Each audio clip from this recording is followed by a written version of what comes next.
Hello, hello. Testing, testing, testing. I'll make sure everything is good, including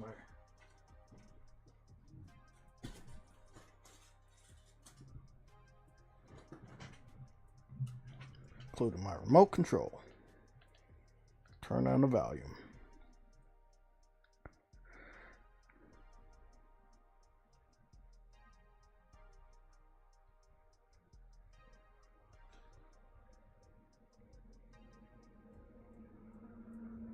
Nobody else. Digital Foundry getting a little desperate, huh?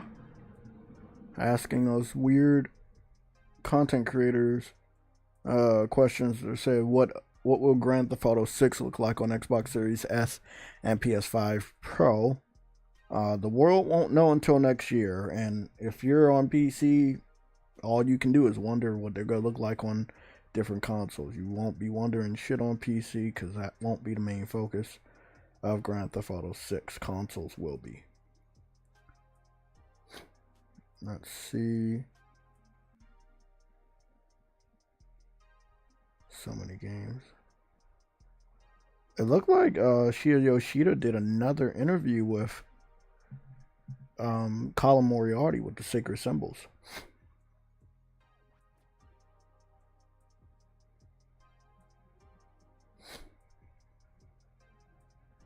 Twisted Metal, Uncharted Golden Abyss, Killzone Shadowfall, Resistance 3, Concrete Genie, Dreams, Freedom Wars, Returnal Mag.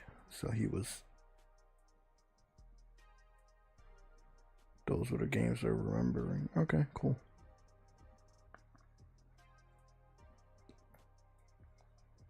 Okay.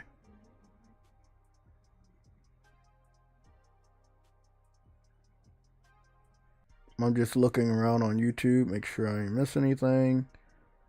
Went over that already. We covered Helldivers earlier this morning before I got my first game crash, and I guess since last year when the game first came out and it was having server issues. Now, I don't know if the game crash came from server issues or it came from me playing with a PC user. I don't know how that's possible because I clicked cross game chat off after I got team killed by someone that must have knew who I was online but was obviously on PC. And then by clicking off of game share, I don't know if they decided not to start the next mission or they tried to start the next mission but they couldn't because I had disabled game share but I was still in their lobby. I don't know how it went, but I left that lobby, went to jump to a couple other lobbies, and then the last lobby I did of the gaming stream early this morning, for some weird reason, we crashed. We were trying to save the humans. The door never opened, so the humans could go in there. It was like glitched bad. Like we had like 50 humans that we were rescuing out of the 20 that we're supposed to just send through the door. The door never opened, so they kept piling up, and eventually it just crashed.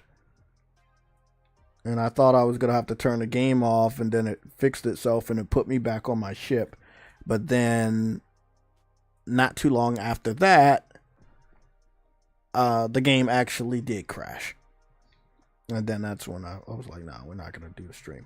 And then recently my laptop, for whatever reason, wants to continue to update, which is Windows. I don't know why Windows wants to always update. It's just a Windows thing. Big shout out to Turan Sai being here early. Henry Heck, Ice Queen Gaming. Again, I just want to let everybody know, in case you missed it, because it's not a part of the timestamp when I kick people out, but Mary Wilcox has been trolling me and bothering me as well as the people in the chat for quite some time, and I allowed her to do so, him or her, to do so since last year when they appeared out of nowhere. We still don't know who that person is, and they just kept having problems. So, me personally, if you continue to have problems with me, there's obviously no point for you to just be here, so you can take it upon yourself to leave, But after having the patience of a saint, again, between last year and this year, having the patience of a saint, and to entertain Ice Queen, I allowed the person to stay here against my better judgment, until it just got to a point where it was just obviously pointless. The person wasn't providing anything. They're not excited about any game. It's just headbutting all the time. Anytime I say something, anytime I think something, it's just completely against it. Multiple times I've been right on so many of the things I've said last year or early this year. And it's just, it's not even funny anymore. It's really not even funny anymore. So among one of the things I was right about, you see a little bit of it, but the banner, the frame is kind of messing it up, so you can't really see.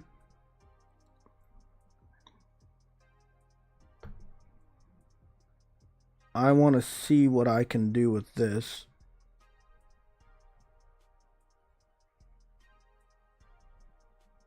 So just hear me out real quick. Actually, before I switch the new sloppy wallpaper to the wallpaper I'm trying to show you, I wanted to show you something that I had saw a while ago, right? Now this, by the way, ignore the dates. It's this image, Phil Spencer, this was taken in 2023, not 2025. It was in 2025 where I found the new image and it says gaming for everyone. In 2025, the shirt he was hiding in 2023, even though I found the shirt in 2025 or 2024 to be honest, because I made this picture a while ago, I found it was funny that in this year, you know, like now it's gaming for everyone. He wants to put everything on all platforms. I made this image last year. These pictures were taken from 2023, the year previous to last year, where most of the day nobody really knew this until I figured it out, and I'm going to let you know. Most of that day in 2023, where he had the famous interview with Kind of Funny Games, where he kind of like just was kirking off after the failure of Redfall, we found out that he was wearing this blue shirt. The blue shirt says gaming for everyone. This is a PlayStation blue shirt. We know that Sean Layden as well as Phil Spencer, they both gave teasers by wearing a t-shirt underneath their jacket or blazer or whatever. In this case, he's wearing a hoodie. So it's the same shirt, you can see, it's the same hoodie. Why does this picture matter before we change it into what I'm about to show you? Because when he kirked off on a famous interview for Kind of Funny Games, and of course I'm going to play that again because it's a legendary interview, especially with the clips that we have, the sound bite that we have from last year, where he says only 4 games. I think all of that is all connected. I've been talking about this for a very long time. So how we can break down the future by looking at the past. We, as the PlayStation gamers, as well as the PlayStation Legion of Gamers, we knew this was going to happen. We talked about this for years. There was no real pathway for them to be successful against PlayStation, ever.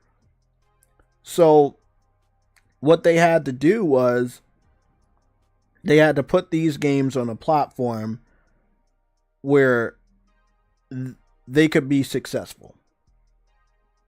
That's what they had to do. And the only way for them to be successful is to put their games on their biggest competitor's platform, which was PlayStation. They will also continue to put games on Switch.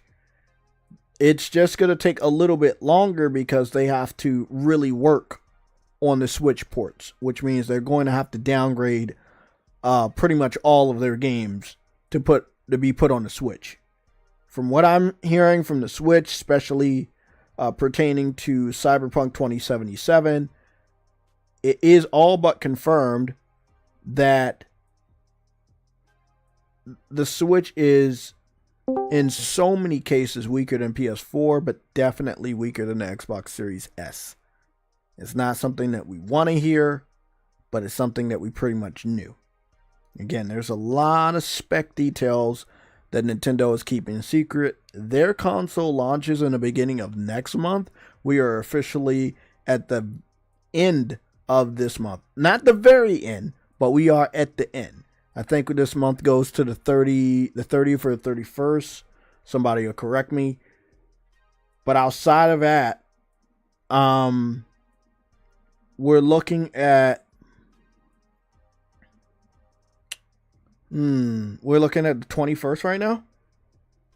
Oh man, tomorrow's gonna be crazy too, because tomorrow is when the Splitgate 2 open beta starts. It's a lot of busy. It's gonna get busier. Today is. Hey Jay, you see they're taking our rewards points away from us? Yeah, I saw that. We gotta talk. We gotta talk about that. I see Totoki and them. I knew they weren't gonna keep that shit up for much longer, because they already started not giving good challenges and shit, and I don't think they want an easy pathway for us to use points in order to like get cards or shit like that. They just well, you could at least keep the goddamn purchases. That's where most of my points come from. Yeah, I've cashed in 170 and I have another 26, 190 bucks and sitting there. I'm about done with this shit, man. Like, I'm just gonna become a fucking retro gamer. I swear to Christ. Yeah, I know what you mean, man. A lot of my games I'm playing right now are older games, but I knew this was gonna happen, because remember when they scaled back on it the first time? Remember they did a scale back the first time, which put us in this current state where we couldn't really earn a lot of points. And but it didn't affect me at all, because all it basically was if you only buy like a $10 game, you can't hold that credit for like a decade or whatever. You know what I mean? Yeah. And then you could only, what was it? The points didn't change though. Whatever you purchased, the point value was the same, so it didn't bother me. I'm talking about people like me. You can't hoard them. You know what I'm saying? Like, you can't hoard them for 5 years and then not buy a game a whole year. You know what I mean? No. It's not that. So basically, the first downscale that may have not affected you because you already built up a lot of points were for people that were doing a lot of the challenges not pertaining to buying games. So they used to have a lot more challenges, more about playing the game and getting the point versus buying the game. Oh, you're talking about PS3? No. Not talking about PS3. Okay. I'm talking about the over. So right now, if I go on there, most of the challenges are, if you buy said game, you will get these additional points. You're already gonna get points though for buying a game. You get points every time you buy a game, but you would get like 50 or 100 additional points if you buy this hot game that they wanted you to for this challenge. Before the first scale back, it was a lot more challenge about, okay, you can play this game. And again, I want to explain this, because you probably didn't see it a lot because you're already racking up points, so you're really not looking or hunting for these deals. So there was well, I get those little campaign deals, but I don't remember there being that many of them. Almost there were a lot more. There were a lot more, bro. Because right now, if I look at it, a lot of them are, and this was for a long time now, months, where, okay, there's a game we put it on Plus, play that game, get points. Before it was like, they still have that. If you own this game, or if you have if this is the game you play, and that ain't smart either. I own everything, so I can just rack up money all there you go, and that's why they scaled. That's why they took that away first. This was months ago. When a sale comes up, I gotta pages before I find something I don't own. You know what I mean? Like, exactly. So, and another thing I hated about the PlayStation stars, if we're just being candid here, and guys, we are live. This is a sloppy wallpaper. I just want to ingrain this into your heads, because these are the games that are currently on PlayStation or have been announced for PlayStation. The first, all the way to the top and the left one, which is Sea of Thieves, those are the original first 4 games. Indiana Jones, Forza Horizon 5, Gears of War Reloaded, and now Senua's Saga, Hellblade 2 are the other 4 games. So now they put 2 times the games that they currently announced, and they are big dogs. These are big dog games. Indiana Jones, Forza Horizon 5, Gears of War Reloaded, Hellblade 2. These are heavy hitting AAA. Well, Hellblade ain't heavy hitting anything. No. It is when it comes to how they use this in the console war. Did it sell good? Fuck no. Okay. But we're talking about nobody played that shit either. No, we're talking about graphical intense games. These games are heavy hitting when it comes to graphics. We're talking about the first 4 games were shit visually. The other 4 games, these are the games they were running around the street saying, hey, we can do this and you can't do this, and we have this and you don't have. These games are now on PlayStation and they all have pro support. Indiana Jones, Forza Horizon 5, Gears of War Reloaded, Hellblade 2. We got the enhanced edition. Exactly. So now, like, okay, they teased us about getting the first 4 sloppy ass games, but now we got the heavy hitting ones. They're all pro enhanced. They're going to play better on PlayStation. We already know the middle. This is like a bingo card. Look at the middle. If you look in this image, look at the middle. You see my ammo box that I posted all day. In the middle, there's something that belongs in the middle. What is that game that belongs in? That's Halo. That's the heart of Xbox. I think that's going to take longer, though, because I think they're going to do the whole Master Chief collection. I'm going to tell you right now, it's going to get announced this year. It may not come out this year, but it's getting announced this year. It might come out in spring or something. Of next year? Yeah. Whatever Xbox has to do to get that game out, they know they have to get it out before Grand Theft, or it will be a waste of fucking time. You know what I think they're going to do, too? Like a Gears 2 Reloaded, a Gears 3 Reloaded. You got to remember, they said Hellblade is coming out this summer, but they also said Gears is coming out in August. August is still a part of summer. They didn't say Gears was coming out. People have been speculating that game ain't fucking ever. No, next year. Next fall, probably. Gears Reloaded? Oh, no. Gears 6. Sorry. No, I'm not talking about Gears 6. I'm talking about what's on the list. Gears Reloaded. That's August. I think they got different teams working on... that's what I was saying. Because they're not working on Because one won't take as long to remaster as the other two because it's already been remastered. So it won't take as long to remaster again. You know what I mean? Also have to remember, they're not working on much. These individual studios they have. What are they working on? See, the thing that Xbox fans don't understand, since they announced them in 2020. Exactly. The thing Xbox fans don't want to believe is that it's already over. And by it being over means they don't have any next thing to work on. Like, oh, we're going to make this system seller and they're going to port a lot of things and they're going to close a lot of their studios. That's what's about to happen. They don't see it, but we see it. This is their last hurrah. That's why we have the title. The death of Xbox is way worse than the funeral of the Dreamcast. And I just want I want everybody to understand, you need to, as history has now shown us, put a lot more respect on the name of Dreamcast. There's obviously nothing wrong with Dreamcast. It was more the financial management side of Sega that fucked up. At the time that they launched, because everyone's friends were getting PlayStation or just getting into PlayStation when that came out. So, like, you're not going to get a console in 1997 and then turn around in 1998 or 1999 and buy another console. You just weren't. You just started your library. Exactly. And I feel like it was like... And then the PlayStation 2 was announced, and then you could keep your games over there, too, and you were like... Yeah, they were in a right place, but they were in a wrong time.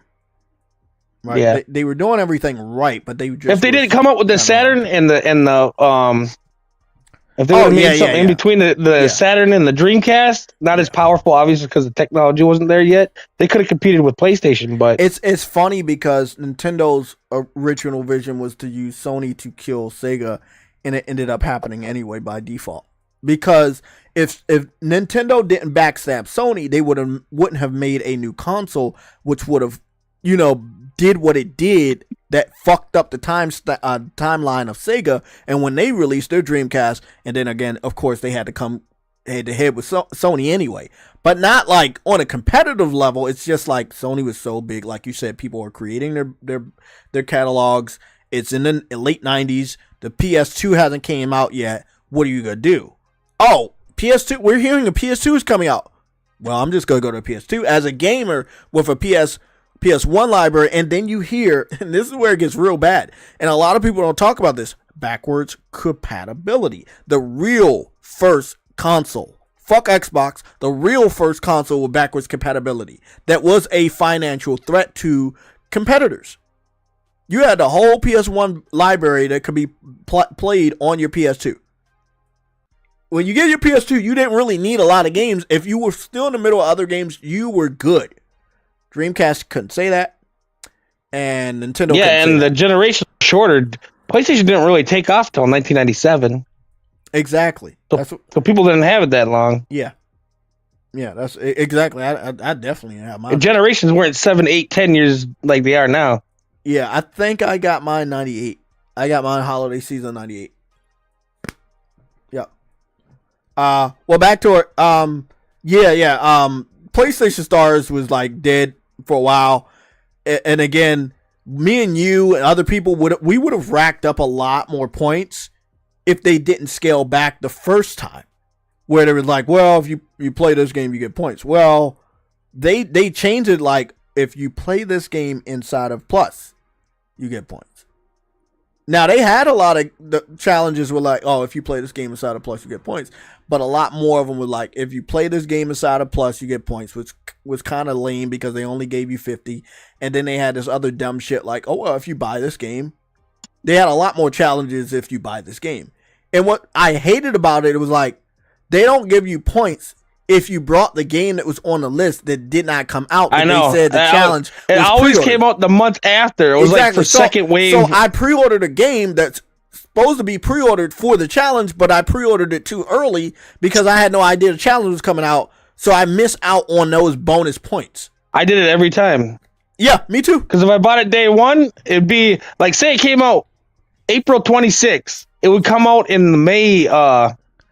And it's a really fucked up thing because they want you to pre-order the game, but then the challenge makes it seem like maybe you shouldn't. Maybe you should buy it afterwards and get those additional points. But no gamer wants to do that. You only got to wait a week or two, but it's like, damn, I want to play it today. But exactly. And then there are games that if you pre-order it, you get additional bonuses for pre-ordering the game versus if you wait. So that kind of sucks. What's going on, Nelson? I played Helldivers with you earlier today when you were about to go to sleep. And yeah, I had to do another stream. I waited like, I don't know, probably like 4 hours, maybe less than that.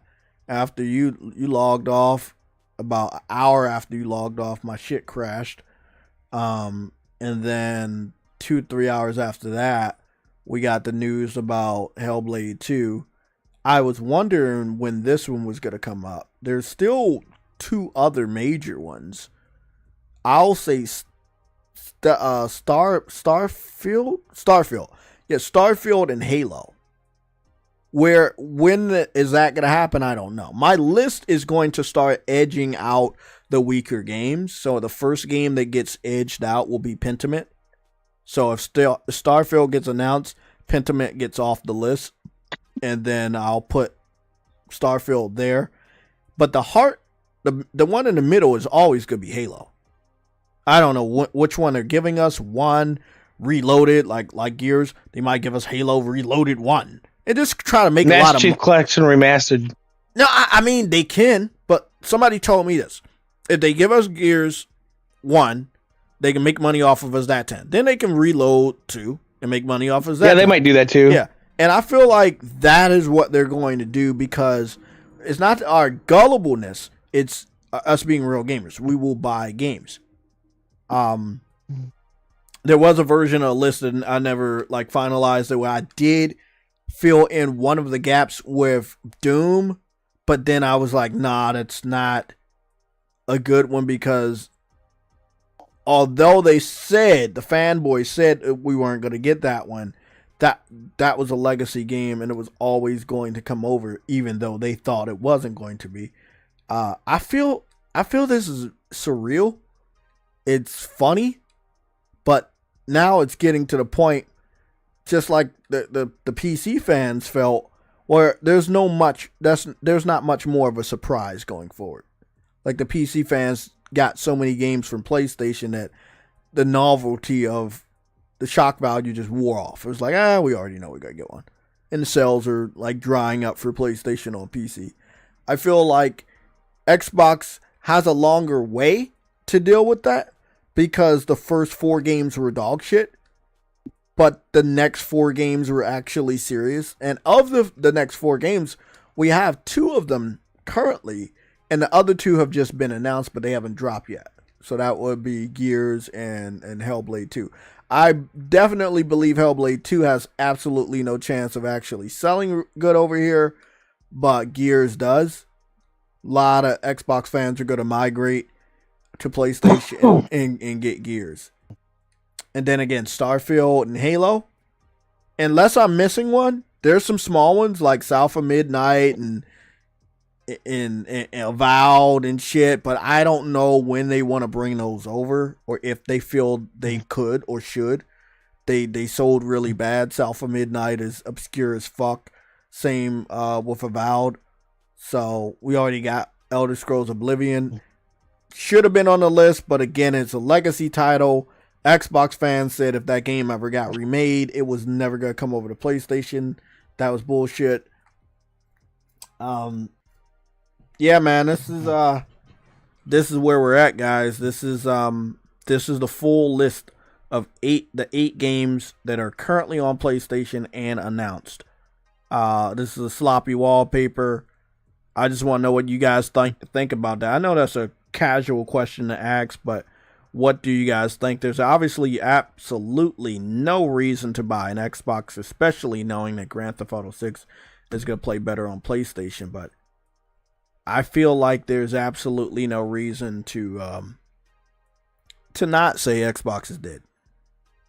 We've been saying it for a long time, but it is truly dead. You know, everything is coming over. Halo. They're becoming an app. They don't want to say it, but they're becoming an app. A what? An app. Application? Mm-hmm. They say they're putting it on fucking Asus and shit, right? It's an application. Yeah. You know, there you go. That's one thing that they want to do. And they'll emulate your shit on Asus and shit. And that'll keep people from going fucking too crazy. And it'll be in beta for 5 years. And then when people are done fucking being mad about it, they'll just fucking stop. It'll just get forgotten. Oh, yeah. Yeah. Because nobody's going to buy a fucking Asus Xbox $800 fucking handheld POS. Not. Someone will, but not a lot of them. But that's what I'm saying. Yeah. Not enough for them to fucking give a shit. Yeah. What's going on, everybody? Yeah, I mean, the format that I normally use, and this is where it gets really crazy for if you guys are listening. This is one of the biggest formats I use for my ammo box. So that would be that's 9 right there. So we there's 8 games. I really want to put Halo in the middle, but something tells me Starfield will get announced before Halo. Although, if they're looking at what Nintendo is going to bring, if what Nintendo is going to bring is what we think Nintendo is going to bring, which is a lot of active gamers that will buy the new Switch and actually buy games and play games, then Xbox will get excited about that prospect. And from what I'm hearing today, Xbox is waiting to announce even more games for Nintendo upon the launch of the system. And what does that say, Nelson? Well, that'll be in June. What's in June? All of the showcases. So I told Truity this a while ago. I do want to call him and see if he's up, because I know he would love to get in on this. But I told Truity a while ago that I definitely believe Xbox will. This is gonna be real funny. I gotta put the sloppy wallpaper up when I say this. Don't worry, guys, you're still up there. But actually, no. Yeah. I gotta put the sloppy wallpaper up there.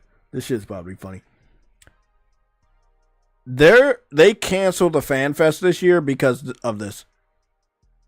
That's why they canceled the Fan Fest. Yes.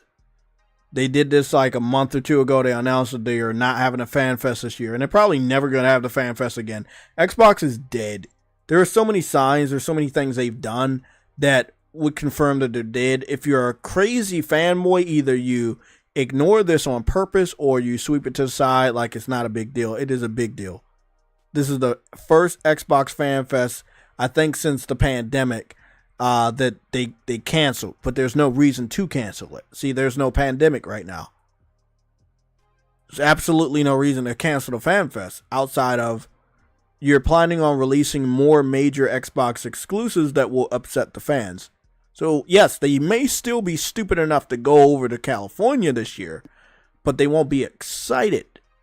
They won't be happy. They may be mad. They may be agitated. They might want to cause violence to someone. So, I think it was in their best interest to cancel the Fan Fest just in case anything bad would happen between the fans and any of the executives. I've been thinking about this for a long time. Not that I want to do any harm to anybody, but a lot of those Xbox fans are very valiant individuals, and I could see that a picture like the one you're looking at right now could really piss people off on the Xbox side. Like, oh, I've spent all this money on this brand, and they've let me down before the competitor went down the shitter. Like, and I'm talking about Sony, because Sony has some problems too, and we will be talking about those problems also. But if I was an Xbox fan and I was still planning on going to California for the Fan Fest, and I knew that the best games on Xbox, especially when it comes to Forza Horizon 5 and the Gears of War, I would be pissed. I would be pissed going over there. Like, what can you show me that will make me excited as an Xbox gamer? All these games are going to other platforms. There's absolutely no reason as an Xbox. When Nintendo Switch 2 comes out, you're going to see a lot of games getting reported. Yeah.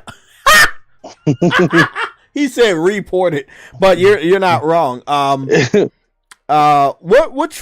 one of the two games didn't make it over? They call us the remaster station. We're going to start calling up the station. What game didn't make it to Switch? Was it Hi-Fi Rush or was it Sea of Thieves? One of them didn't make it over. Grounded made it over. Pentiment made it over. I think it was either Hi-Fi Rush and Sea of Thieves or both. Let me go check.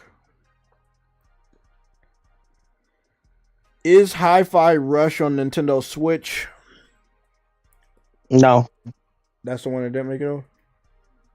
No. But it didn't make no sense to me. That'd be the number one place I'd want to.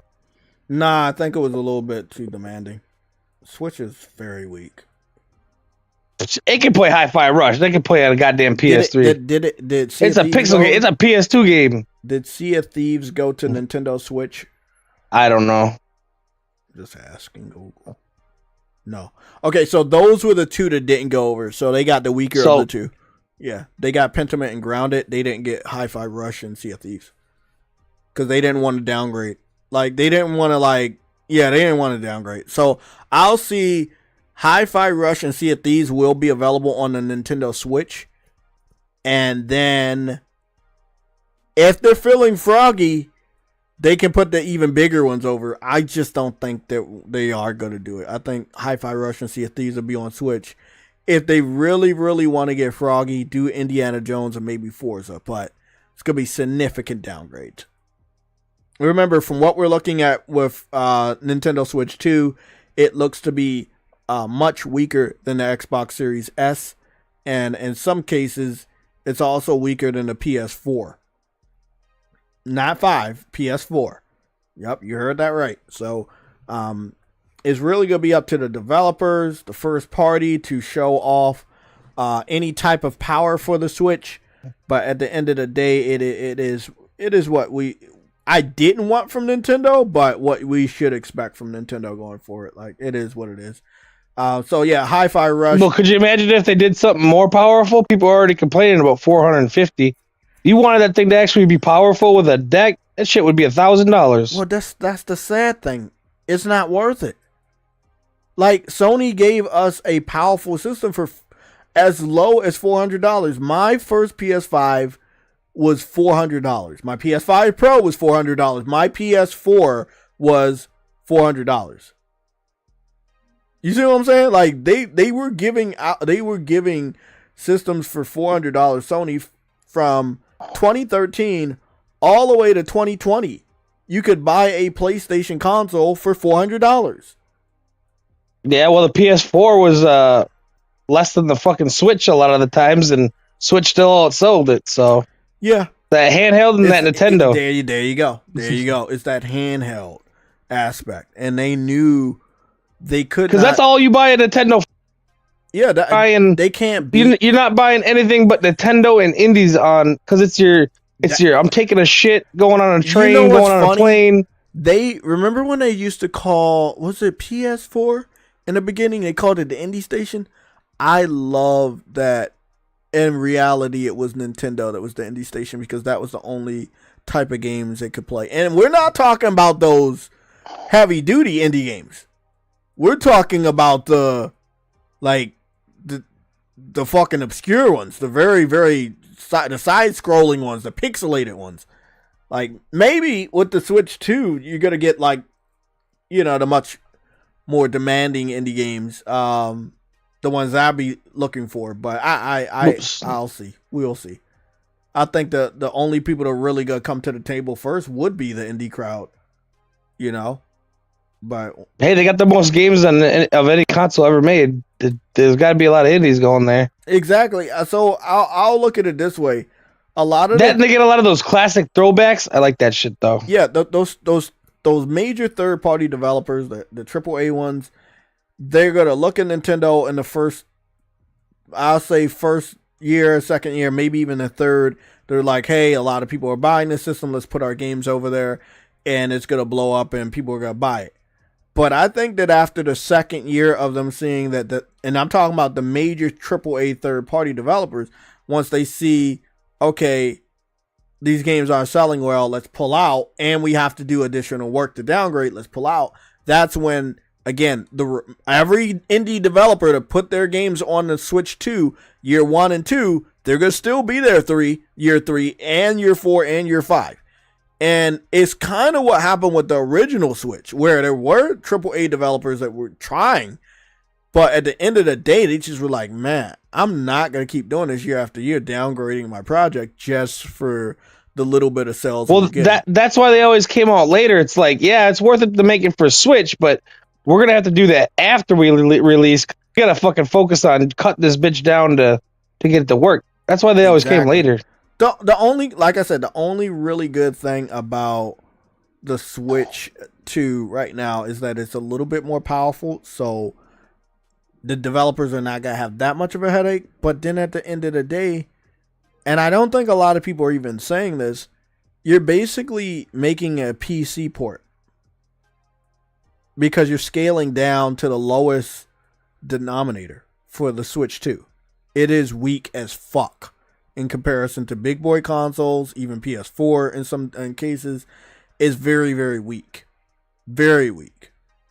And everything that they want to do is kind of next gen, what we heard with HDR and VRR, which we're hearing that's only for handheld mode, which is weird, I know. But VRR is only for handheld mode, probably so you don't see the real resolution. We're hearing 450p thrown around for Cyberpunk, by the way. 450p is embarrassing for a $450 fucking console. So that's what we're hearing. 540p. 540p, yeah. That's what we're hearing. 540p. All I'm gonna say, man, I really hope that going forward, the truth is revealed, which I know it will, but there was something. Is there something weird? So the Switch 2 comes out like in the beginning of next month, but we're not really seeing. We're not seeing a lot of like coverage, right? I think what's the dude name? The dude in our fucking Discord. Azarath. Is his name Azarath? Yeah, Azarath. Azarath. Yeah. So Azarath was like, well, they're not doing the preview phase because they already did it. And see, that's the smart shit that Nintendo was like, well, hey, we already did a preview phase. We don't need to do the real preview phase. See what they did, right? And this is where it really gets funny as fuck. What Nintendo did was like, we're gonna do a monitored preview. You're gonna come down to New York. You're gonna play the system. You can bring your camera crew. We're gonna monitor what games you play and how long you play it, and that's it. See, the preview phase that we normally know is where a developer sends out the game system to different publishers and different journalists, and they play it and they test it out. They're like, fuck no. We don't want the truth to be out there. You're going to play it here. It's going to be hooked up to our systems. You know, you're going to do this. You're going to do this. We're going to regulate what gameplay came out. If you remember, Nelson, the only gameplay, direct feed gameplay that really came out from their preview event was Mario Kart. Now, there's some other preview events going on right now, or they're inviting some of the major third-party developers back to their studios to release new footage. But that is not like, oh, okay, we're bringing journalists into our studio in Japan so they can play third-party games to release new gameplay. No, they're not doing that. They're bringing the game developer of that third-party dev to their studio to record new footage to distribute professionally. And again, I love having direct feeds like that, but again, not having that. And this is the only thing I really care about, Nelson, the tech analysis side. Because again, a $450 console that you bragged about having next generation features better have next generation performance and resolution. I know that is not the case, but that is why there's a lot of secrecy. Those are just my thoughts on Nintendo. I'm pretty sure Digital Foundry is going to get to the bottom of it. Give them a good 3 weeks, because I know one person at Digital Foundry was able to pre-order it. I don't know if he's going to bring it into the office to do the test. I don't know if he pre-ordered it on behalf of Digital Foundry, but it does look like they're going to, they have a system that one of them pre-ordered, and as long as no fuck shit happens, they should be able to, get that information. Oh, that's so dope. I'm gonna save this in my playlist. Okay. I'm gonna go play a soundbite in a little bit, and I wanna just take a trip over to full screen.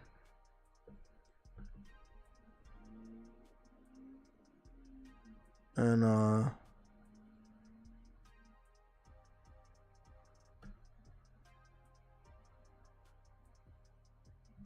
let's see if I can add a source real quick.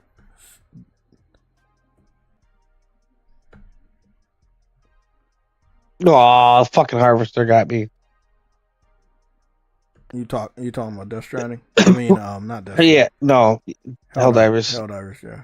It's me and one guy playing. Oh, shit. Those are the hardest missions, man. I did one of those. I was doing it by my damn self. Well, it was the same mission you joined, where it was like us three and you joined in, but then you left, and then after the second mission, the other dude left. He said he was going to get something to eat. So then the third mission, it was just me and him, and it wasn't happening, bro. It was not fucking happening. I was like, nah, we're not gonna do this. I wanted to, but. Guys, I'm just gonna fix this wallpaper so we can have it here, because I definitely want it to have.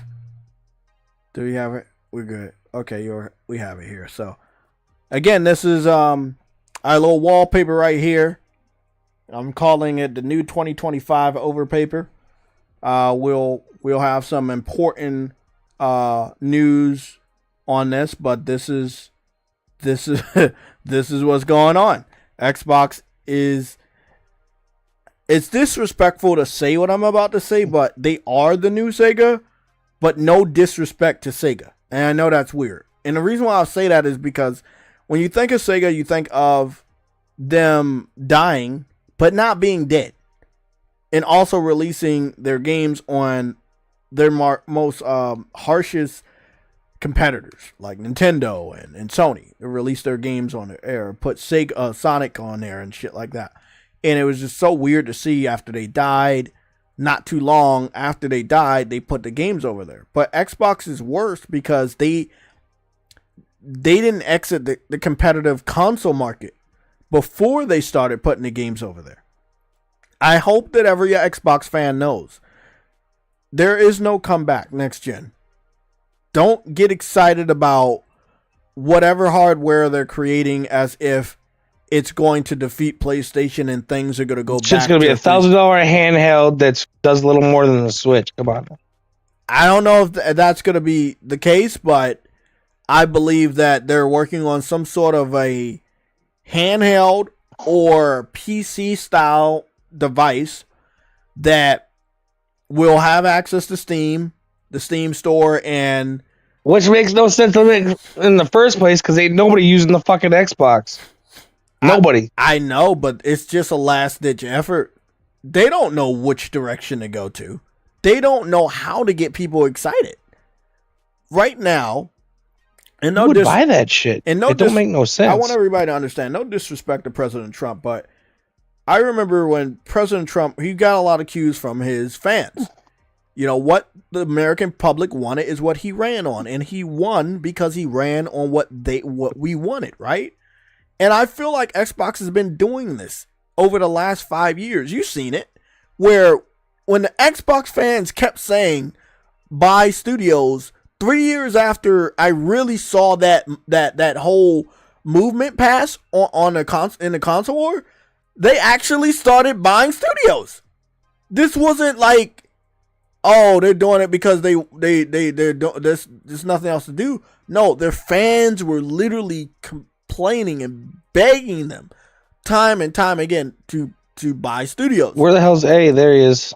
And it's similar to the PC port begging. Like, PC fans had a grassroots movement to continuously beg Sony developers and Sony online to put PlayStation games on PC. And what happened? It eventually happened. So I feel like there's a connection with that. Like, if you have a fan base and they keep saying something, eventually you will listen and you will do what they say. And that's how Xbox got in this predicament. Like, they listened to their crazy ass fans. Like, they were not going to make it handheld, Nelson. What I thought was funny was, what was it, 2014, 15, whatever years it was, they closed down like 10 studios. And then they went out and bought like a bunch more. Like, make sense. They were listening to the fans. They didn't know what to do next. So they listened to the fans. But you had a bunch of studios. You shut them down, and then 2 years later, you turn around and buy more. Like, obviously, you couldn't figure it out with the ones that you had. They don't care about that. They cared about, let's buy studios that are popular so we can be more popular. You know, they even closed down the fucking flight simulator thing. They out that shit now. The original ones, right? They don't own the original ones. They own that one. Yeah, they own that one. They closed their ass too. Oh, yeah, they don't own the new people. They don't own yet, or do they own? No, they don't. They don't own the people that make Plague's Tale. Oh, okay, yeah. But that's what was going on. They've been listening to their fans. They never had. The thing about it is that's what they've been successful with, is outsourcing their shit. You know what I mean? They've had more luck with that in the past, outsourcing their shit, than doing it in-house. See, that's where I'm a little confused.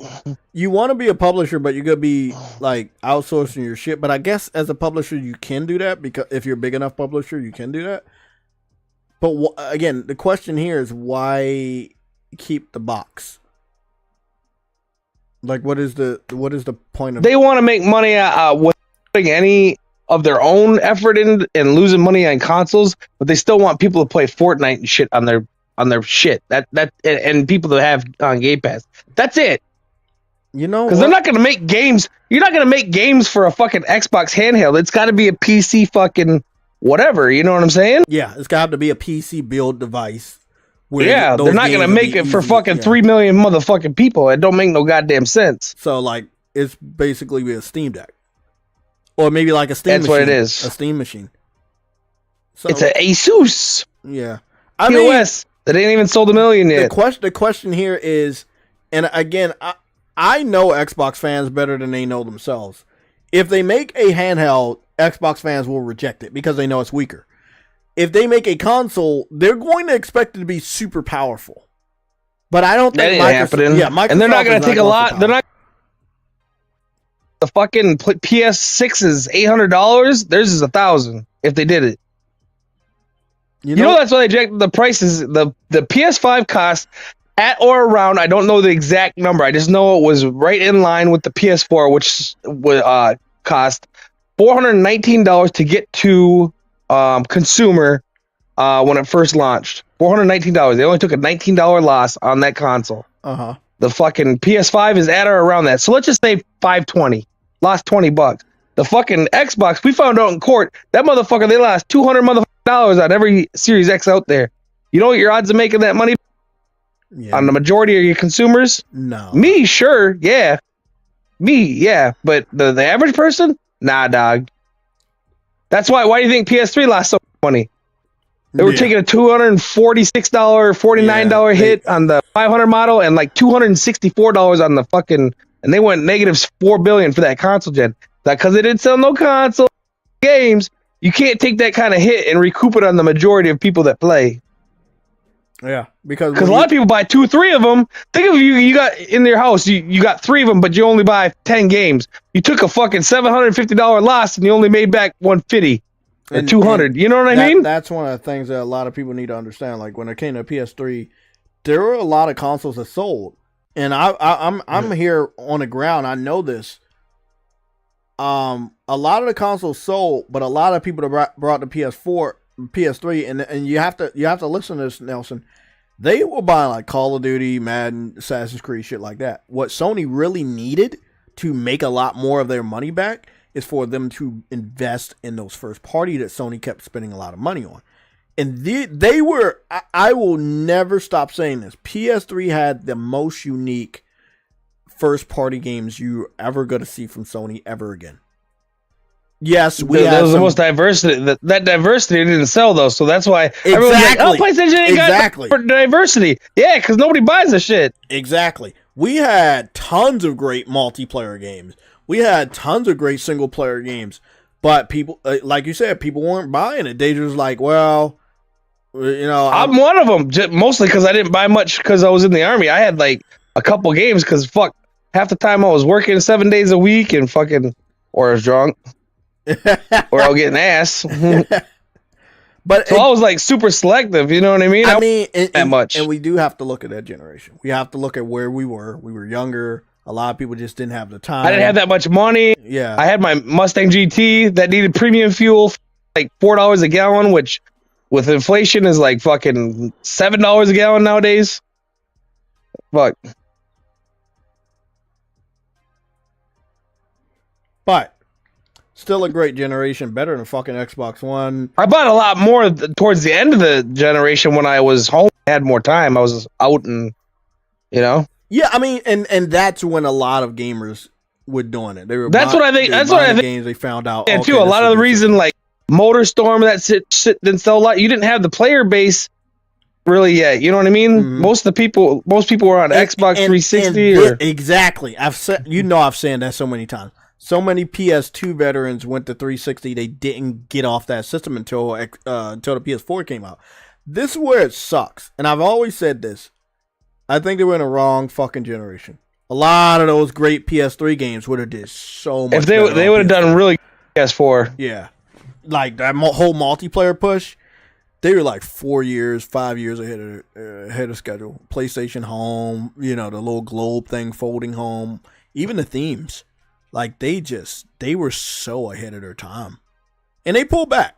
It was like PlayStation Home. If that came out today, they would make tons of money. It's a shame they didn't fucking. Yeah, I know. They were too far ahead of their time. Everybody, thank you for showing up to a very hot red alert. I know we were late. I was late. Blame Windows. They to this day, and they will continue to do it, they want me to upgrade to Windows 11. I do not want to upgrade to Windows 11. And I have to be very careful when I'm doing my updates because I don't want to push a button too quick and it tries to start the initiation of updating. So I take my sweet time. Sorry to you guys. I take my sweet time and I make sure I know what I'm clicking on, because if I click on yes or no or whatever, I'll update, and I don't want to update. I don't trust Windows 11 shit. I don't trust any of the Windows updates I had. But when it comes to Windows, it's like you get viruses a lot, and they make it really, really easy for your computer to get viruses. So I'm just very, very happy that I have a virus protection, because my laptop would have been fucked a long time ago if I didn't. Yeah, that's just how it is. Yeah, of course it is. It's a Microsoft product. But there's been a couple of live streams where I had to just kind of like, when I like restart my computer so I make sure everything's fresh, when it comes back online, it wants to like do an update. Or when I when I try to turn it off, it's like, hey, you got a new update. I'm like, how many updates do I need?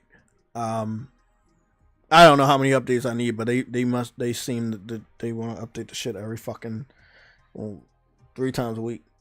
Long story short, it's gonna be real good. No, I had a crash. I've never had a crash. Motherfucker! No! It's fucking hilarious. I was almost ready to extract too. I just need one more mission before I go to work. God damn it! I would imagine that's how Xbox fans feel right now. Let's jump into this. Guys, we're gonna get started with the very first trailer. Motherfucker. I gotta remember who the fuck those guys are. Ninja Theory? I was about to call them Team Ninja. Let's go on over to Ninja Theory. Because they have a longer video about the stuff, but yeah. I really wish, and again, I know that what we've seen hasn't been the best of Phil Spencer. Okay, sweet. It let me back in the same game. I just went back to my squad. Apparently, it was just me. I don't know what the hell happened.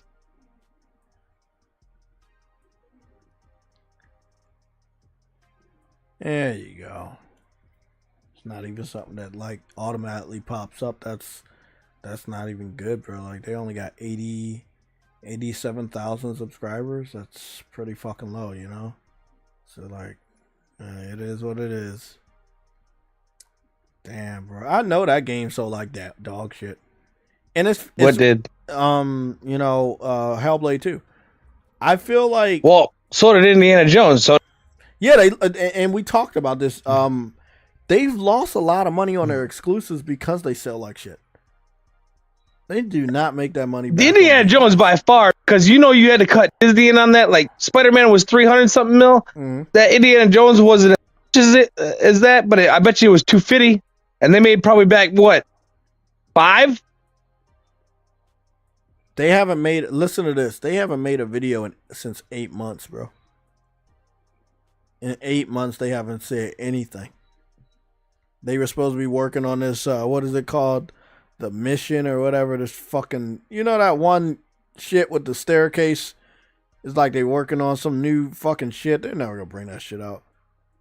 Xbox fans, man, you niggas, y'all lied to yourself for a whole 2 generations. They gullible. That's why they take advantage of them. Goodness. They gullible as fuck. They really thought things were getting better, bro. Things were getting worse, and we kept telling them that shit. Let's go take a look at that. I'm going to put the sound on. Everybody, get your popcorn ready. They remind me of the fucking Bears fans or something like that. No offense if you're a Bears fan, but it's like, this is our year. This ain't your fucking year. It ain't never your year. Shut up. No. You know who they remind me of? Cowboys. Oh, yeah, that's right. Our year. Yeah. This is our year to get our ass kicked and bounce out of the year. Every year, the Cowboys fans are the loudest. Yeah, this is our year. This is our. Yeah, LeBron fans are loud too. Every fucking season is LeBron's season to surpass Jordan, and it never fucking happens. And my Wolves that fucking took them out round 1. Fuck out of here. But they gotta get taken out this round. I'm not gonna hold you. See, I'm realistic. I live in the fucking real world, bitch. Exactly. I'm realistic. They got as far as I thought they could actually make it to. That's where it got crazy. Like, a lot of the Xbox fans, you gotta be realistic, man. Like we're starting to get reports that Sony would block a Xbox's device from, playing the first party games on Steam.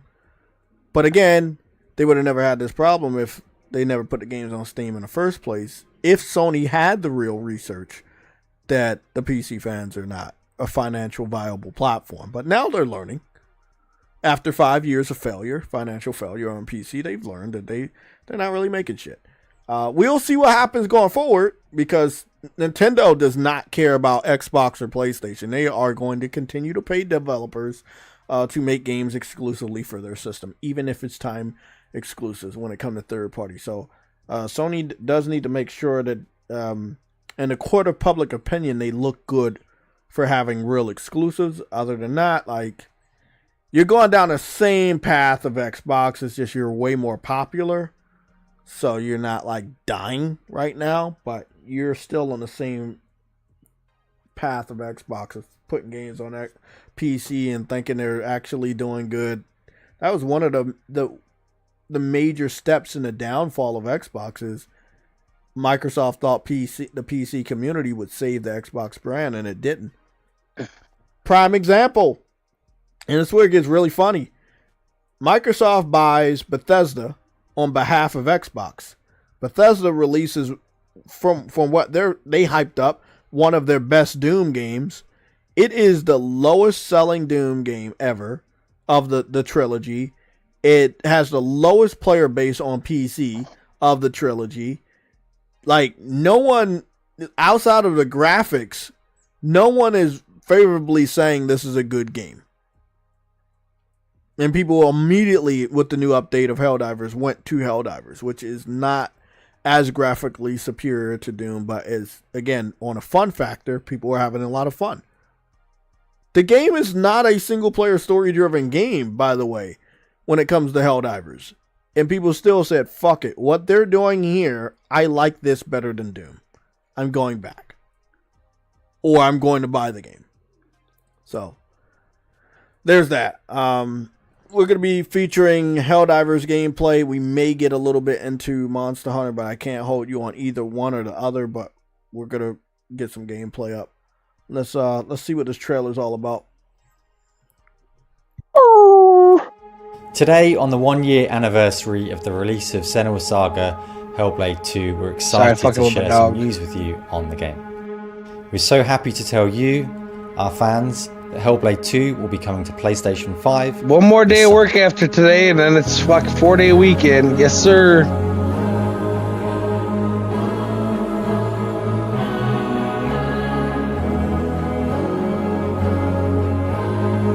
This version of the game will include some new features, which will also be coming to Xbox and PC at the same time as an update. We have such incredible fans of Ninja Theory on PlayStation, going all the way back to the days of Heavenly Sword, and we're so pleased that we can welcome PlayStation fans back to Senua's story.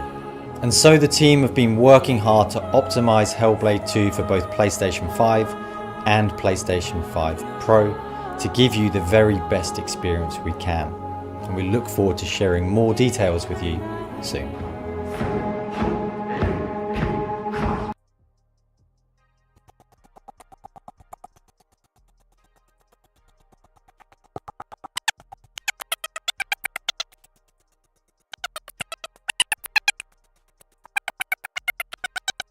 What the hell's going on? What the fuck is that noise?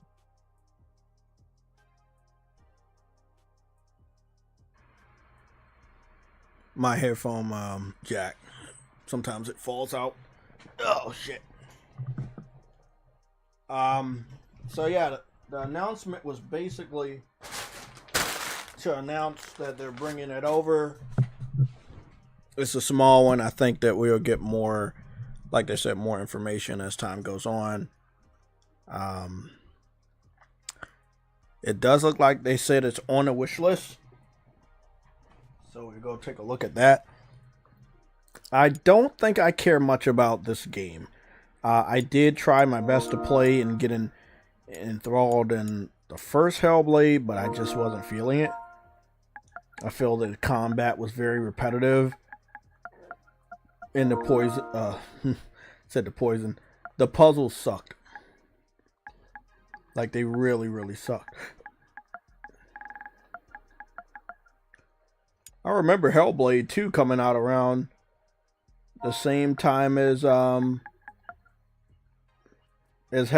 2. So we got Hellblade 2.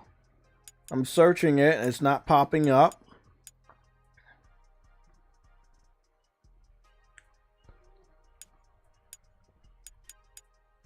I don't see any Hellblade 2.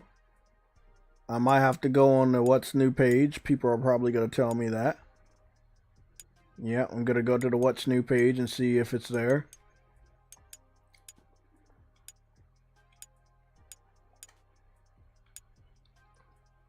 Okay.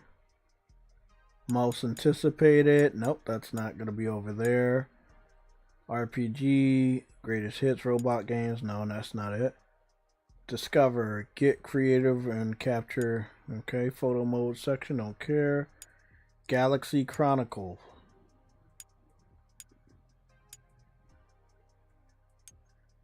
No, it would have been nice, but no. They could have done better than that. Okay.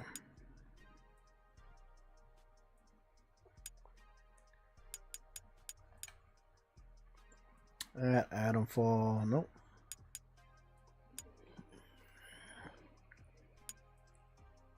Indies, deals, exclusive PlayStation Plus discounts.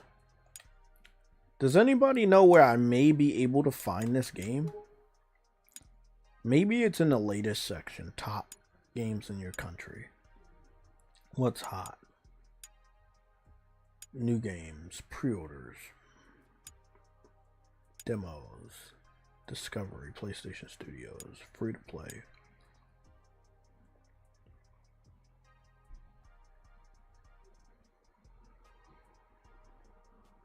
Ah, okay, Ice Queen, your late husband played the first Helldivers. I mean, the first Hellblade game. Ah, okay. I mean, yeah, I guess so. They said you could pre-order it now, but I guess...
I think I'm going to have to literally spell out the first name, although I hate that they made the game like Senua's Saga. They should have just called it Hellblade 2. I feel like that also played a role in people not being able to find the game on Xbox or PC because the name was so different. Yep, there you go. When you put Senua's Saga or start to put Senua, it pops up. If you put Hellblade 2, it doesn't pop up. Because that's not the real title. Hellblade 2 is actually the subtitle. And I feel like that was the dumbest fucking thing they could have ever done. I don't feel like that was an Xbox decision. That was a developer decision. And they weren't going to get much sales. Well, I put it on my wish list. I do not want this. They weren't going to get much sales from this game, but it still made it very difficult for people to find this game. This is the infamous walking simulator, barely any combat.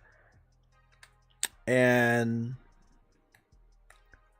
it's supposed to be one of the most powerful graphical games in the world. It made PS5 look like shit, blah, blah, blah, blah, blah, blah.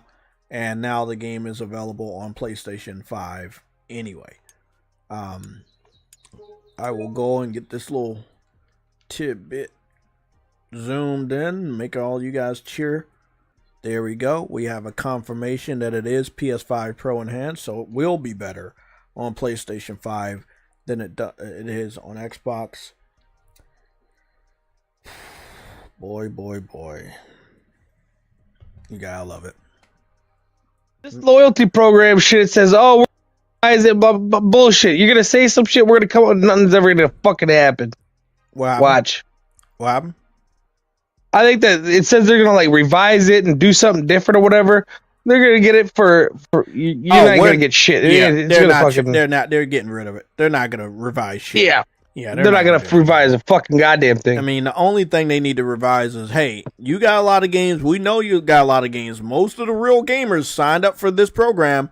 You already had a lot of the games that you wanted you to buy. Shit, even if I was just getting it on, fuck all the play this and get that bullshit. I just like my points on my purchases because that's where most of my shit comes in. Mm-hmm. Like out of the $190 of shit I've earned, 175 of that's from motherfucking buying games. Goddamn motherfucker.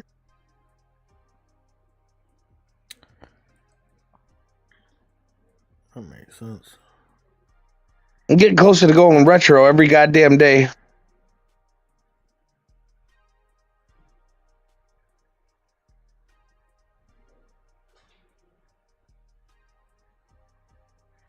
Hey man, they're the ones doing it to us. I mean, I don't know if you call me a retro gamer, but I played a lot more older games, and I have a lot more older games that I would rather play than the new ones I pick up.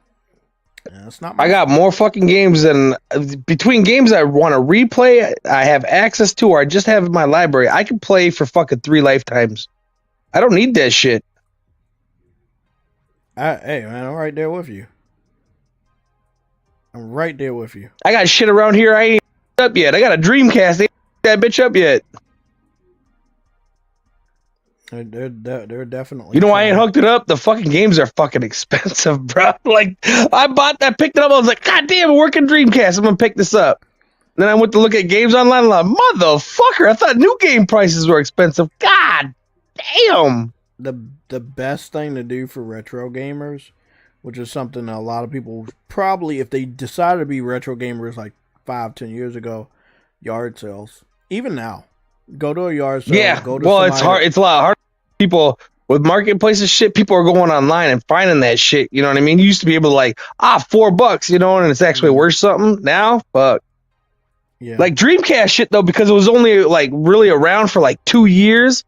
Like there's only like 2 games that sold over 1 million copies, so everything's considered fairly rare. Mm-hmm. Like for example, like Sega and Saturn, that didn't sell well either, and that's older. So you know the game Panzer Dragoon Saga. It's one of the best RPGs ever. Fucking Sega Saturn. They only made 100 copies. It was a really good game. Nobody bought it. That game is up for sale at the local game shop over here. $3,500. That's not even that expensive. They go from anywhere from like $1,500 for not a great copy to like $12K for a really good copy. Yeah. I gotta love it.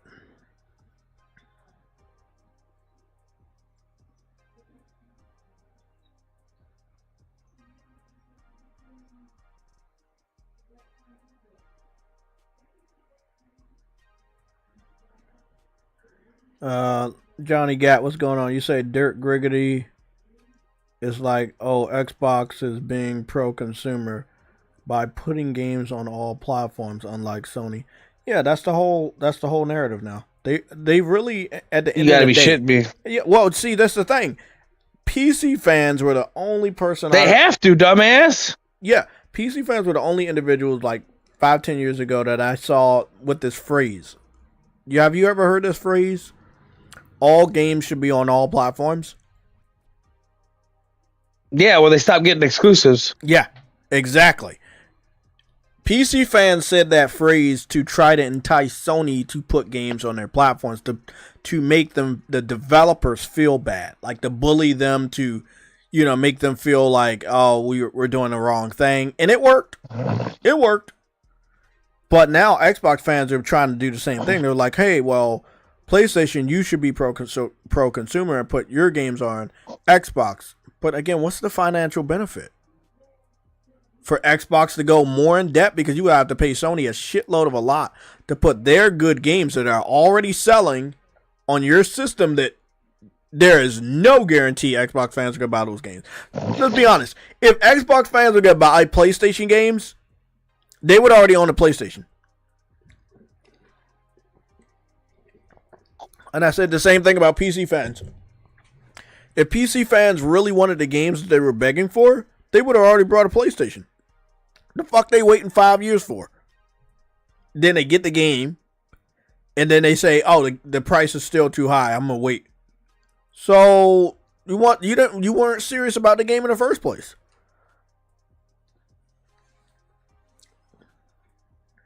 Yeah. I hate that. I hate that whole thing. Like, oh well, Sony should do it. You know, it's a bad move. You know how you feel about Xbox putting their games on a competing platform. So why the fuck? They're in pain. They're in pain. They just want to fucking. They want. It's like fucking someone in a pool of sharks. They want you to jump in with them. You know. You're right. Hopefully, Sony's not that stupid. That way, when you jump in, the sharks will attack you because you'll distract them so they can get away.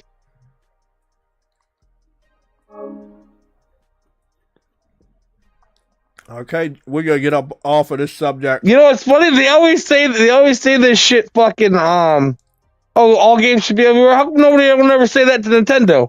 Because they know you know damn well they'd laugh at your dumb ass. I hear this. Fuck out of here. When I brought this up, I heard the PC fans said, "Well, Nintendo doesn't have to because they made all their games." And I said to the PC fan, I was like, "Well, Sony made all their games," and they tell me, and this is what PC fans believe. They believe that Sony purchased every studio they currently have and they never made any of the games. And that Sony does not deserve to keep any of the games or any of the IPs they currently have. Again, PC fans are nothing but Xbox fans that left Xbox way earlier than Xbox fans right now. And they are as dumb as Xbox fans, if not dumber.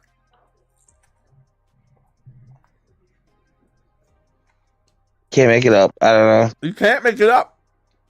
You can't make it up at all.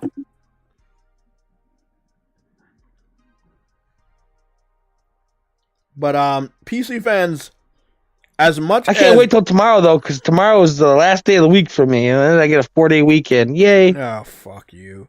Tomorrow's the first day of my new week. I just had 2 days off, including today. You don't work Memorial Day at least, right?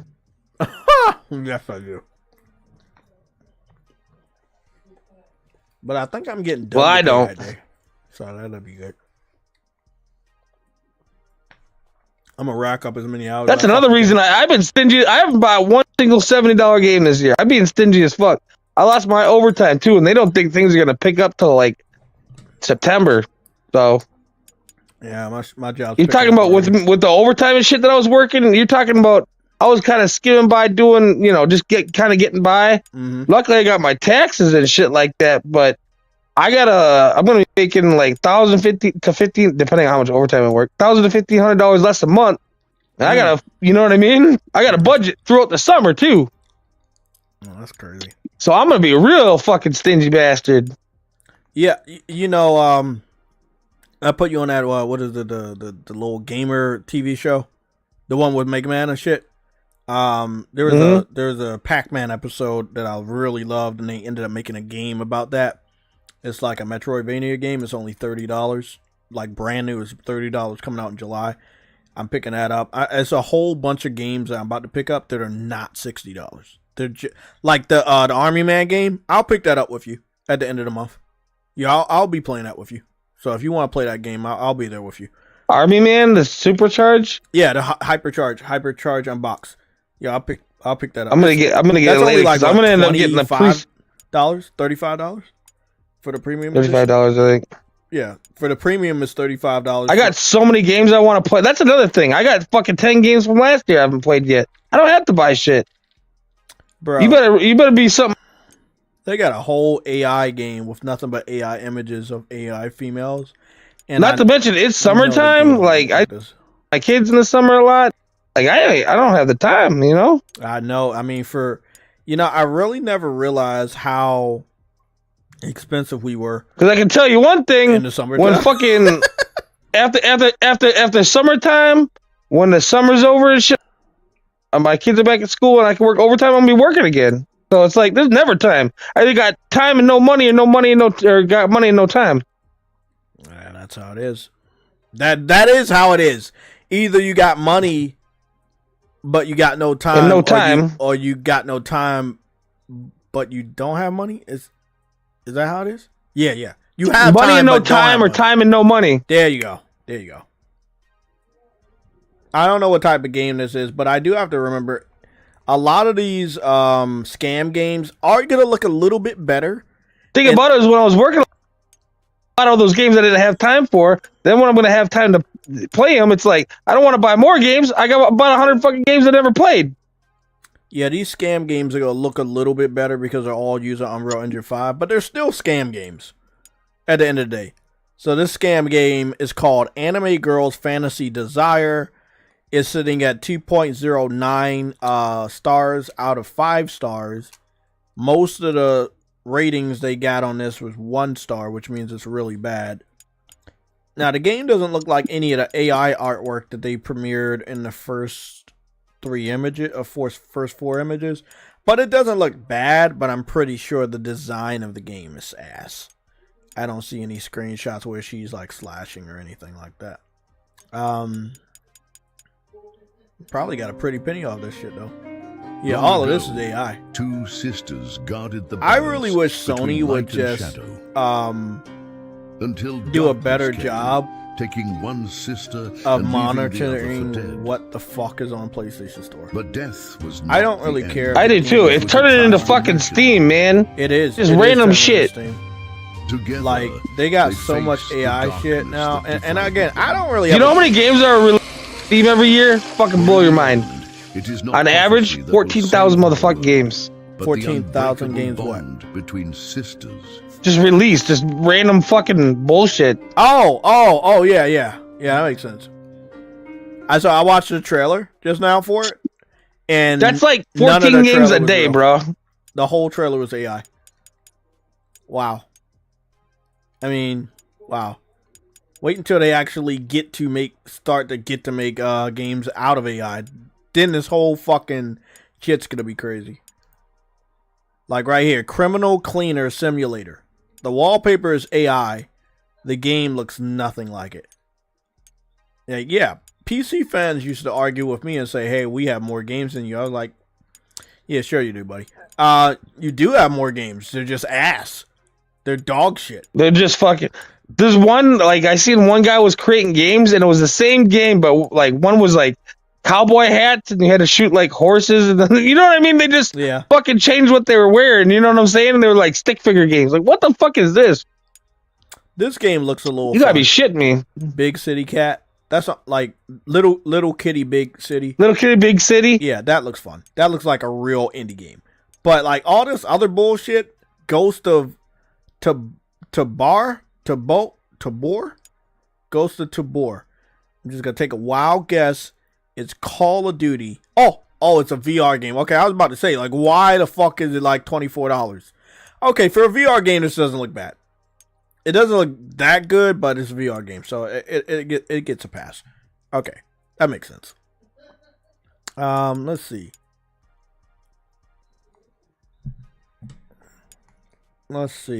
That new Ninja Turtles game came out. Not the beat 'em up one. It's just like that other one. that was on Switch. I swore that game was always going to stay on Switch, but they actually brought it over. A lot of people wanted them to bring it over to big boy consoles. Nintendo will definitely do exclusives, man. Like, I hope people understand Nintendo is not innocent at all. They will pay for games not to be on our system. Like, I know Sony's not doing it anymore, although I wish they would, but they do that shit. And if you're looking right now, I'm gonna take a screenshot. I'm gonna zoom in all the way on this image. But if you look at this image, that's clearly a Super NES American version. And I'm gonna zoom in again.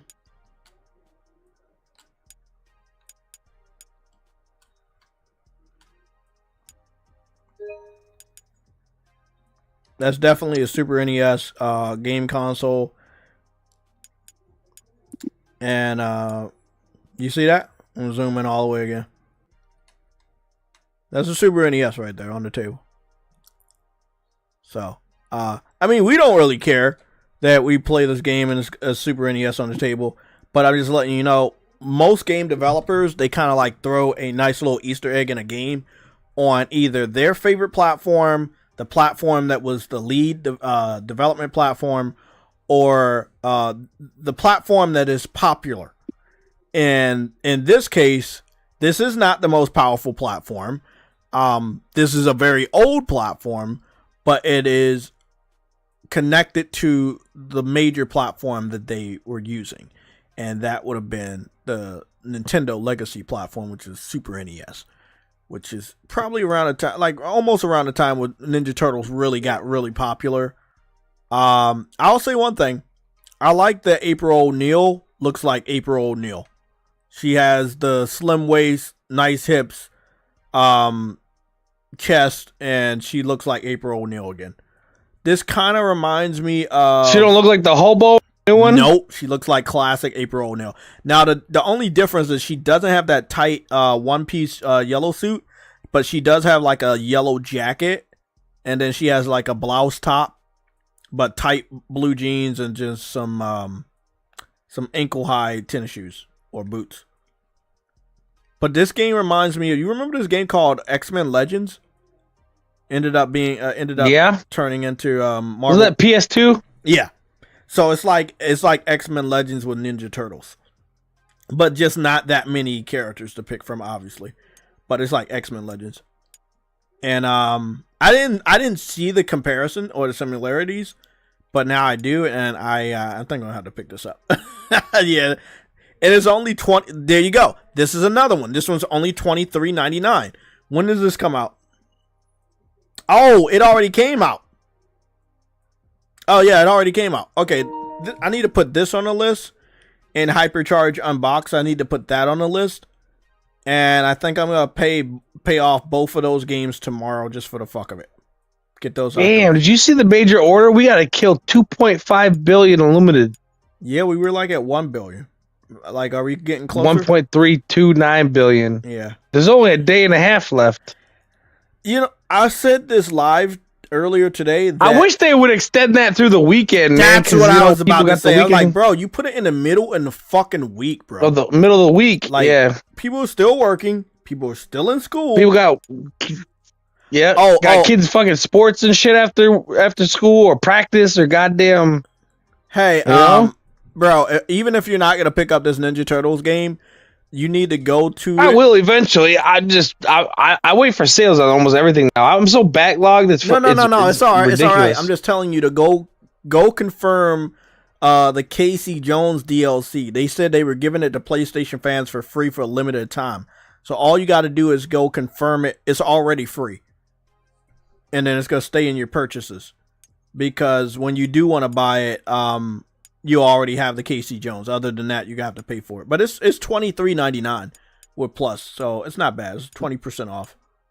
Oh shit! Yeah, I'm gonna have to pick this up tomorrow. Because other than that, it's gonna go to $30. So I might as well pick that up. So like, there's like it's the Shredded Fate one, right? Mm-hmm, Shredded Fate. So there are.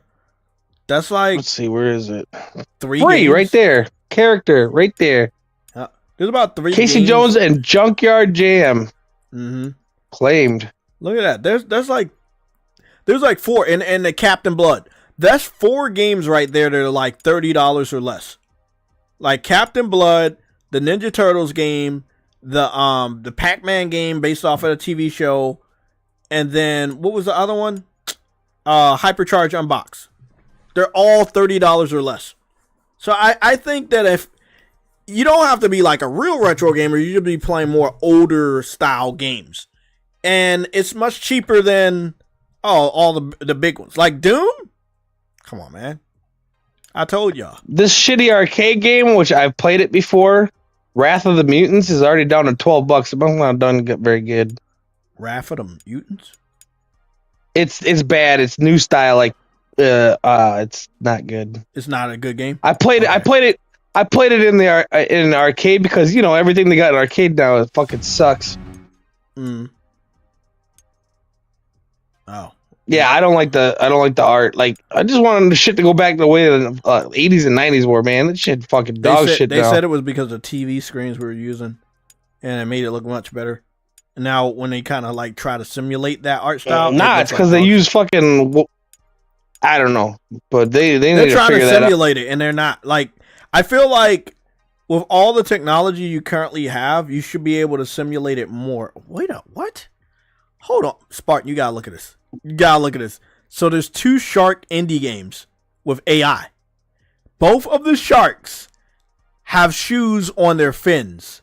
One shark looks cartoony, the other shark looks like realistic. But they're 2 different types of games. It's almost like the people making this shit are like using each other's ideas.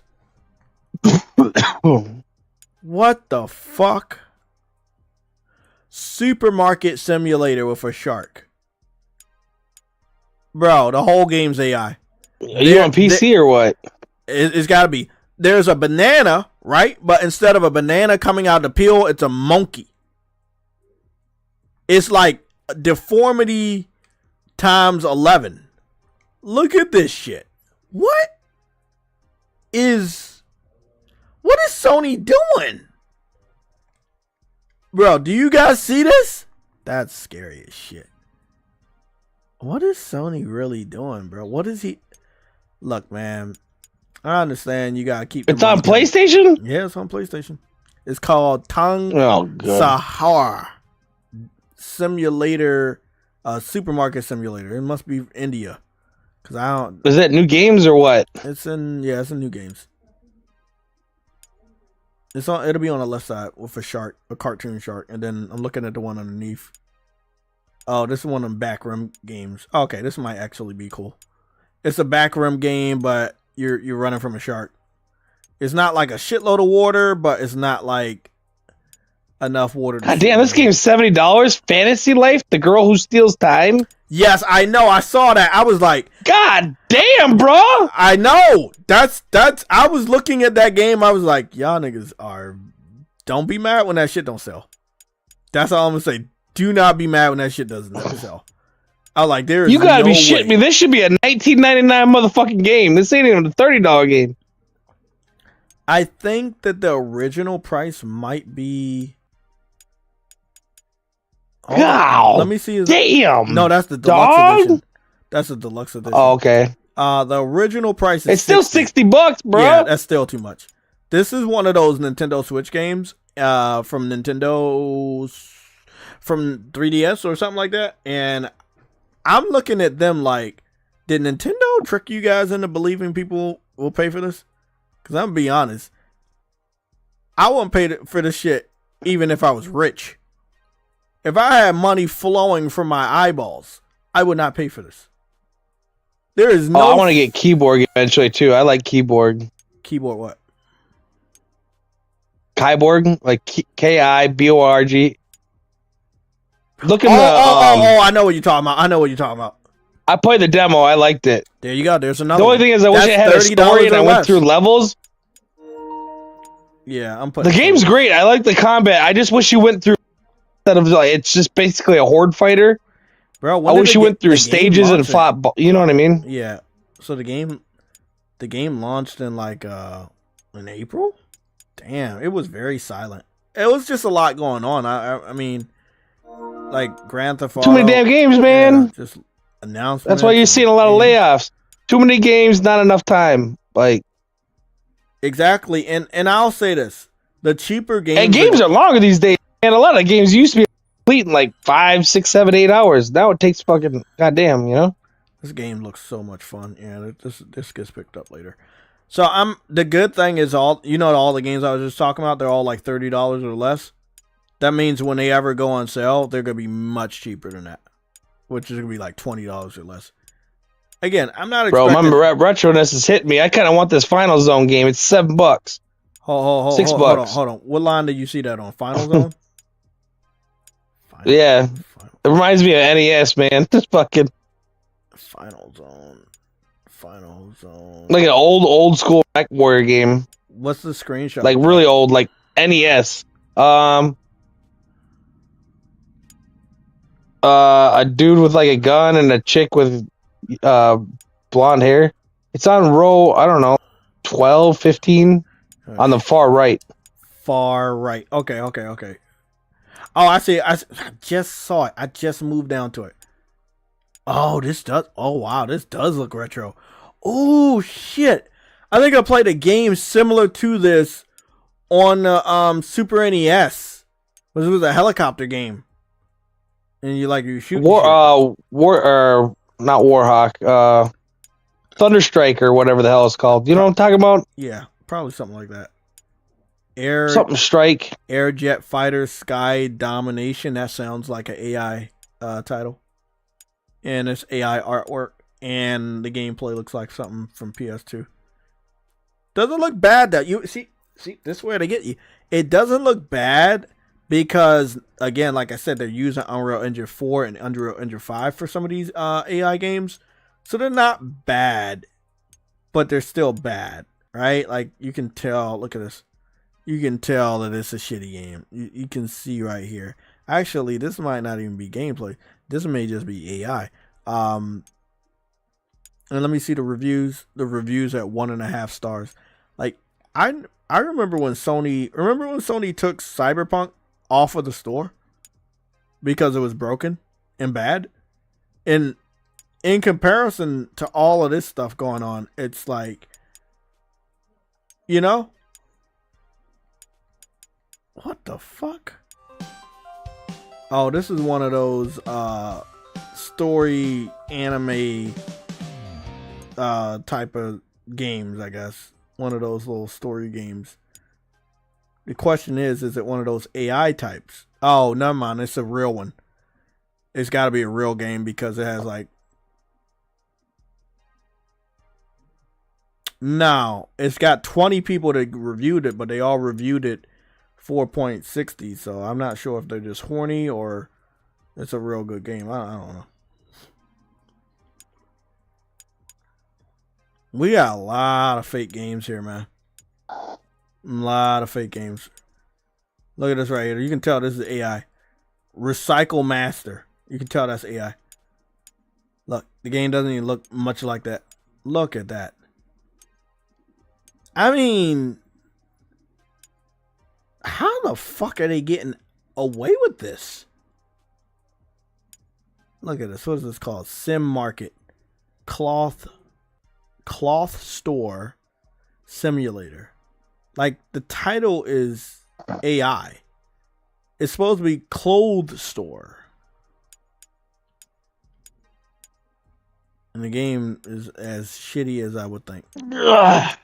Well, I gotta go to work. I was about to say the same fucking thing. I know you about to go to work. Yep. Guys, I don't know what the fuck's going on, man, but I know that Indiana Jones is being sponsored. Okay, man, I'm gonna hit you up later. Oh, and if anybody looking for something to do Sunday night on Will 777 JP's channel, Will77JP, we do a State of Gaming podcast on Sunday nights. So hit me up with the link. It's unfiltered. So if you got light feelings, probably ain't for you. Yeah, I'll be there. I'll listen in. Just send me a link.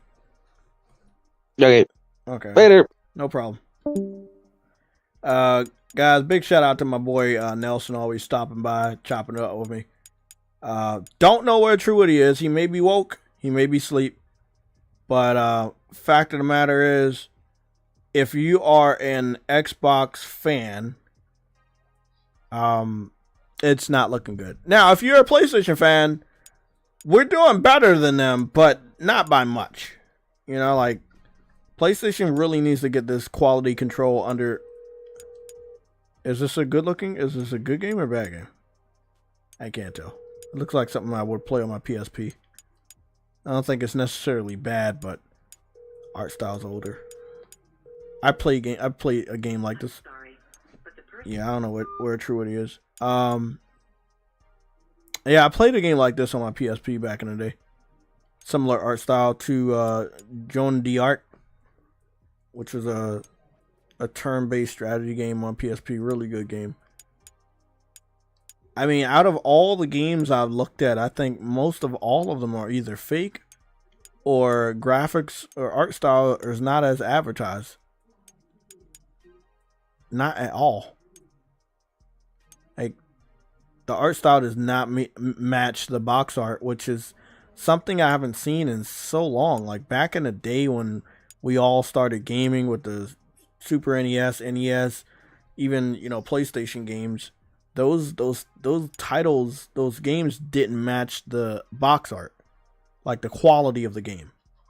But now it looks like history is repeating itself, and it's doing the same thing. Yeah, this is all dog shit. The vehicles look good. The anime females look fucking scary as shit because this is not a good game. And they're all anime females. There's only like one fucking guy over there with no shirt. He's in his swim suit, which doesn't make sense. Again, the gameplay for this title looks good. And again, you when a game is dark, and you talk about this, if it's dark in a game, if it's raining in a game, it's going to make the game look that much better. First-person shooters, racing games really benefit from that style, and it makes them look 10 times better, and that's why racing games and first-person shooters always look really good by default. Make it dark, make it raining, it looks 50 times better. So this is benefiting from that, but I can tell something's off because all the license plates have the same license plate number. And because the one in the blue has the same license plate number as the one right here, the silver, and it all has a red cross through it, which means you're probably not supposed to be using it, although they're using it. So it's just not looking good. I'm also noticing the same license plate is used in the front of the car, and it's also crossed out. Very blurry in some aspects.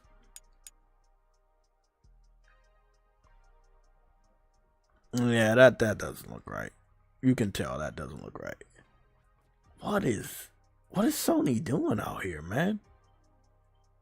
This they gotta fix. Also, not having exclusives anymore and keep putting them on PC, they need to stop that. I'm just being real. Just being real. They gotta stop that. Battle Engine Aqualica. Oh, this is one of the older games. But see, this is an older game. You expect this to look like that. You don't expect any of the new games to look like this unless they're fake. I really wish they would bring back Jade Cocoon. They gotta do a little bit better when it comes to the back catalog of older games. Don't think they will though. Monte White, what's going on? You said, Johnny, get my point is only Xbox and PC guys begging for PlayStation games. They're envious. I think you didn't understand my comment.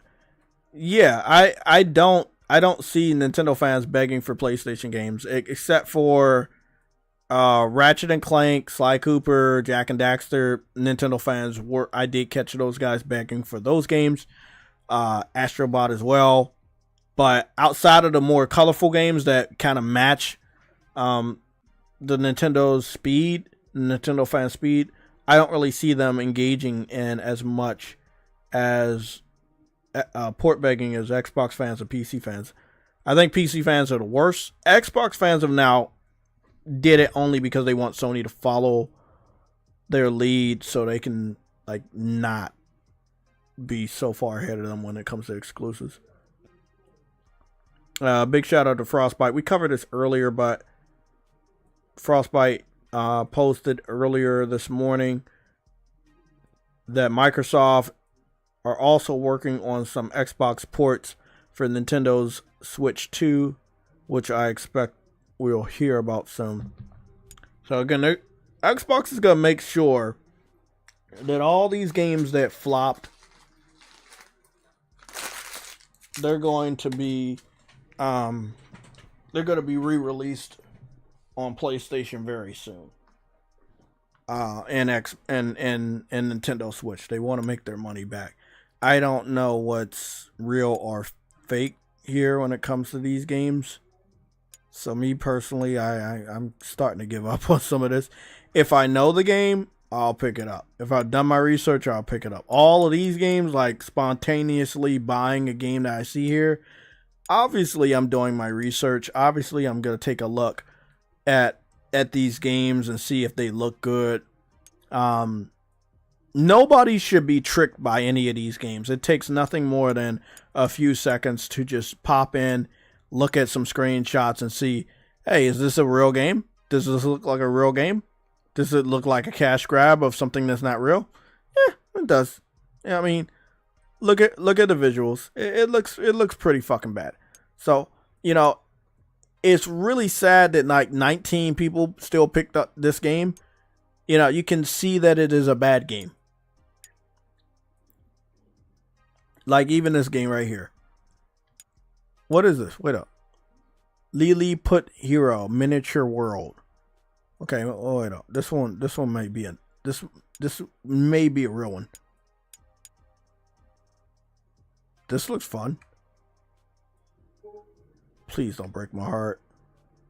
Please don't break my heart. This actually looks a little fun.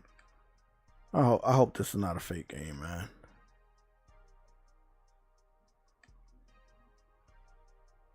Oh, it's fake. Fuck. Okay, so I can tell it's fake because the artwork right here is AI. So that means that the character is created with AI. But it doesn't mean the game itself is fake. It just means it was used with a lot of AI.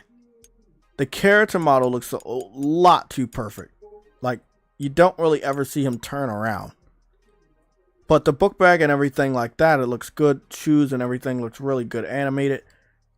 I'm getting Honey, I Shrunk the Kids from this. I'll go take a look at the gameplay and I'll make judgment. I like these types of games.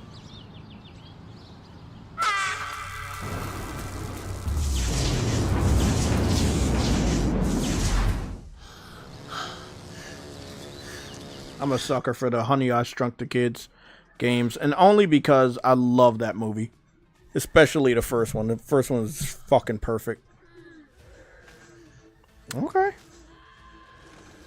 Oh, okay, I see you. It's like Zelda, but you're like miniature. Graphics don't look like horrible. Like I said, it looks like fun. Like a fun game. Haven't heard shit about this. Speaking of Zelda, wait up. Is that the sound that Link makes when he falls? That is the sound that Link makes when he falls.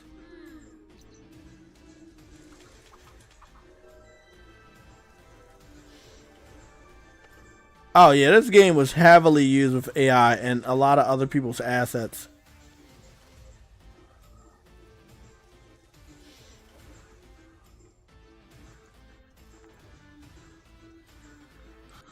Look at that. That whole, him looking at the picture, that whole picture is AI. AI will like get better. Like I've made some good stuff with AI. Like my you can clearly tell my artwork right there in the left hand corner is AI. But the new artwork I made, my profile picture, that is much more harder because of the way I made it. You know, it doesn't look as blatantly obvious as this, where every family member, even though they are related, they all have the same type of eyes. They all have the same exact type of glasses. You know, it is too perfect. You know, it is just too perfect. So you can clearly tell it's AI. Especially when the picture looks better than the gameplay. As far as three-dimensional graphics go. Looks fun. It's $14.99. If I get really, really desperate, I might end up picking this shit up for like $2. The ratings are all over the place. It's sitting at a 3.50, which is not the best. 33% of the people gave it a 5-star. 33% of people gave it 3 stars. 17% of people gave it 1 star, and 17% of people gave it 4 stars. 0% gave it 2 stars. So it's obviously not as good as advertised, but hey, it is what it is. I used to be able to find a lot of hidden gems among the mess on PlayStation Store, and I know this timestamp is going to be long as shit, but it needs to be long as shit because what the fuck is Sony doing over here, man? Nah, not as advertised. And that that art style, although it does look good, it is AI. Pool hop, I can already tell that's AI. But it looks like they're using Unreal Engine 5 with this. Box art doesn't look the box art doesn't look like it's AI. That's just what the game looks like. But again, they're going to be making a lot more games with Unreal Engine 5.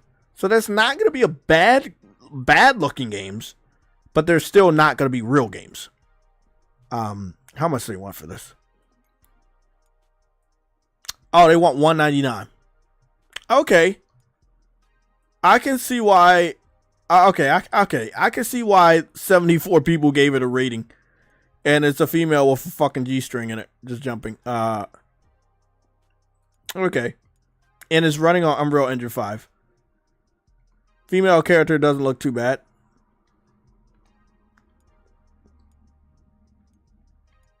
Unreal Engine 5, truly, man, it is truly a beautiful fucking game engine, man.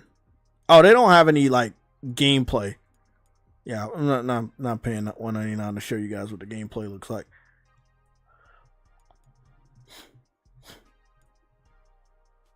Damn, bro. Like I said, most of the games here are bad. Is this going to impact gaming? I think that's a question we should be asking. I think it will. Eventually, not me, but like other unsuspecting consumers, whether you're an adult that is super casual or you're young and you're super casual, you'll be fooled into picking up one of these games.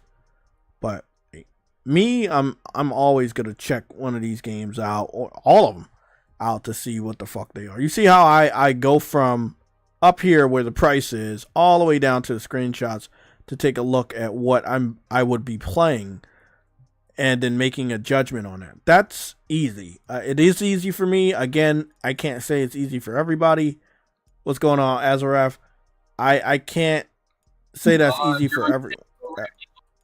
You just clicked on the Chemco page. Don't do it. Don't even dare look at them. Their games are all fucking shit. I clicked on the who page? Chemco. The publisher is Chemco. They make low effort JRPGs. They're infamous JRPG. I don't know who the fuck they are. You're teaching me shit I don't know. Yeah, trust me. You don't have to worry about me. I'm not stupid enough to buy any of these fucking games. There's like 3 or 4 different shark games where sharks have shoes.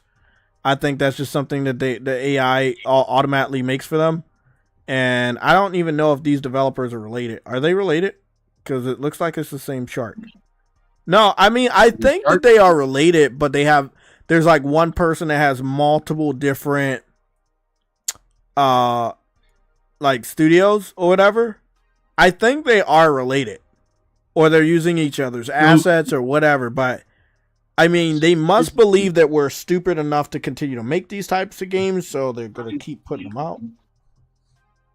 All they have to do is pay one fee to Sony, and they can put up like 1,000 games under their logo or publisher name without having to pay extra to put it up. Basically, how much? So is they that put fee? A bunch of scam games. I don't know. I can't remember. I think it was well. Let me. That's why I want to ask you a question. Like, I don't remember what the fee. If they paid a fee, right? But they have different developers underneath a studio, and they obviously have different studios. Do they still pay like one wholesale fee? If they're the same publisher, yeah. Yeah, but I'm not seeing like. But some of these games, cool games, have the same publisher, and there's a few of them that are infamous. Like there's channels that go around talking about that. I know Mystic Ryan made a big point of it on some of his videos about this PSN. Bro, like it's funny because I'm on the page where we find new games, and if it's not the ones all the way at the top, like the new ones at the top, like Doom, Forza, Expedition 33, Elder Scrolls Oblivion, Capcom Fighting Collection 2, like all of these, like Precinct, that's on my wish list. Yeah, I want to get that too. Fragpunk, I haven't played this game yet. No, microtransaction. It's a lot of these games, right? Did you see the screenshot, the third screenshot, when you scroll over Fragpunk with the mechanic chick? So there's about 4 lines of real games, and then every other line underneath is majority fake games, and that is really bad. Sony has a massive problem there. Nintendo has the same problem too. You said Fragpunk, and then you said the fourth image. Oh, with the anime style chick leaning over. Yeah, that's what they know with their audiences. They saw the freaking people making gold off of Gemma in Monster Hunter. They're like, yeah, let's make a mechanic chick. Oh yeah, that makes sense. Yeah, I see that. It's not like super sexualized, but it looks like a fun game. I like the art style. The art style is not too bad, to be honest. It's not like realistic, but it's not too cartoony. Guns look good in first person. I don't think I'm ever gonna play it though, but it doesn't look bad. I don't think it'll last. I do want to get that. I don't care. I don't even look in this PS Store anymore, dude. I just don't. Like in general, because it's just like the Nintendo store. You go in the eShop, it's the same shit where you've got a lot of fake games covering up the real ones. Nintendo's got it worse though because there's a bunch of hentai fake games. Oh, and they don't care? They don't care. Fuck. Nintendo's introduced to Sony, if you didn't know. Actually, the Sony being restrictive on the quote unquote hentai related stuff is why a lot of stuff has happened. To say like, what do you call it? Senran Kagura got destroyed because of it. You don't see them anymore for a reason because of Sony. Like, and this is pre-Herman Hulst. This is not pre-Herman Hulst. This is pre-Jim Ryan and Herman Hulst era, basically.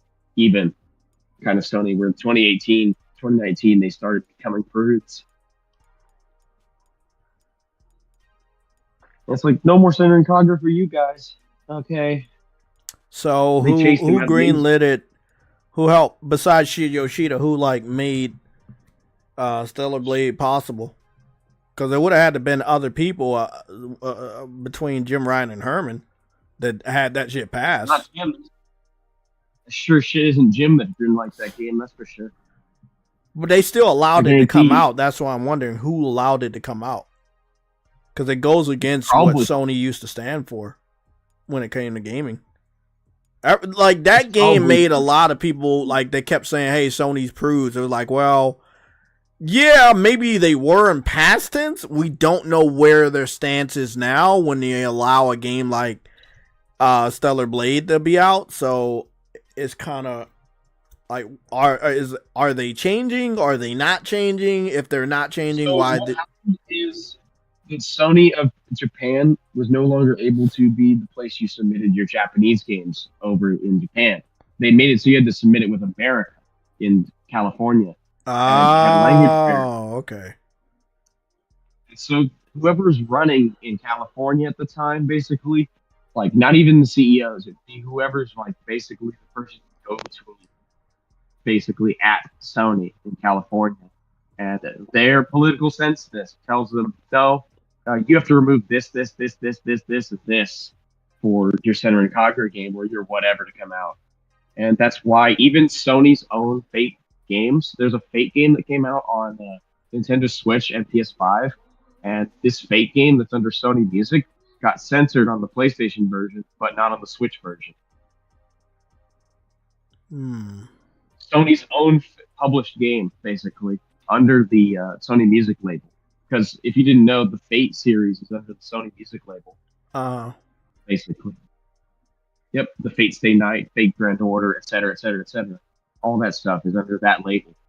Those games are all multi-platform. If you didn't know, there's Sony games, they're multi-platform Sony games. They're separate from the PlayStation brand, essentially. Yeah, I know. It wasn't just Fate. It was like some other shit that went through Sony Mobile that they published, and they also put it on like the original Nintendo Switch, but it was underneath Sony Mobile or something like that. Yeah, man, Yep. it sucks. Right. Oh, wow. He's in there? Oh, shit. That ballerina game, movie, I'm going to have to see that. Damn. It's good that they made a good female type of game movie, and they didn't kind of like replace John Wick or anybody. Made it like within the universe. I fucks with it.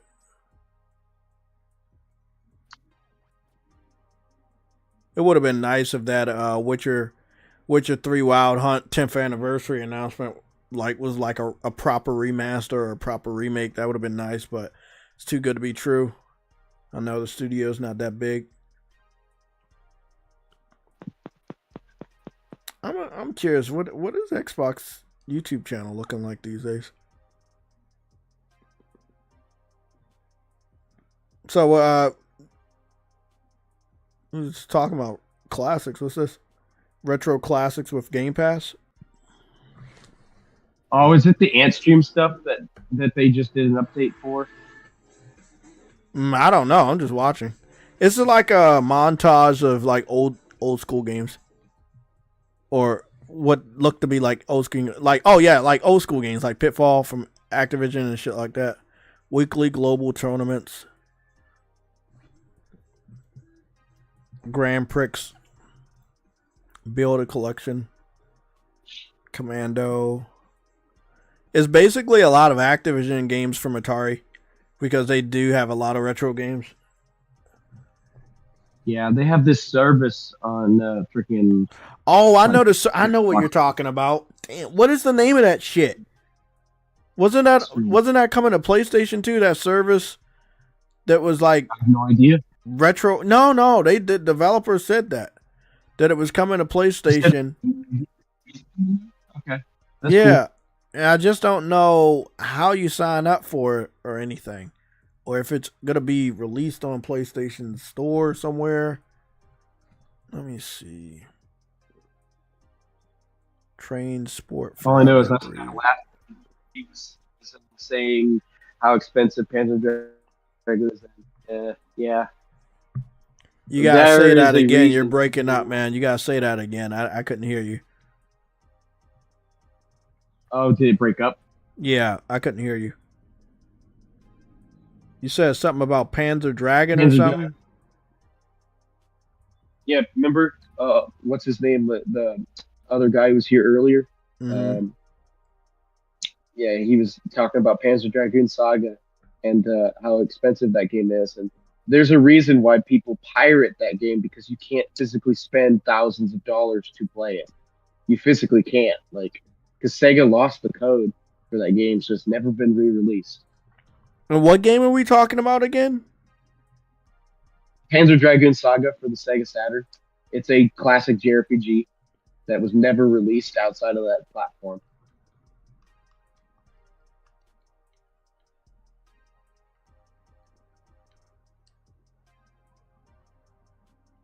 Hello? Yeah, I'm just trying to see if I can type it up. I think am I pronouncing it right? Oh, there it is. Yeah. I didn't even know he said anything about this game.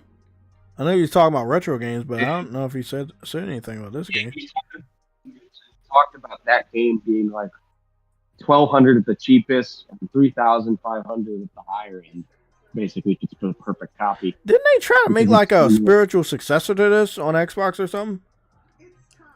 Like, I thought it was a game that came out that was similar to this. Not the same game, but it was similar or something. What the fuck? So what you're thinking of is, what was it, Crimson Dragon or whatever? For Yeah, Xbox something One, like that. Terrible. No. I'm talking about it. It was a... Shit, let me look it up, man. It was a game that they released on either Xbox One or Xbox Series X in the beginning of the generation. And it kind of like touted it to be similar to this, but it wasn't. But I've seen this style before. Panzer Dragon type games, Xbox. Yeah, it's Crimson Dragon. Was that it? I think so. I remember that launching with the Xbox One, and it was terrible. Oh, maybe that's what it was. Maybe it was Crimson Dragon. But yeah, Panzer Dragoon series was moved over to Xbox for the later entries because of Sega Saturn and Sega going out with the Dreamcast. Yeah, I'm noticing that right now. I'm just looking through. Yeah, I'm noticing that. So what is it? What is it? Oh, it's an action RPG, a dragon riding action RPG. Oh, okay. It's a dragon. What are you talking about? The Panzer Dragoon Saga? Yeah. It's a turn-based RPG where you're riding a dragon. Oh, it's turn-based. And it's what do you call it? It's using the same Panzer Dragoon style of multi-camera. Basically, where you can turn the camera a lot. Yeah. Not my speed. Phil Spencer said that shit about Mario Kart World will be outsold by Halo on Nintendo Switch 2. Phil Spencer must really like pissing off Nintendo fans. I don't know, Johnny. I don't remember Phil Spencer saying anything stupid like that, but maybe you heard something I didn't. I don't know. I don't think I heard him say that. I don't know if you've seen what I said in regards to something extremely retarded that Phil Spencer said about how he thinks that Halo would outsell Mario Kart on Nintendo Switch 2. Johnny got you, man. I really want to run with any and everything you guys say in the chat, but because I have a conscience, I'm not like other content creators, so I have to fact check you. So if you can get me a soundbite of Phil Spencer saying it out of his mouth, or find the article that he did an interview with where he said that, then I'm more inclined to believe you. But I haven't seen him say anything like that. So this is the thing. I'll say exactly what you told me on Google and see if they can pull it up. Okay? So, like, that's what I'll do. I'll start fact checking you with the Google AI shit. Phil Spencer says Halo will outsell Mario Kart World on Nintendo Switch 2.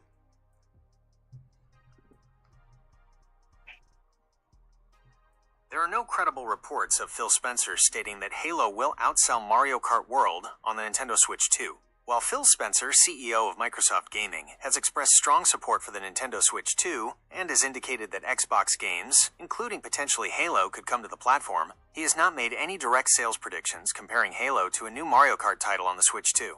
Nintendo has not officially announced a game titled Mario Kart World for the Nintendo Switch 2.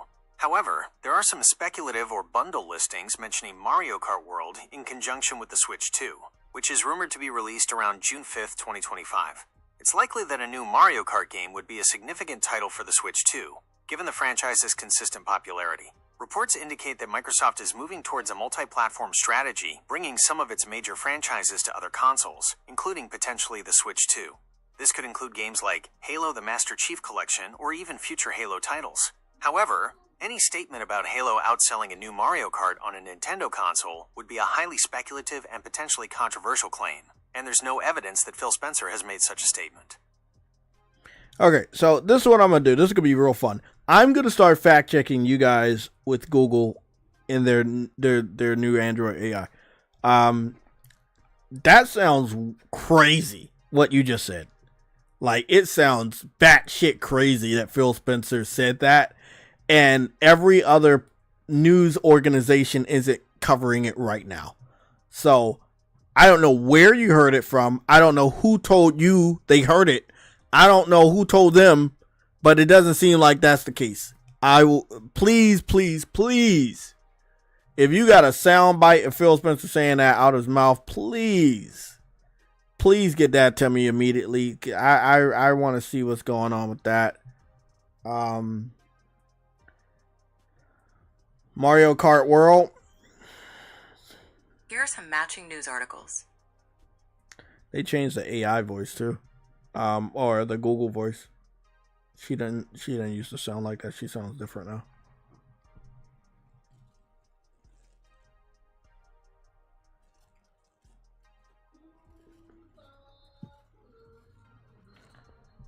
Okay.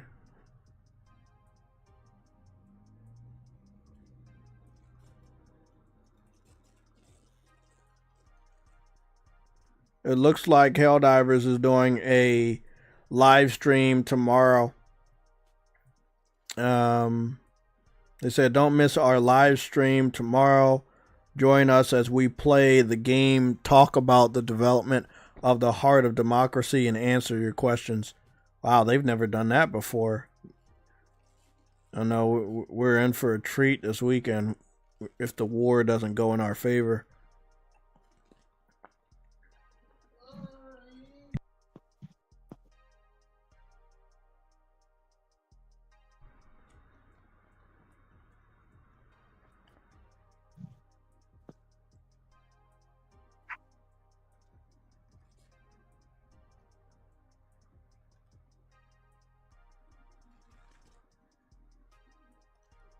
Wi-Fi 7.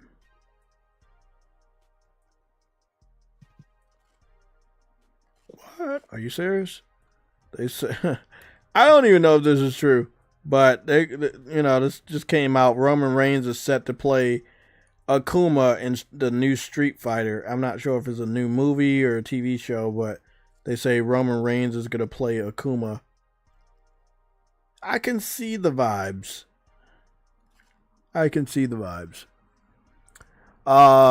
General Gorilla, you said Phil Spencer never publicly said anything like that, but it doesn't mean that he didn't say it in private. Well, that's the thing. If he said it in private, then it's recorded as an interview or something. So just get me that and we can run with it, but I can't run with something that's false. Like, cause see, I would take all the flack for giving you guys misleading information. Even if you gave it to me, if I regurgitate it and believe it, then it would be on my head that I'm running with a rumor. That's not my style, so I get in more trouble, So this is how I watch my back, by making sure that whatever you guys talk about is actually the truth before I run with it. And sadly, most of the time you guys be giving me false stuff. I don't know if you just want me to get in trouble, or what, but you guys, most of the time you guys be giving me some shit that nobody can verify. So, I say a lot of shit in private, but you don't know. You can't just assume that I said shit in private if you don't know exactly what I said in private. If it's not recorded, then can't really go where it is.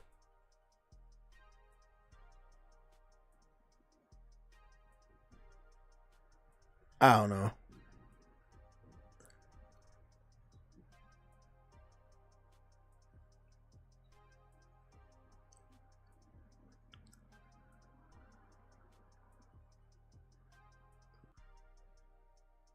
Yeah. We gotta move on from this until y'all can get some proof that he said that, man. That's, as much as I'm not an Xbox fan, and I do the console war stuff a lot, we at this channel we just don't run with made up shit. We don't.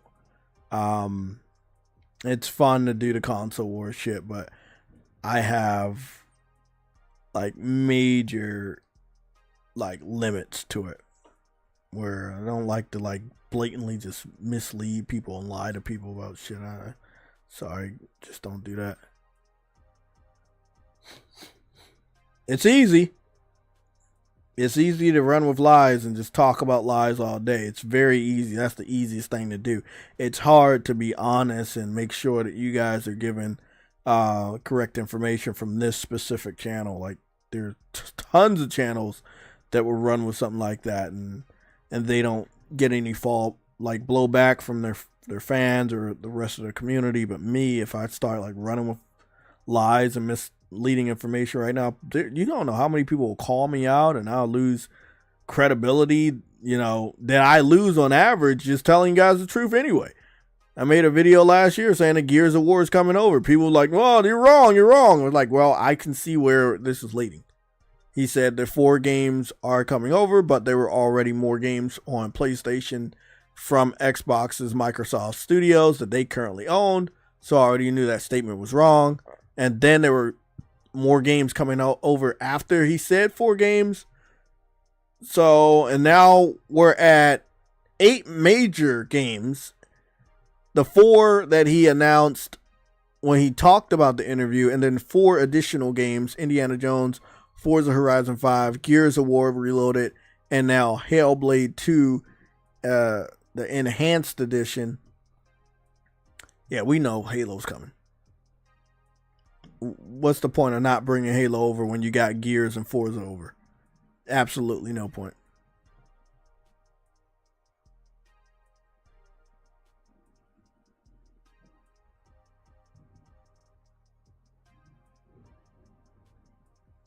Still don't see nobody talking about where he heard that shit from. We gotta go somewhere else. Speaking of somewhere else, I'm interested to see what's going on with the rest of the Xbox fans on this, what's going on today. Look, the news that happened today was like early in the morning. I know that a lot of Xbox fans have been very slow to produce content because they don't like what Xbox is doing. They don't want to believe that Xbox is dead, but it is dead. Gamers are furious. Xbox hikes price. That's 2 weeks ago. Debunked. Xbox is failing. Embarrassing viral report and truth behind Xbox failed. No, don't cover that. New Xbox hardware. Grand Theft Auto Max Payne. I mean, he just, like, this is right there. What he does, I can't get away with that. He says, new Xbox hardware, Grand Theft Auto Max Payne. What are you talking about? You talking about like Grand Theft Auto Max Payne on an Xbox handheld? That's not true. That's not true. Like, this is why Xbox fans are fucking stupid. Yes, I said it. They're stupid as shit because they have fucking leaders that pride themselves on misleading you guys. They go out of their way to fucking lie to you guys. That's why you didn't see all these fucking exclusives coming over, because you got fucking assholes like fucking Clint Eastwoods that are lying, straight up lying, looking you in your fucking eyes, lying. This dude signed his name on somebody's Xbox Series S at a Xbox Fan Fest and literally lied to every person in that event about how good Xbox is doing. And Phil Spencer lied to him and everybody else too. Aaron Greenberg's been lying. Sarah Bond's been lying. Matt Booty's been lying. Mike Ybarra was lying. Bro, like, no wonder they don't know what the truth is. They've just been lied to most of this generation and last generation. Fucking sad, man. PlayStation Forever. What's going on, man? JayTechTV didn't ever hear Phil Spencer say that. I think Phil Spencer knows better not to say shit like that around others because it comes back to haunt him. Exactly. Again, if Phil Spencer really said that, you would not be the first person telling me. I would be telling you. Because it would be around the world in 3 fucking milliseconds. It would be spreading around the gaming world and around the world, period, that he said something like that. Actually, that would be counterproductive since he does want to secretly put every one of the Xbox first-party games on Nintendo and PlayStation for it to sell. So that would be against everything he's working towards, which is to make friends with PlayStation and Nintendo and convince these guys that they are no threat so that they can continue to put first-party titles on these platforms. So for him to like say shit like that makes no sense. And we know that's false. Phil Spencer's not in that period of the console war anymore where he makes those types of statements. He's in a period of peace, and he understands where Xbox will always be, and that will be last place. They don't have a leg to stand on.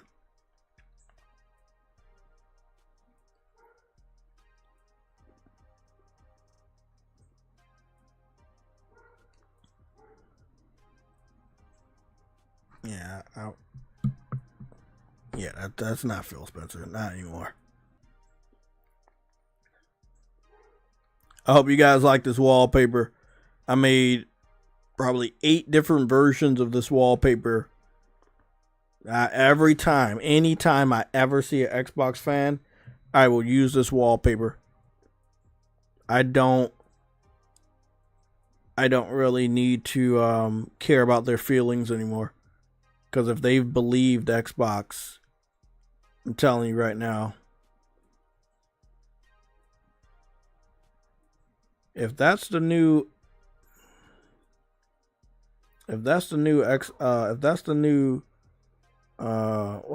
her name? Lara Croft actress, that's really, really woke. We do not need you looking like a man with the muscles. Come on, man. You gotta look feminine. What is up with every iteration of fucking Lara Croft? They make her titties like fucking smaller, bro. Like at a certain point, she's like fucking a A cup or a 0 cup. What is wrong with them, man? And they be wondering. Hey, what's up? I forgot you was here. Why. Huh? Oh yeah, I need to get my nose spray because I'm suffering from some illness right now. I don't know what it is, but yeah. I hope you get better, man. It's it is what's her it name? Her name is Sophie Turner. She was hot. She was really hot. Now they just posted a picture from her Instagram. She is muscle bound. She doesn't even look like Sophie Turner. She's older. She's like ripped. I'm like, wait up. Lara Croft, you didn't even see muscle definition, but she wasn't like sloppy. She was athletic without being a bodybuilder. Yes, because that's what they're supposed to be, not too, bodybuilding's ugly. It is like, very ugly.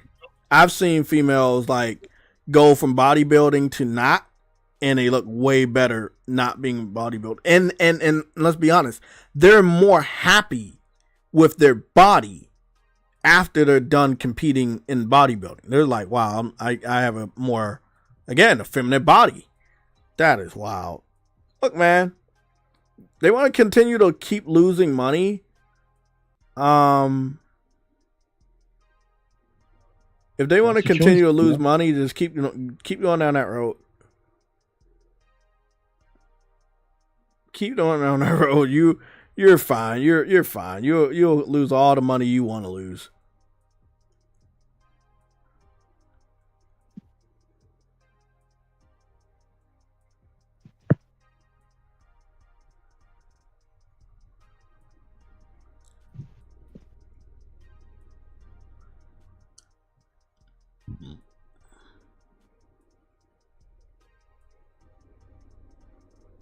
Okay, MBG doesn't know what the fuck he's talking about. MBG just streams because he gets paid money, lots of it, by his fans, whatever. And that's his thing. He daily streams for the money. And at a certain point, I'm like, bro, yeah, you're not talking about anything.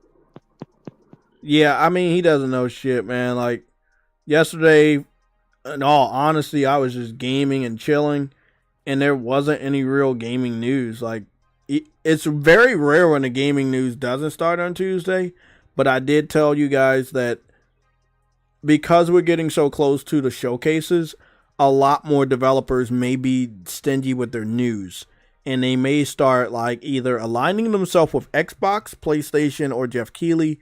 Jeff Keighley's going to take up majority of the game developers trying to get their trailer out there.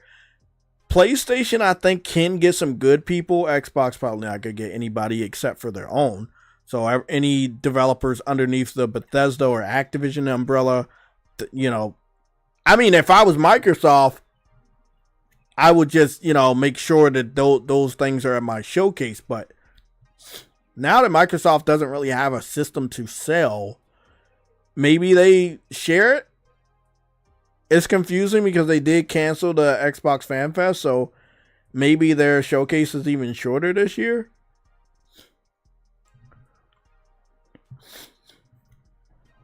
I don't know. It's very confusing when you really think about it. Like, is there even a reason to do is there even a reason to do a Xbox showcase this year? I mean, you could just lease out your games to Jeff Keighley, Nintendo, and PlayStation. They could show your games off for you. Yeah, I don't know, man. I don't think they need to rely on their fans supporting them anymore. It doesn't look like it's even going to work out for them.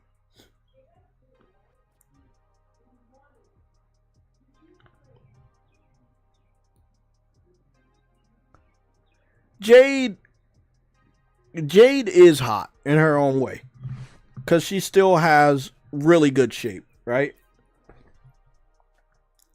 If she could tone down the muscles a little bit, yeah, she'd be more feminine looking, and that would tone up her hotness. But she's hot. Don't get me wrong. She's really hot.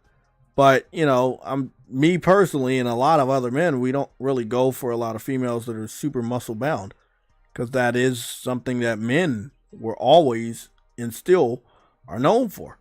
So it's kind of like you know, and I know people are going to be mad about this. It's a little bit of a turnoff to a lot of men. But there are exceptions. There are some females that are, you know, they could be a little muscle bound, but they have really, really good shape to go along with those muscles, and they're like, hey, fuck it. I'll mess with this person. You know, she's one of those people that, yeah, she's muscle bound, but she has really good shape. All due respect. And a beautiful face, nice hair, and everything like that. She knows how to dress, but not everybody's like that. Especially when you're talking about, okay, Lara Croft. We have a new actress for Lara Croft, and this person's going to be muscle bound, but Lara Croft was never muscle bound. And she's going to have like an A cup chest size, and the original Lara Crofts from PS1 or 2 didn't do that. It's kind of like off-putting. You know, it's a turn off. It's like, why are you going out of your way to make a character that doesn't look like the source material? PlayStation Forever, you said the idea of Microsoft wanting to buy Nintendo.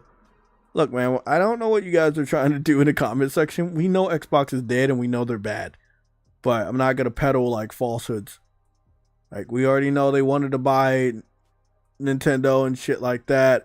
Divided the Xbox fanboys.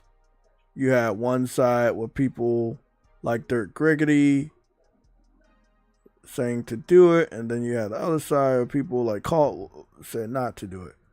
Yeah, but that was like before they even existed, though. Like, you're talking about a story that was like, we already know that Microsoft wanted to buy Nintendo when they got into gaming.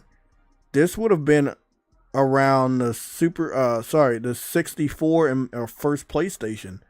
where when Microsoft wanted to get into the gaming business, they attempted to buy Nintendo, and then that fell through and they made the original Xbox. But that was way before I even existed on YouTube. This is before YouTube even existed. You're telling me stuff that exists? This shit went down before all of us existed, before YouTube was a thing, before Twitch was a thing, before internet content creating with webcams were a thing. Like this is not like something fucking new. Like they didn't make that shit. That shit been happening, man. Like they don't know what the fuck they talking about. They're hope-based content creators. They exist inside the Xbox community ecosystem to give the Xbox fanboys false hope so they can continue to be excited about Xbox, which is kind of weird. You know, you can be excited about something, but the question is, are you excited enough to spend money on that something? I feel like making Xbox fans excited about the brand, but not excited enough to financially support the brand when we're talking about buying games, is two different things. And I feel like not Phil Spencer. I feel like Clint Eastwood and Dirk Griggity type of hope-based Xbox content creators kind of lost sight. It's like me, I'll play a game, I'll show you a game. This game is fucking cool. You know, I'm enjoying the game organically. And then somebody in the chat, not everybody, but somebody in the chat was like, man, that's a dope ass game. Let me go pick it up.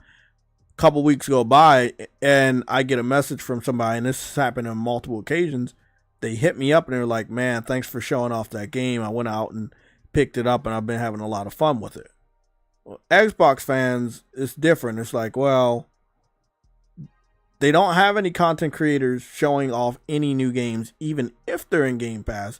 But what they do post on YouTube are, hey, look, Xbox has this roadmap.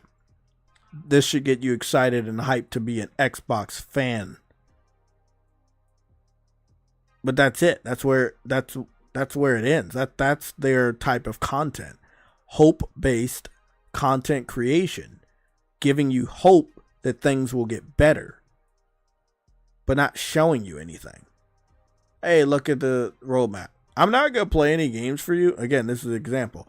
I'm not going to play any games for you as a hope-based content creator, but I'm going to give you hope that things will eventually get better. But don't worry, I'm not going to play any of those games that were supposed to make things better. And that is because once games come out, they're no longer viable for content unless you actually play games, like myself. So then Clint Eastwood type of hope-based content creators and Dirk Griggity type of hope-based content creators stop posting or stop talking about said game that was supposed to bring back the glory days of Xbox. It was supposed to make Xbox great again. Like, they don't have any reason to talk about said game because they're not going to play it and they know it didn't do the job. So then they move on to the next game or feature or thing or hardware like a handheld that is supposed to bring back the good old days of Xbox greatness. And then once whatever that is happens, and then again, it happens over and over again, that thing happens and then it doesn't bring back, you know, any good days of Xbox, then that same person has to make up a new thing to get excited about. And then again, it's going to come out. It's not going to be enough. Then you got to make up a new thing to be excited about. And that is what hope-based content creators do for Xbox. You know, I call them the Xbox heroes because they are there to save the illusion that Xbox is failing. They're there to save the day for the company, to make you believe in Xbox even though there's absolutely nothing to believe in. It's probably the most disgusting type of content creators that I've ever seen on YouTube ever. And I've seen some really, really, you know, sick ones. Like there's content creators that just use nothing but AI. I really don't like those guys either. I've seen journalists pretend to be gamers, pretend to be content creators. I don't like those guys either, but the Xbox heroes content creators are the worst. They know Xbox is failing, and they will get on social media multiple times a month to make a video or a live stream to convince you otherwise, even though they know it's fucking over, but they're not going to ever admit it. And again, Clint Eastwood's still doing it. I don't know about Dirk Griggity. I'm going to go check his channel out in a little bit, but I know for a fact that Clint Eastwood is still posting content to give Xbox fans hope, and I have absolutely no reason why he's doing it. Outside of he's getting money, and if he does give up on Xbox, he's giving up on a paycheck. But you can be honest. You don't have to switch sides, but you can be honest. But again, his whole persona is about lying to you. So why stop now? Right? That's how he made so much money on YouTube, by lying to you. So I don't expect him to stop until Microsoft officially kills Xbox and says we are done with this brand. Or they announced, not Phil Spencer, Microsoft announced and Nadella announced that we are a third-party publisher and we no longer are making competing hardware.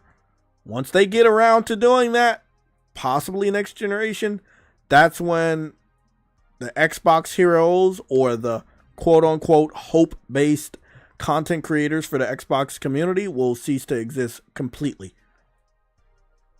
I mean, if I'm being 100% honest, let me say this last thing. I gotta look at this video. If I'm being 100% honest, I do expect them to kind of like bugger off in between this generation and next generation, where most gamers like switch sides. I expect the rest of them to kind of like switch over to PlayStation. It's probably gonna be like a handful of Xbox fans actually excited about whatever the fuck is happening next gen. And I'm saying that because look at this. Look at this. You see this? Look at this. 8 games. 8 shitty ones, right? Or you can say 3 shitty ones. Sea of Thieves is shitty, but it's a big name, right? Eventually, it made money for Xbox. Eventually, it was popular. Eventually, people liked it. But it was still shitty. I don't give a fuck what anybody says. It's still a shitty game. But when we come around to big titles, big AAA, titles that really put some eyes on Xbox, like, oh, okay, look at what they got. Like you got Indiana Jones, you got Forza Horizon 5, you got Gears of War Reloaded, which is a remastered or re-enhanced version of the very first Gears of War, which again really helped put Xbox on a map. Hellblade 2 with those graphics, again, put a lot of eyes on Xbox. Like, those are big games. For these games to be confirmed for PlayStation, and all of them coming out within the middle or getting announced within the middle of the year, is a crazy thing. Remember, Indiana Jones came out, Forza Horizon 5 came out, Gears of War Reloaded, and Hellblade 2 got confirmed for PlayStation 5 before the middle of this year. That's 4 games, 2 of which came out, and other 2 got announced before June of this year. We still have 6 more months to go. There's more than enough time to announce Starfield, announce Halo, and anything else you can imagine. It's going to be crazy. It's going to be really, really crazy. They're not going to stop putting games over here. They're actually making money. On Xbox, they were not making money. You can tell by how quickly they're putting these games out over here.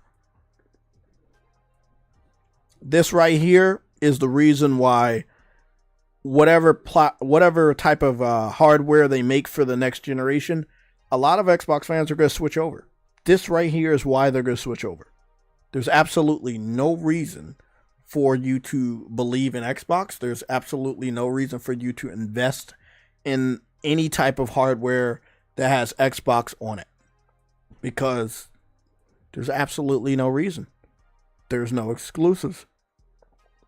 There's nothing that you're going to get that we're not going to get.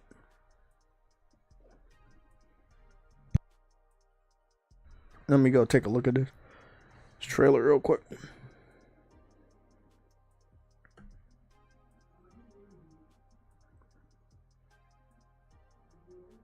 I'm trying to figure out where that...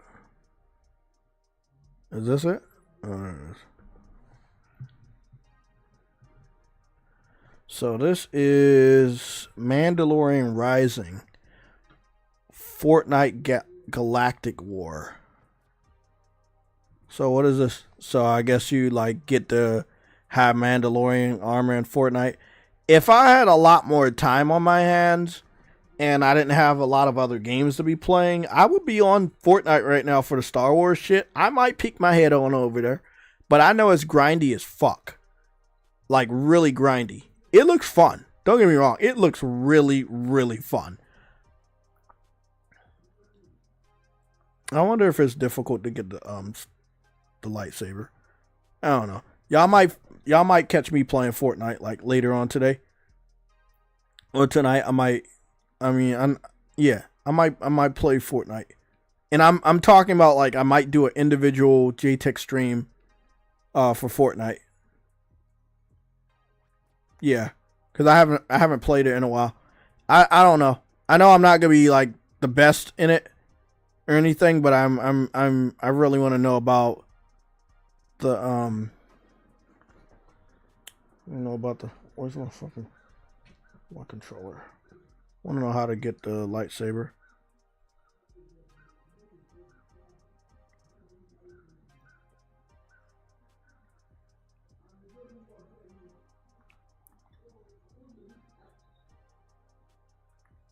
One second.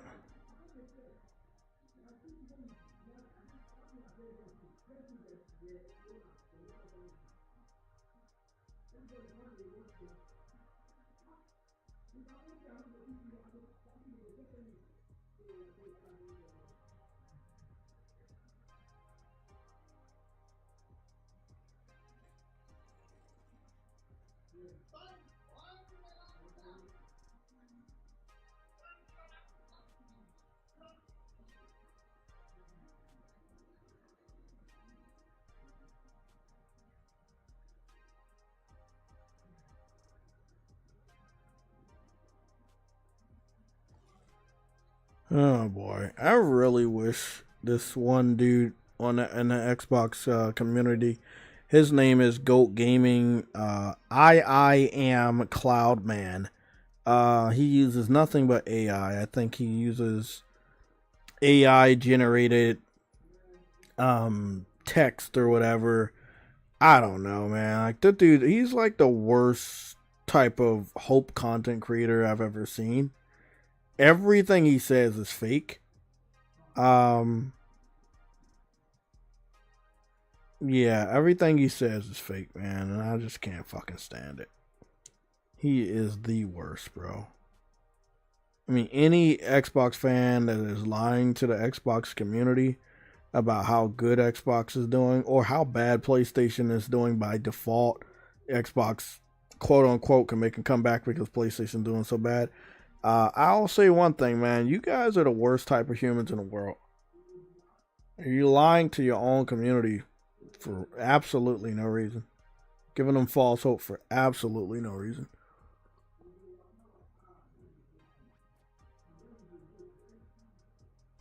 Hellblade 2 is in PlayStation Store. Yeah, John, I saw it. I guess I gotta go confirm that I saw it, even though I saw it earlier. But let me go hit you guys up with that real quick.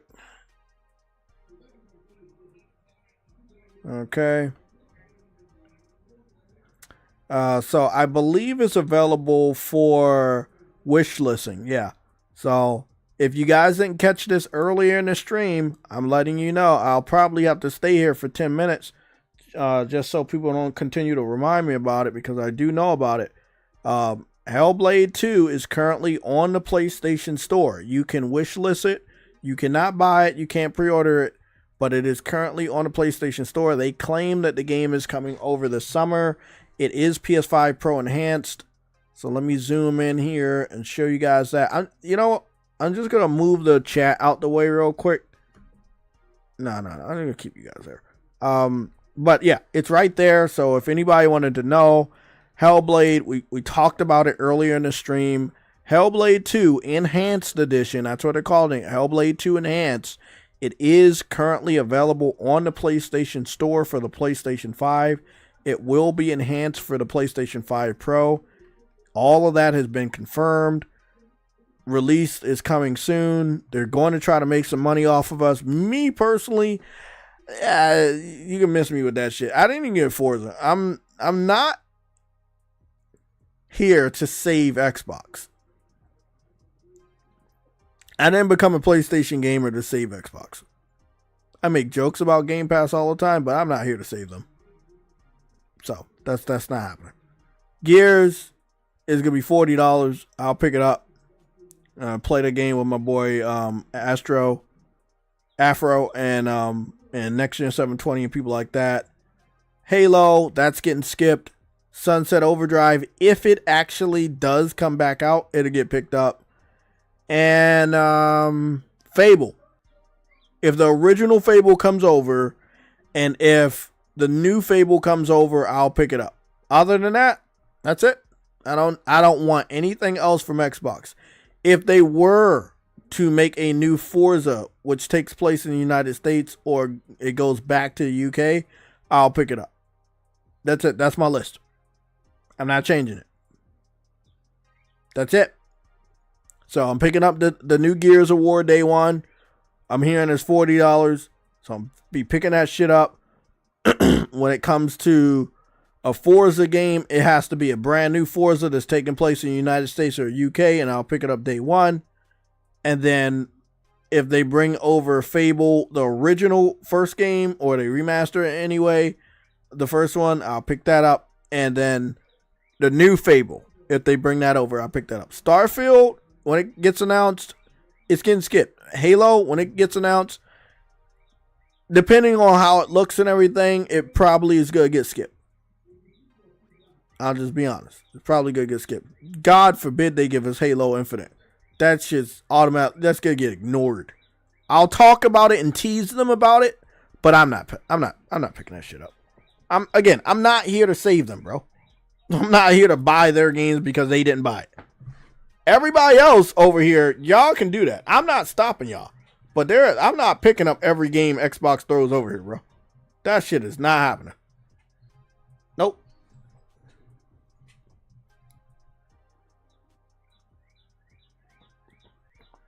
I'm only getting Gears from my boy Afro, so me and him gonna play that shit together. That's it.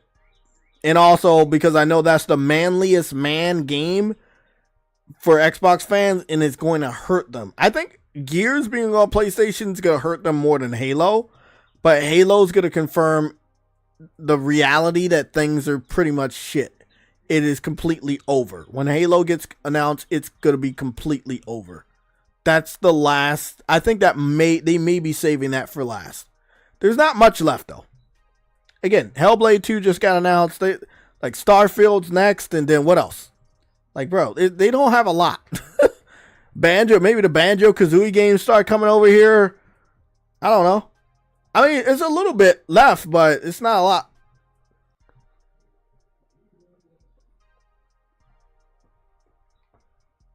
I feel sorry for all the Xbox fans that don't understand that most of the games that are currently in development over at the Xbox Studios are either going to be day and date on PlayStation or they're going to be canceled. It's just one or the other. They're either going to be day and date released on PlayStation or they're going to be canceled. Because we already know no one on Xbox is going to buy those games. Gregory, you say, I mean, I will just play Gears on Game Pass for multiplayer unless They got a PS5 only features. Well, the PS5 only features are probably going to be pro enhanced, better frame rates, better resolution, better texture, shit like that. You may be able to see it with your eyes. You may not be able to see it with your eyes. I don't buy a lot of games because other people pick up a game, but Gears is going to get picked up for, you know, like I said, my boy Afro been talking about that shit forever. I'll get that one. Forza was a skip. I told everybody I did not like Forza 5. Graphics look good. That's cool. I'm not a fan of the setting. This is a racing game. This open world. I'm going to be looking at the setting. I want to like the setting. I'm not the biggest Mexico fan in the world. I'm just not. Right? I got no problem with Mexico or anything, but when it comes to racing around, it would have been nice to be in an American city or something like that, or is somewhere in the UK. I don't know. The setting probably will look better, man. You probably could have really tested out the visuals. I know it's a lot for the engine, but hey, push that shit to the limit.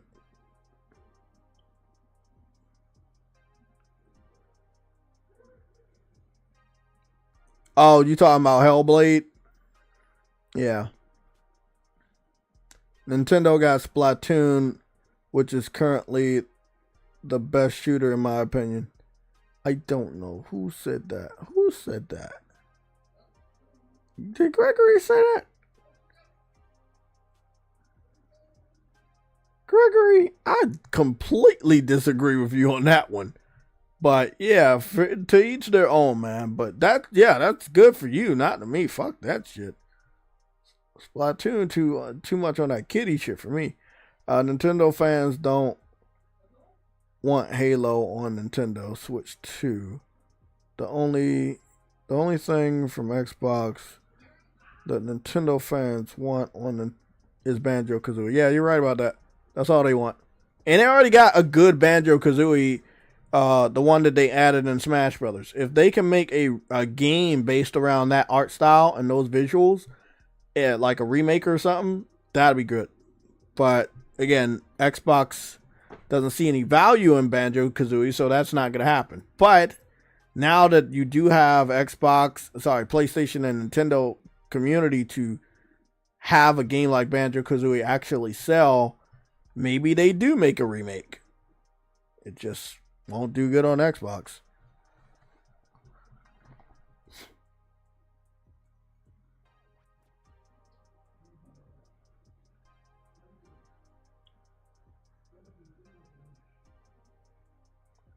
I'm pretty sure it is fun, but yeah, outside of that, yeah, there's a lot of shit that's fun. Go tell that.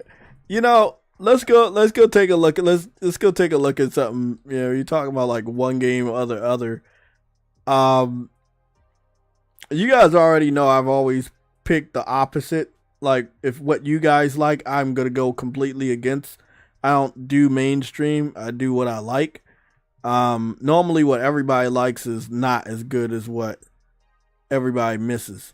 You know, I played some hidden gems in my day that were among some of the best games I've ever played.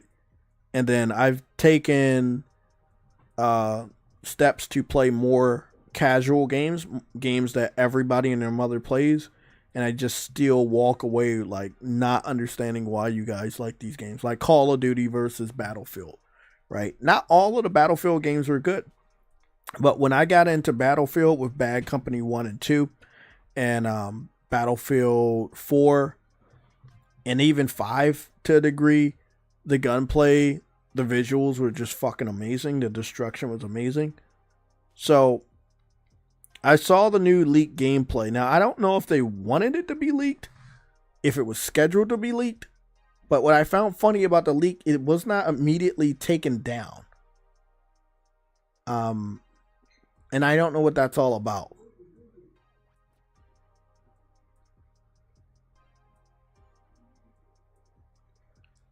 Let's see. Battlefield. Can we look at it? I think we can. So let's go take a look at the Battlefield leaks, right? So I think they put the Battlefield leaks out themselves. so that we could get excited about it. Helldivers was not supposed to be that big when it came to the new update, but it's like taking over.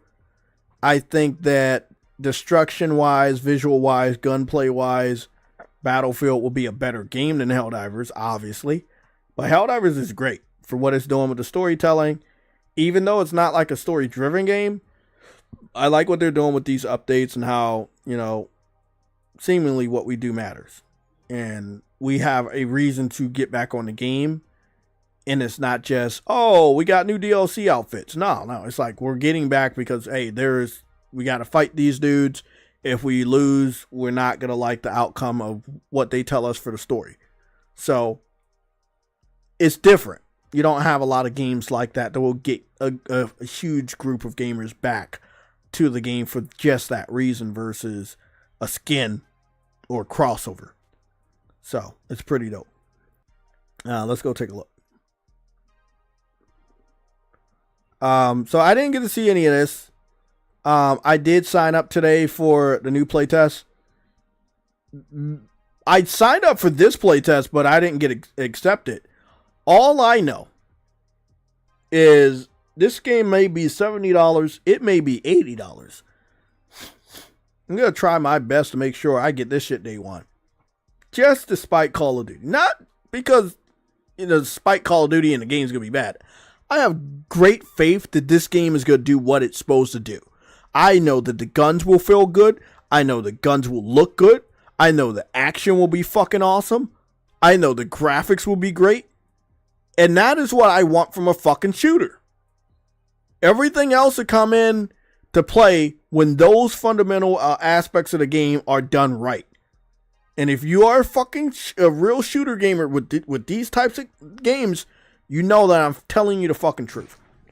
You don't buy Call of Duty for the motherfucking story. You're buying that shit because you like the feel of the guns. The game looks great graphically. The guns feel good. You know, military value is there. What's not to love? He going over all the guns and shit, bro. I like this. Like how, like, they're all together and shit. Like, that was pretty dope. There seems to be a shitload of customizations here. This video was posted 16 hours ago. I'm not really seeing a lot of leaked gameplay get, like, taken down, so I don't know how EA feels about this. Again, EA, I'm not trying to, like, fuck you over or anything, but I am very excited about this game. And I've been playing a lot of your Battlefield games, to be honest, from Bad Company 1 and 2. I think it was like Battlefield 1943, the one that was like the older Battlefield game. And then when 4 came out, it was on that bitch a lot. Like, bro, I will play a Battlefield game. I will buy a Battlefield game day one. And I will always skip Call of Duty day one. Like, that is me. I pick Battlefield over Call of Duty every single fucking time. I don't care who you are. I don't care what you like. This is me we're talking about. I will pick Battlefield over Call of Duty every single fucking time. This is what war gameplay is supposed to be about. What it's supposed to be like. I wish I was lucky enough to get in there. I mean, I would have wanted to show it off anyway. I'm not sure if they got an NDA. I mean, if I'm them, I'll allow this shit to get out there. The marketing value of this gameplay out there will really get more people excited about it. Maybe this was a marketing thing. I don't know. The tanks look good. And again, this is what I love about this is the most compressed video I've ever seen. It's blurry as fuck, but you know it looks good. That means like it looks even better than this. Like that's what's crazy. It's gonna look better than that. Let me see if this footage looks better than the other footage. I hate when shit gets leaked and they like is blurry as fuck. Nah, bro. Let me see some really good footage.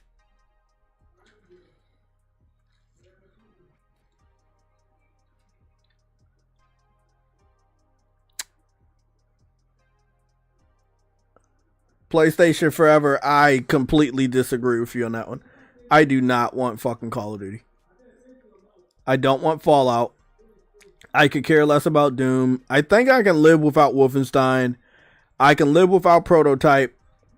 I've had enough of Banjo-Kazooie and... Not Banjo-Kazooie. Crash Bandicoot and Spyro the Dragon. Unless they really do good on the next ones. But, like, Elder Scrolls I took. Oh, yeah, that's it. Out of that list of all those games that you said we do want, the only one I really like picked up day one was Elder Scrolls. Had to get that. This gameplay is blurry too, but it's blurry too. Ooh, look at that! I like that. You stab them and you hold up the dog tags afterwards. Ooh, you can drag your partner now to safety. I like that. I don't care if it's been in the other games, but the way that they did it right there with that animation is way more realistic when it comes to a war setting. Oh, that looks good. This one looks much better. This footage looks way better. Oh, this looks good. Day one. Okay. Hopefully they don't charge you $80. It will kill the game. I don't care how good it looks. But, yeah. Bring this game out this year. You have no chance of going head-to-head with Grand Theft Auto. I'd rather you go up against Call of Duty than Grand Theft Auto, even if it's your last hurrah, EA. But I'll be there. And I know a lot of other people will be there. A lot of people are getting tired of Call of Duty since it looks like it's about to go futuristic again. And this is going to be like Modern Warfare. No pun intended.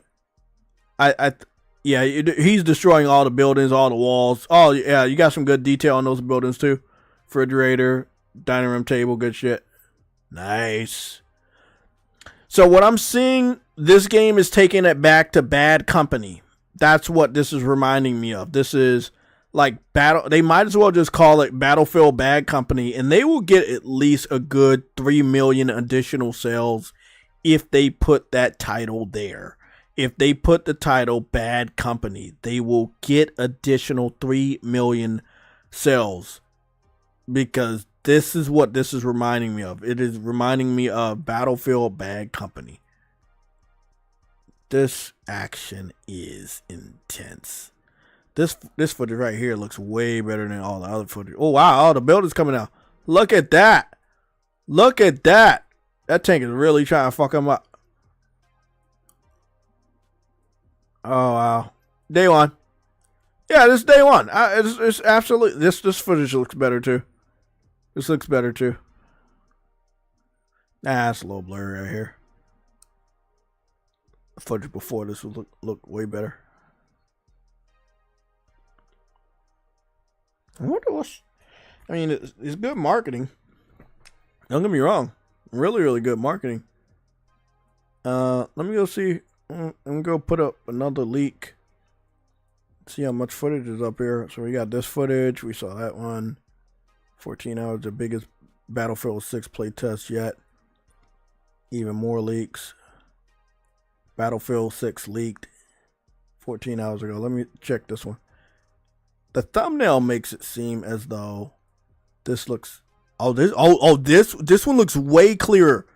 Oh, shit. Oh, this looks way clear. Oh, yeah. Oh, that looks good. Oh, yeah, this is day one. It's about to be day one just for... This is so much clearer. It's still not direct feed clear, but way more clearer than I saw before. Oh, that looks juicy. Sorry, chat. I love you guys, but I could care less what you're saying. I'm just absorbing this right now. This is fucking gorgeous. Oh my god! Day one. Yeah, that's a day one. That's day one. That's day one. That is day one. Are you seeing this? Jesus. I know everybody says this, man, but we're fucking back, man. We're back. If you love Battlefield, we are back. We are back. Day fucking one. Fuck Call of Duty. We're looking at the same footage we looked at just prior, but this person knew how to upload it to fucking YouTube without making it blurry. The other person I don't even fucking know what he did. Same exact footage. Way better. And it's still not a direct feed. That means it looks way better than this. That's what's funny about this. This is not even a direct feed. It means it's going to look way better. Whoever was running this, they're running it on PlayStation, so that's good to know. I'm seeing the R1 and the L1 in a triangle. So this is running on a PS5 at least. Maybe a Pro. We don't know. But it looks really, really good. Really good. Yeah, this is a day one. Fuck Call of Duty. Yeah. I remember I see this whole thing on the blurry one, and I said the same thing at the same exact point. I said, fuck Call of Duty. Yeah. It's a pass, man. I pass Call of Duty every fucking year. Every generation. I'm good, man. I mean, I played them. Don't get me wrong. I played a couple. You know, but nah, man. My heart's with Battlefield. Always. If Borderlands is $80, this is $80. Why would it be $80? Borderlands and Battlefield they belong to two different developers. EA already said that they don't plan on going up on their game prices anytime soon. And no matter how good the graphics look on this game, it would mean automatic death. Like literally, this game would fail. It doesn't matter how good the game looks. It would fail. Financially, it would fail. I think that the developer looked at Borderlands, and this is not the same developer, by the way. Take-Two was looking at Borderlands history as to how many copies it sold in the past, and was basically looking at it like, well, we're loved. These games sell a lot, so this is going to sell a lot no matter what the price is. And he gave a cocky comment, and it's gonna hurt that game, and I'm definitely gonna be right about this. I've seen one person say that it's not gonna hurt it, but then he didn't say that there was no real proof that, you know, it's not gonna hurt. I think there's a lot of proof that it will hurt it, because going up on price is something the gamers don't want. Whether all of the gamers are saying they don't want it, or all of the gamers are saying they do want it. I don't see a lot of gamers saying they do. But what I did say is that most of us spend more than $70 when we pay for like digital deluxe and shit like that for games we really like. But not every gamer does that. And even if we do it, we still want the choice, you know. We may not pick up the standard edition ever, but we still want the choice. Yeah. Oh, it's $70. Okay, that's not bad. That's what we want. Seeing that $80, we know the other editions are probably going to go higher too. So, depending on who you are, you're still going to be impacted by a game going to $80. Because, I mean, every other edition had to have gone up too. Or will go up. This looks good. This looks great. The gunplay, the camera, just phenomenal. Animations, great. Running looks good. 60 frames looks amazing. The gun swaying when you walk and move, it's just so realistic. Destruction is on point. Even the debris from the destruction is not like, you know, like it's just a new generation game. So it looks really good. No flat textures. Not 100% sure what engine they're using. I would assume they're using the Frostbite engine. Shout out to Frostbite. Hey, this is day one. Obviously, I'll be skipping Call of Duty again. And this game comes out this year. It's getting picked up this year. If this... I can't guarantee, like, if I'm pick this game up, if it releases after Grand Theft Auto 6 next year. But if they can get this game to come out this year, which they should try to get their game out before Grand Theft Auto. Fuck Call of Duty. Call of Duty may hurt this game by comparison because, you know, Call of Duty fans will always pick Call of Duty over Battlefield. Battlefield fans, like myself, will always pick Battlefield over Call of Duty. But I'd rather them try. I think gameplay will speak for themselves. I feel like if you can, this private gameplay, if you can make it public, and gamers can talk about how good it looks publicly, I think that'll be good.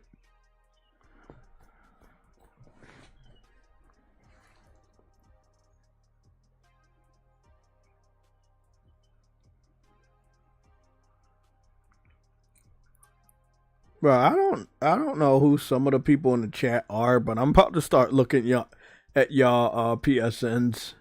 I mean, not your PSN. I'm about to start looking at your YouTube channels because some of you guys been saying some really kind of sketchy shit, and I have not looked at your profile pictures and shit to see if you guys are real or anything. But you guys, you seem like you've been saying some stupid shit, like some really suspect stuff, man. I'm just gonna look at a couple of you guys' YouTube pages and shit. Just to see if you made like your account in the last fucking month or so.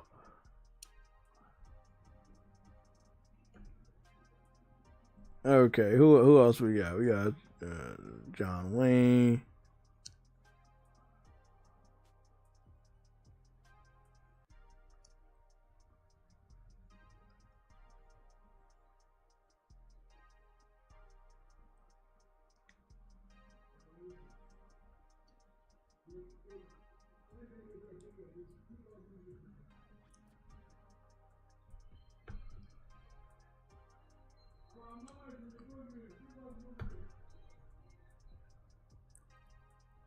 Don't worry, guys. I'm still here. I'm just gotta check out some stuff real quick.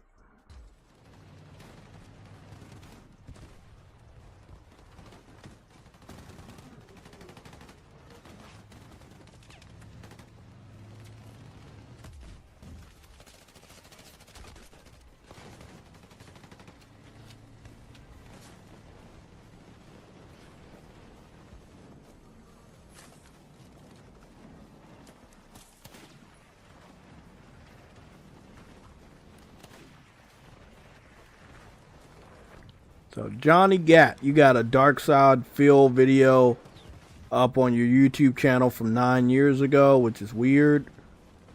I don't really conversate with anybody that seems like they're from the Fratanga gang, so I don't mess around with that.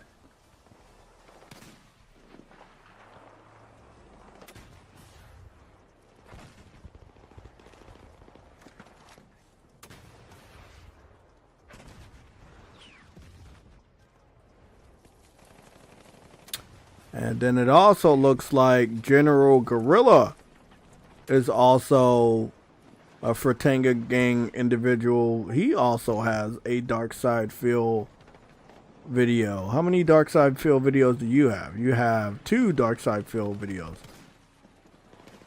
It is kind of odd, and I don't think that's a coincidence. I've been actually seeing both of your comments kind of like raising some alarms until it got to a point. So like I said, I'm just gonna protect my channel. You guys can make a new account though, but I'm cool on that. You guys said some really wild shit, and you don't sound like any of my real subscribers. You also don't have mod status.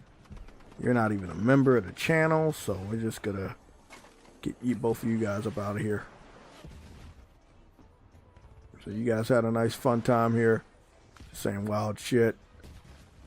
But again, as you can see, I didn't believe none of that shit. I told them I had to do a fact check on both individuals, and the multitude of just crazy shit they've been saying in the chat just didn't fucking sound right.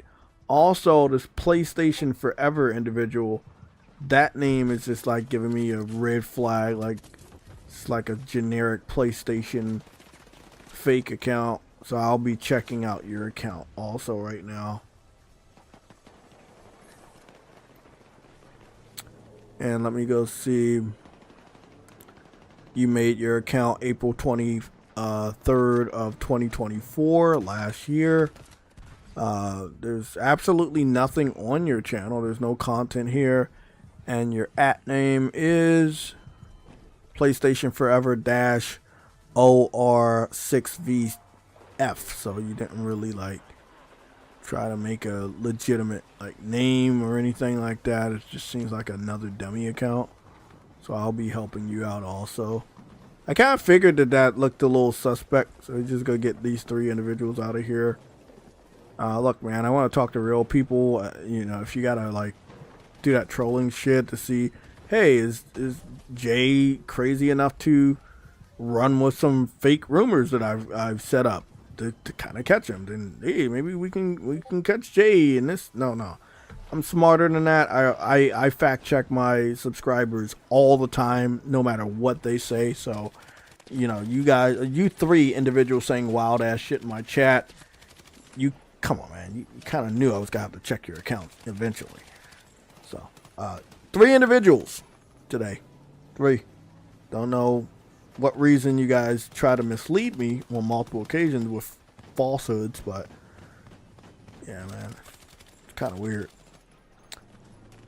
Briarios posted a super chat earlier on. Briarios, he posted a $5 Canadian super chat. He says, ordered a bucket of chicken wings when I heard Xbox lost their one and only savior. Well, I mean, I get what savior was that? Forza was actually their financial savior. Forza did better than Gears and Halo during the Xbox Series X and S generation.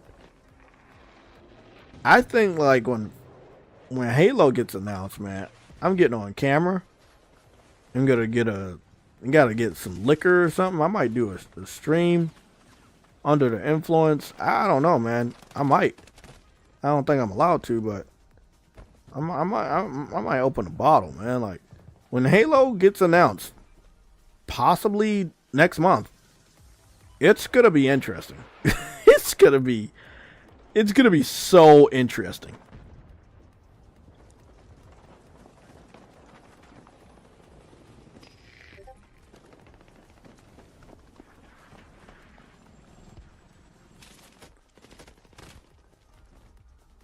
What's going on, Henry? Yeah, all three were suspect, man.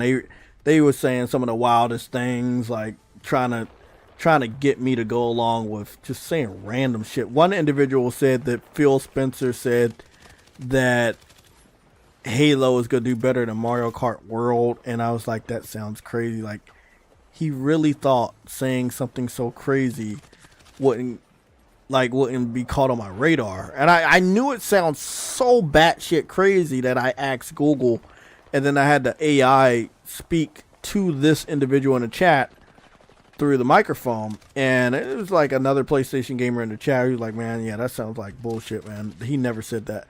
And I was like, yeah, I know he never said that, because if he said that, why would this random PlayStation dude in my chat be telling me, but no one else knows? Like, the whole world would know if he said something like that, and it would be counterproductive to them trying to have a good relationship with Nintendo by talking smack about one of their exclusives. That just wouldn't make sense. And again, like I said, everybody in the gaming industry, in the gaming community, would be talking about that statement. So that's how I knew it was false. So, it's getting to me first? Fuck no, man. From somebody I don't even know in the chat? It's not like it's Frostbite bringing that information to me. No, it's just some random person I've never seen in my chat before, trying to get me to like go along with weird shit that they say. And it happened like 3 fucking times for 3 different individuals. And it just was like, just didn't sound right, man. Didn't make sense. No, I'm not playing Helldivers. I am watching gameplay for Battlefield 6 that seemingly got leaked. I am not playing Battlefield. I was not lucky enough to get into it. If I was lucky enough to get into it, I would actually be playing it, and I think the footage would be a little bit clearer. Yeah. I mean, I want to kind of start getting back on Helldivers when it's it's people that I know. You know what? Hold on. PlayStation keeps letting me know that Metro Exodus is like is Metro Exodus the newest game? Is that like the newest one?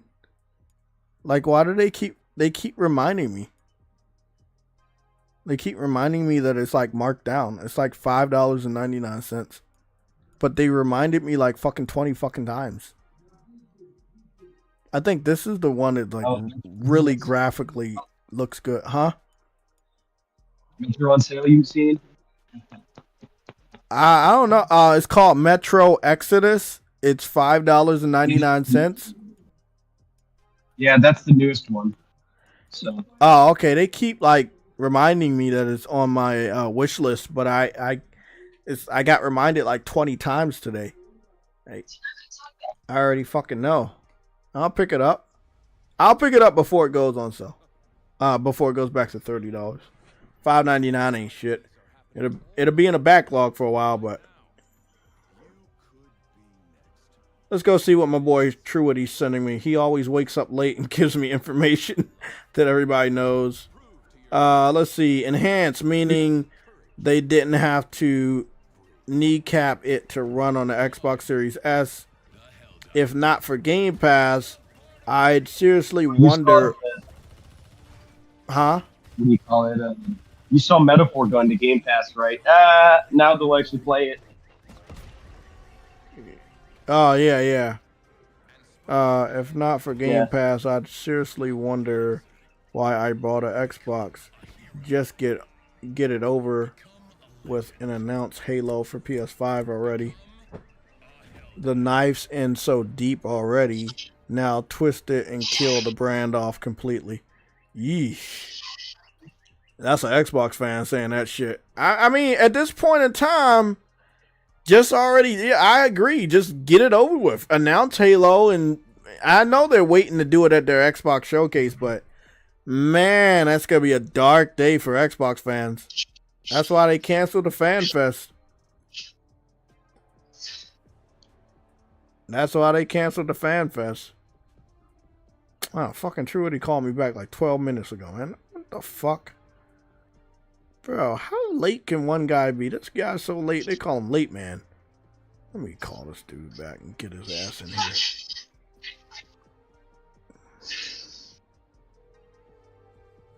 here. Okay, Ice Queen. I understand. Truity, I'm live with a red alert if you wanted to join in. Yeah.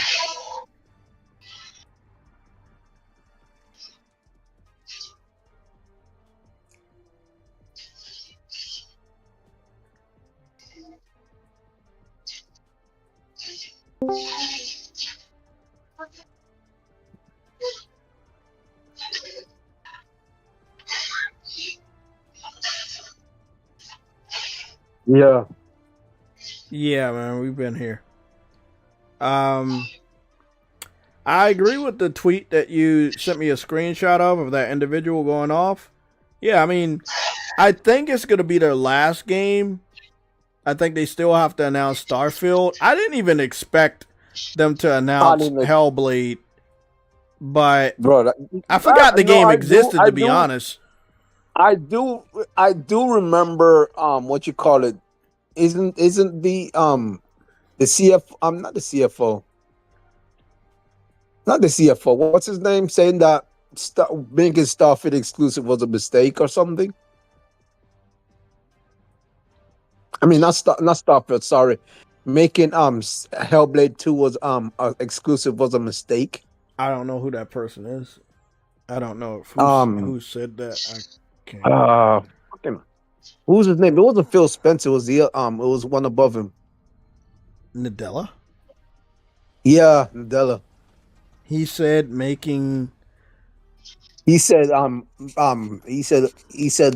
making like Hellblade 2 exclusive was a mistake. I can't confirm that, but I got a new trick. What? Oh, don't worry.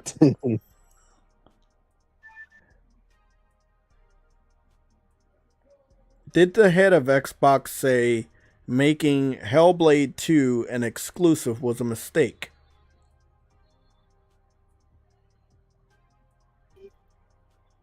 Reports and speculation from industry insiders, particularly Jez Corden of Windows Central, suggest that Xbox/Microsoft leadership considers making Hellblade 2 an Xbox console exclusive to have been a mistake. While Phil Spencer, head of Xbox, hasn't explicitly stated Hellblade 2 exclusivity was a mistake, his broader comments and the company's recent strategic shifts strongly imply a move away from strict console exclusivity for many first-party titles. Spencer has publicly stated there are no red lines around exclusives, meaning they are open to bringing more games to other platforms, including PlayStation, if it makes business sense and reaches more players. The original Hellblade: Senua's Sacrifice launched as a timed PS4 exclusive before coming to Xbox, and its sequel, being an Xbox exclusive after Ninja Theory's acquisition, reportedly didn't perform as well as hoped in terms of boosting Xbox console sales or Game Pass engagement. This is seen by some as a contributing factor to the alleged regret over its exclusivity. It's important to note that these are primarily reports and interpretations of internal discussions and strategic shifts, rather than a direct quote from Phil Spencer saying, Hellblade 2 exclusivity was a mistake. However, the sentiment and evidence point in that direction. Okay. So that's where I got it from. So it came from nowhere. Thank you. I'm going to start using this for everybody that tells me shit except for Frostbite. Because I need to know. And if y'all don't know, then they know. Came from nowhere. So that's just what yeah. No, I know. What type of content does JayTechTV make? Huh? JayTechTV primarily creates content focused on asterisk gaming news, discussions, and gameplay, with a strong emphasis on PlayStation. Here's a breakdown of the type of content you can expect from his channel. Gaming news and updates. He covers the latest news and developments in the gaming world. He often goes live to discuss these topics. Gameplay videos. He plays and streams various single-player and multiplayer games. Recent examples include Monster Hunter Wilds and discussions about Death Stranding 2. PSLOG Sunday Show. This is a recurring live stream where he and a panel of other gamers discuss gaming topics, often with a focus on PlayStation. We'll be using this to get the truth.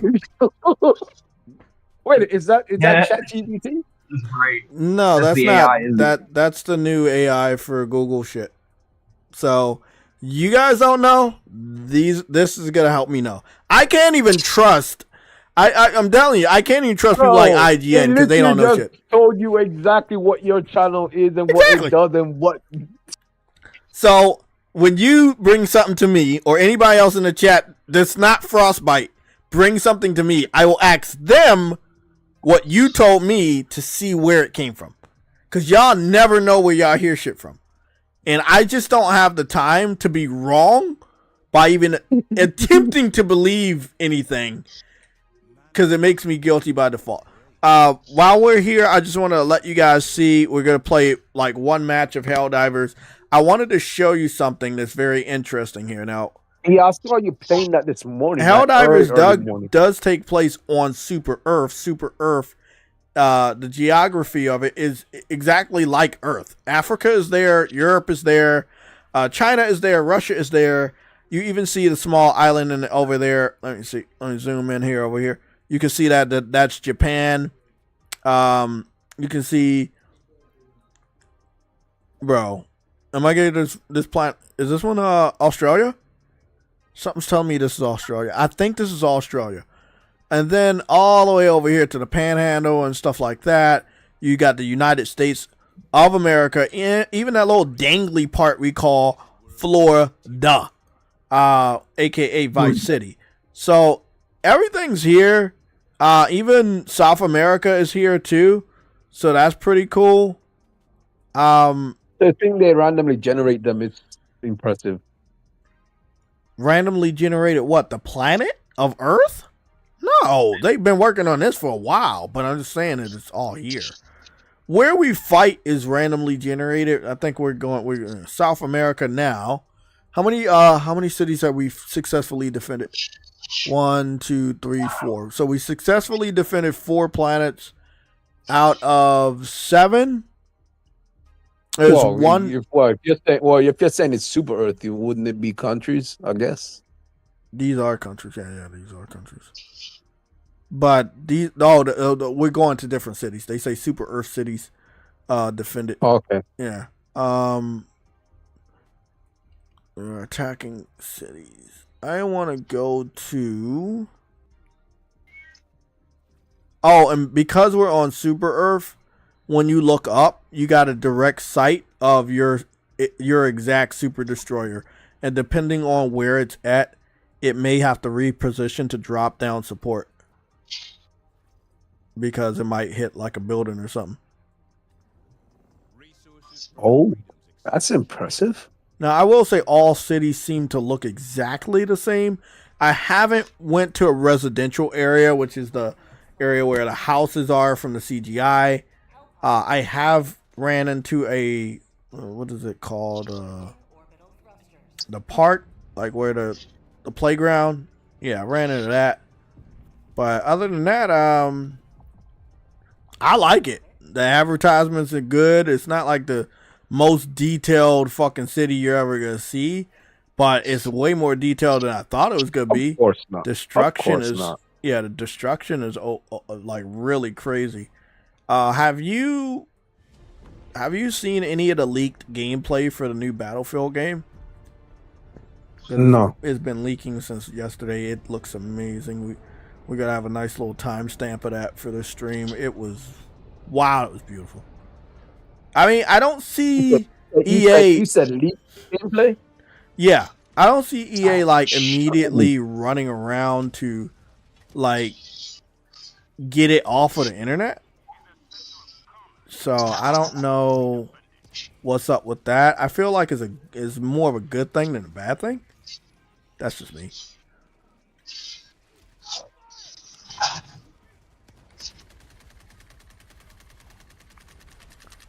Sometimes they're control leaks. I think that's what it is. Now, I will say a lot of people were like on Helldivers yesterday, and Helldivers was kind of like controlling. 9 minutes of leak gameplay. Yeah, this is controlled. Yeah, that's what I was thinking.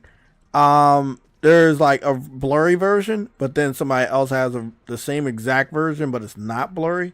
It's like really good quality. So again, it seems like it's orchestrated, but again, I'm not saying anything negative because there's nothing negative to say about it. It looks great. Let me get this shotgun.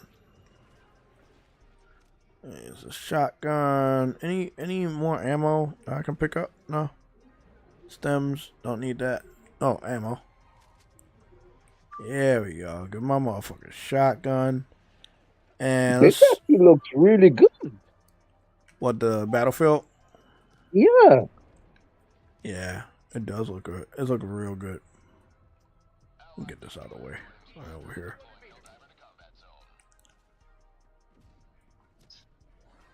Yeah, it looks fucking great. It's day one. I looked at it. It's not like, oh, it's day one. I like Battlefield over Call. Oh yes, every time, bro. Every fucking time. Because if you really want a war style game, how the fuck could you pick Call of Duty over Battlefield? How could you? There's no way. I'm still amazed at how big the city is. That one gets me all the time. Like this one. Really, and at this point, Call of Duty just doing a bunch of stupid shit. I'm like, bro, no. Too many fucking cameos for people that are not even in the war and shit. It's so awkward.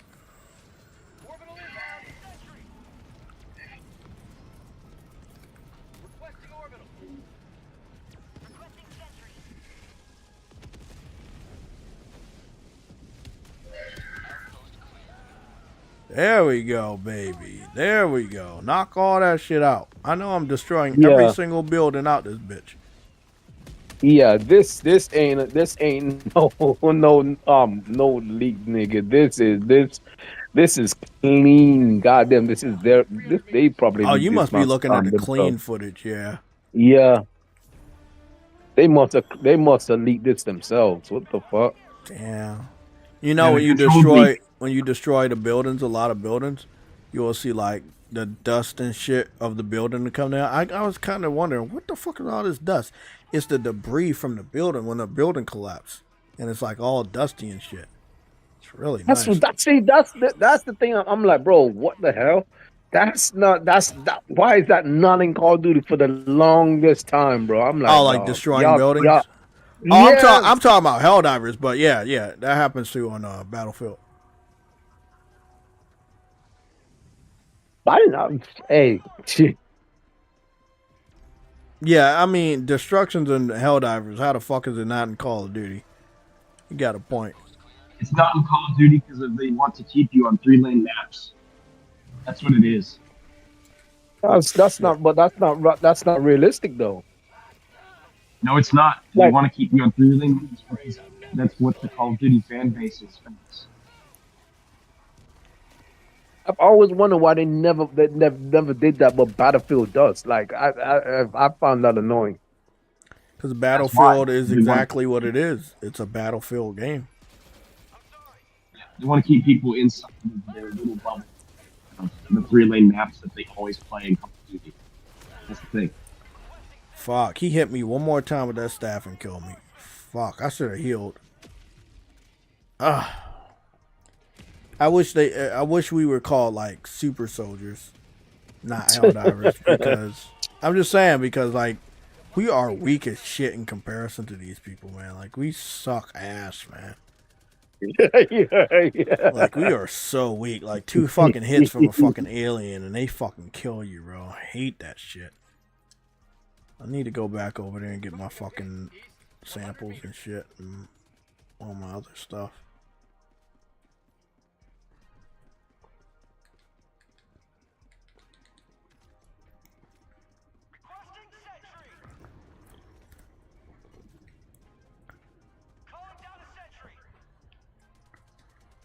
Yeah, I love that shit. Yeah, that was a welcome surprise on a Wednesday, but you know, it kind of makes sense. I don't know how long we'll be live today, but the last time we left offline, it was like some major gaming news that broke, so we may be live for a little bit longer.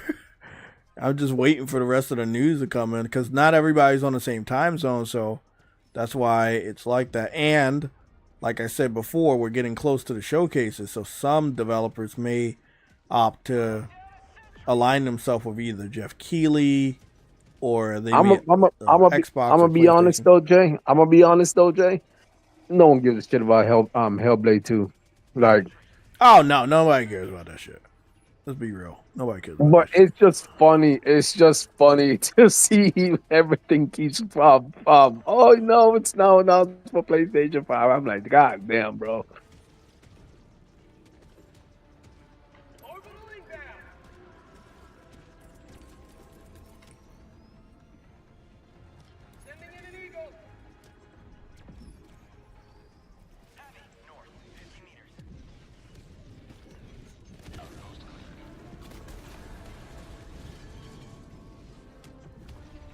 Killed myself. Oh, so there's a weight system in Battlefield. So you got, when you put attachments onto guns, you can't go over A certain weight. Yeah.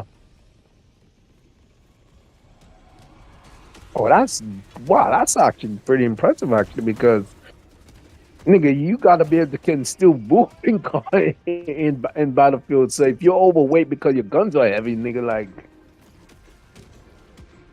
that's impressive.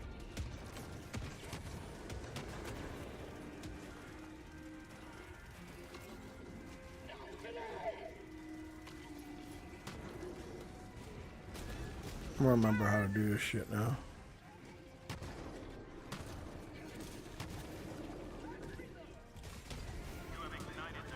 Yeah, boy. Got the flag updated. I actually can't wait for this to come out. Actually, it'll be good to get a military game again. I know.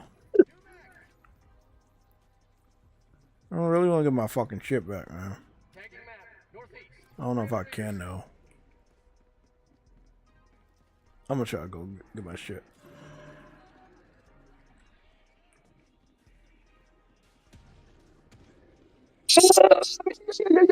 Okay. I got on there, Monster Hunter earlier. I don't know if you want to get back on there and try to do that event for the that cloth, that scarf, that anime cloth, the anime scarf. Hold on. What? It's a scarf that's like an anime. It's like waving in the wind. It's big. Yeah, it's fucking. Oh, I'll definitely get that. Yeah, everybody's on missions doing that shit. So I want to knock that. I didn't even know though. I didn't even know what was even available for it right now. That's the major one that's the one that everybody's waiting for. You got everybody dressing up like anime characters and shit because the scarf is just like waving in the wind cinematically. I found my samples and my fucking. Yeah, I found everything. Give me this. Give me my shotgun back. Give me this. Samples.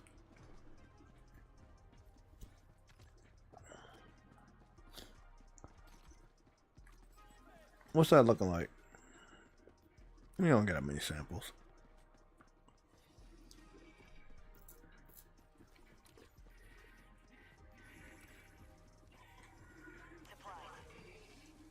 But I'm not gonna lie, man. Helldivers on Super Earth is probably everything we expected it to be, man. Like, you got civilians running around every now and then. You got all these vehicles in the streets. Final Fantasy X tradition. I'm freaking sick, and I'm playing a game like Final Fantasy X.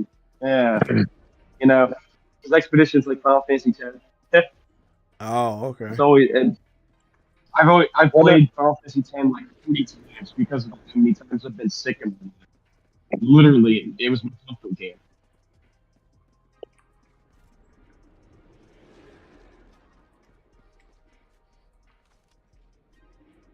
This dude had glasses on.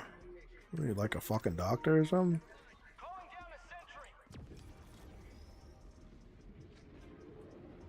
Says welcome. Welcome to Game Pass. Home of the game. Oh, look at all these fucking samples, bro. Nah, Rich, I'm gonna... Oh, he dropped that shit.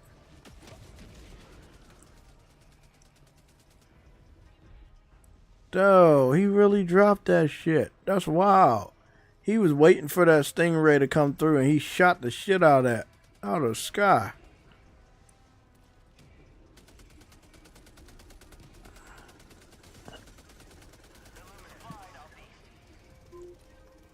Where are we going? Well, yeah, I just uploaded the escape pod. Okay, cool. They just doing all types of side mission shit. It's good. I like when we do shit like this. I mean, get all the experience out the way, get all the money, all that shit. Hey, it's good when people actually are on the freaking. Oh, why the fuck? I thought my fucking guard dog was trying to kill a teammate, but it ended up being an alien that snuck up behind us. Did you get this from me? Oh. I'll keep my guard dog, buddy. I'll keep my guard dog.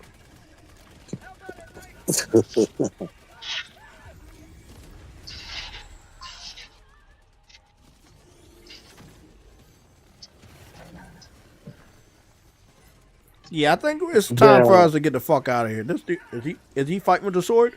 Oh, he's fighting with the sword. That's so dope. He cut all of them up. Oh man, that's awesome. Man, he just tore through like 7 motherfuckers with the sword. I need to get a sword. I need to get that sword. Yeah, you need to get your ass on the game, bro. You gotta get them out to run through.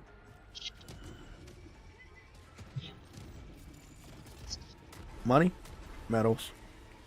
You normally don't get money on this game anymore. We used to, though. Used to be a lot.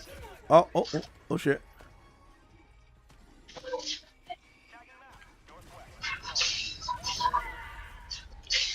Lightning sphere. Oh yeah, that's right. The aliens do got that lightning sphere. We used to have the lightning sphere as a weapon, but on the first game, but it would kill us a lot. So I don't know if we have the lightning spear anymore. And if we do, I don't know if we even put that shit out.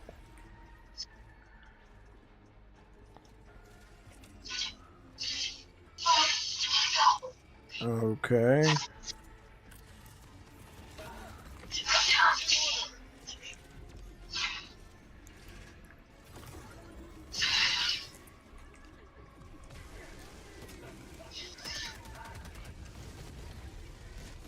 Bro, I'm dying way too much, man.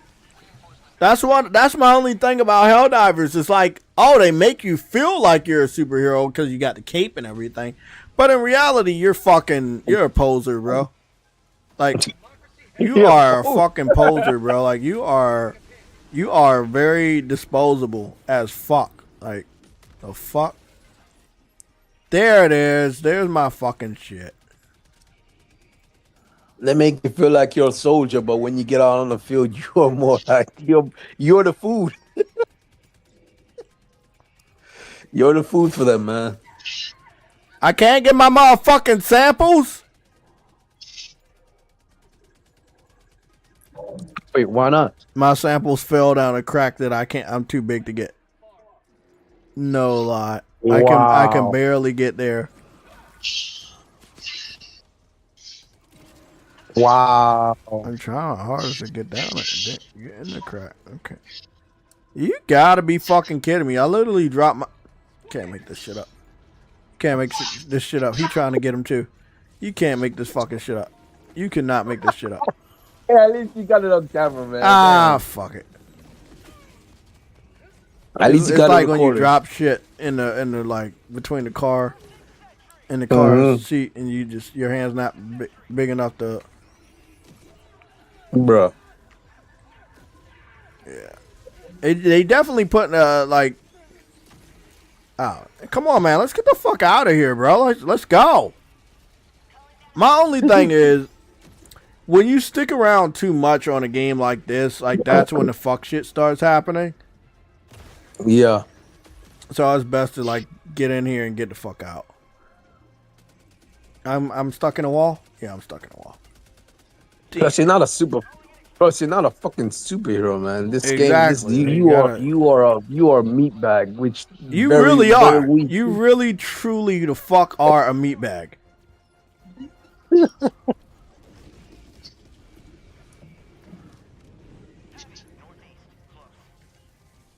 I got a shotgun on me. I'm gonna start using that. If you fall in the like a sewage drain, you'll die. Oh, mighty Keith! No, you did not. What do you do? He made a video buying an Xbox in 2025. Be like, is it a new video? Yeah, how 25 seconds ago. 25 seconds ago. Oh yeah, give me that. Give me that. Give me that. I need to watch that. I gotta watch that. Oh yeah. I gotta get some food and watch that because that's how good it's gonna be. Yeah, I like that. I like what I'm hearing. So that's gonna be comedy gold. I ain't gonna even lie. I can't believe I dropped my motherfucking samples between a crack and a wall. Let me watch that real quick. Yeah, mute your mic. I don't want to get copyrighted. No, I'm watching it. Actually, you know what? You don't want to get copyrighted through my foot. You know how that shit is. You know what? I'm gonna mute myself and I'm watching on my other phone. I believe in you.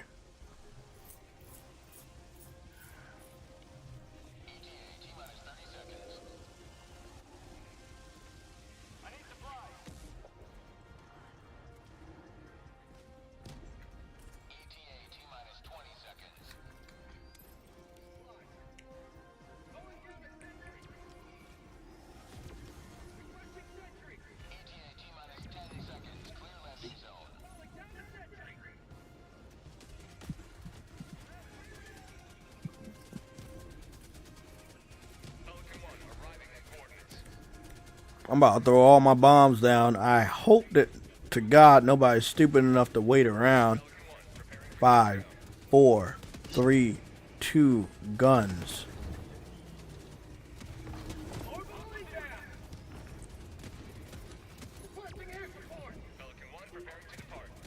Oh yeah, they're all gonna die. They're all gonna die because they're stupid as shit. How the fuck they didn't die from that? That's crazy. He killed me. He killed me while I was in my chair because I called down the bombs. He's a fucking little bitch.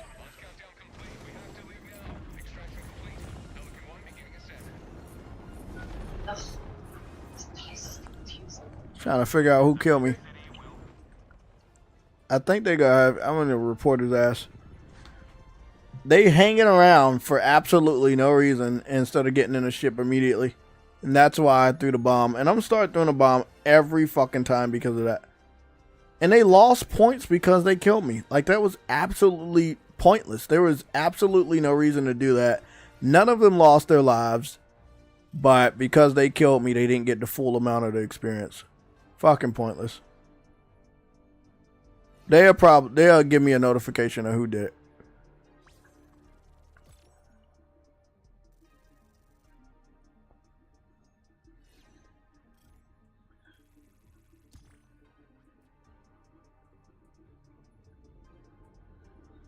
Did they kill the wrong guy? Or did they kill me? Because they said failed to extract, died.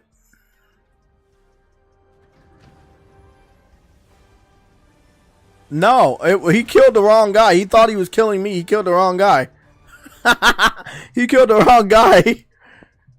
Oh shit, I was about to say, because I know he was aiming for me, but he shot the wrong guy. You probably couldn't see in there. Oh, he's fucking mad as shit. He killed the Necro guy because he had the armor on. Yeah, now they kicked me out. I knew you were gonna kick me out.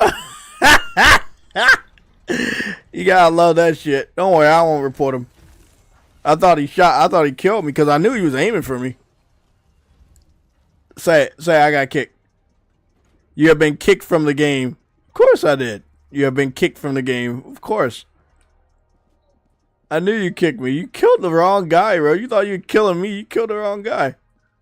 I'm gonna do, let me go see. I don't think I need to do another mission. I do need to do another mission to get my fucking, get my medals.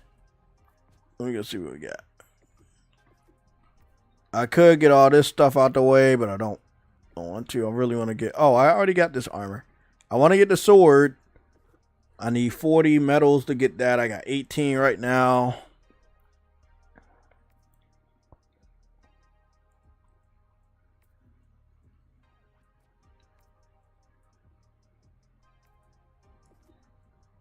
So I've purchased enough on this row to get down to row 30.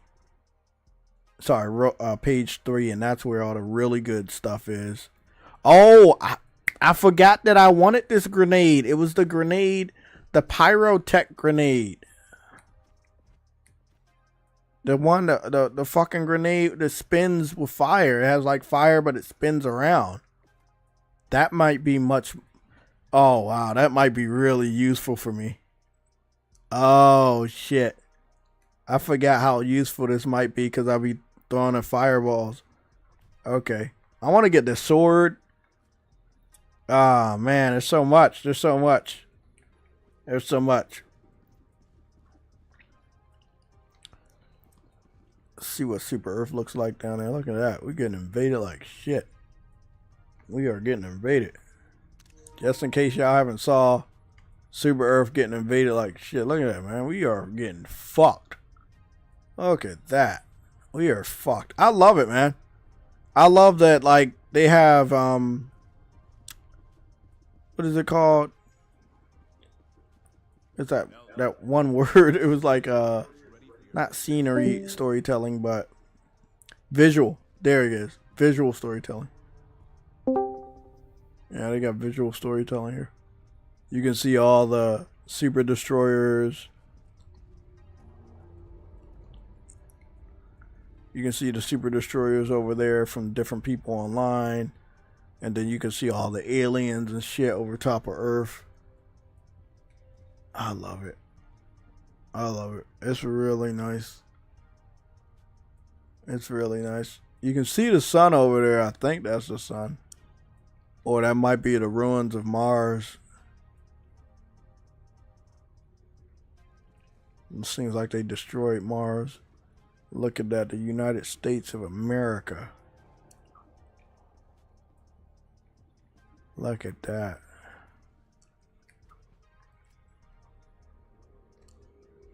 Look at that.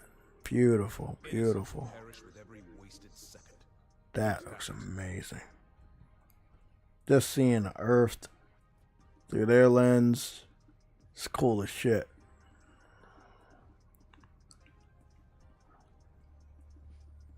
Lovely.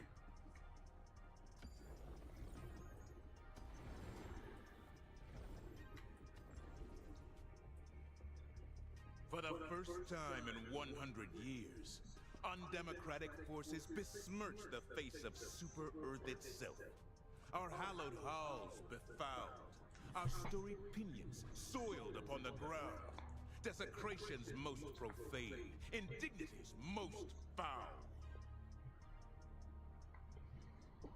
This armor, I ain't gonna lie, man. That's a good fit that I put together. You got the red and black, you got the tan and shit.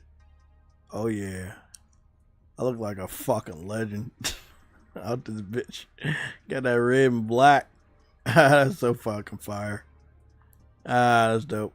I can't wait to get back out there and just fight for Super Earth, man. I can't wait. This game is. You don't have a lot of games that's so simple, yet so replayable, you know? The environmental storytelling, the long time storytelling, like it's telling a story over a very long period of time. Slow, but it keeps you entertained. Like it.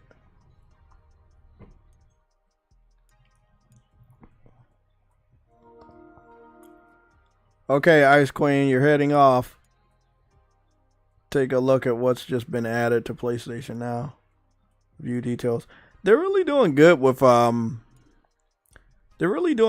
these updates. They keep giving me notifications on what's going on. They didn't used to do this a lot. I don't know if it's because of the new firmware update or anything like that, but they're now reminding me like, hey bro, you got this in your store. You know, we've added this shit. Good stuff. Classic catalog. Game catalog. Let's see what's up in the game catalog. What do you add that you really want me to see? You must have added something. Let me go this way.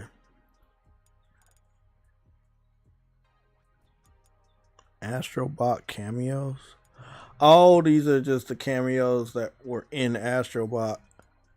Kratos, Uncharted, actually everything, right? Like everything was a cameo in Astrobot. Like every single fucking game. Look at this. Infamous. If only we could play the original game, bro. Like if only, bro. If only I didn't have to fucking stream that shit, bro. Damn. I'm gonna try to stream part 2 again. I know how good it looks. Oh, Killzone Liberation. God damn, that's an OG. So OG Killzone. Yeah, look at that. OG Killzone. PSP. More strategic, top down.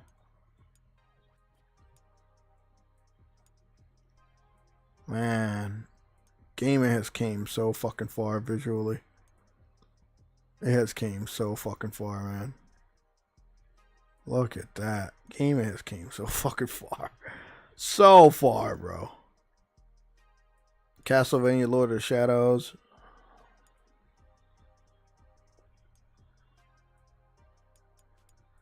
Yeah, it's a shame that they never remastered Castlevania Lords of the Shadows. They never re-released it on modern consoles. It's just money sitting there. I would love to play these games, and for some reason Konami won't do shit with it. This is my whole problem with Konami when they wanted to do like the gambling casino, what is it, thing, whatever, the slot machines. They had a whole generation, PS4 generation, that they completely skipped out on. And they had so many games that at least they could have re-released. And they couldn't even do that, man. It really sucks. Yeah, I won't stream these games. I don't want to. I do not want to stream that shit. Cool Borders. There's a lot of games that had crossovers and dreams, man. Like, you can go on and on forever, and that seems like what I'm about to do. Wild Arms 2, Wild Arms 3, Lara Croft Tomb Raider, Tekken. That's a lot.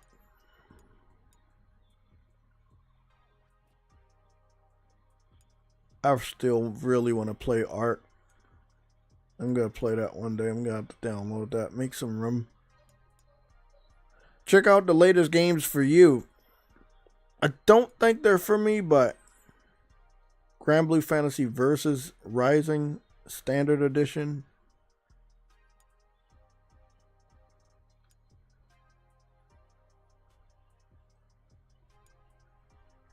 There was a free edition of this game? Why did they make it free? I mean, I don't think I wanted to buy that game. I don't know. I didn't understand why they made a free edition. So you have a free edition, you have a standard edition. How much was the standard edition? There's only a free edition and a plus edition.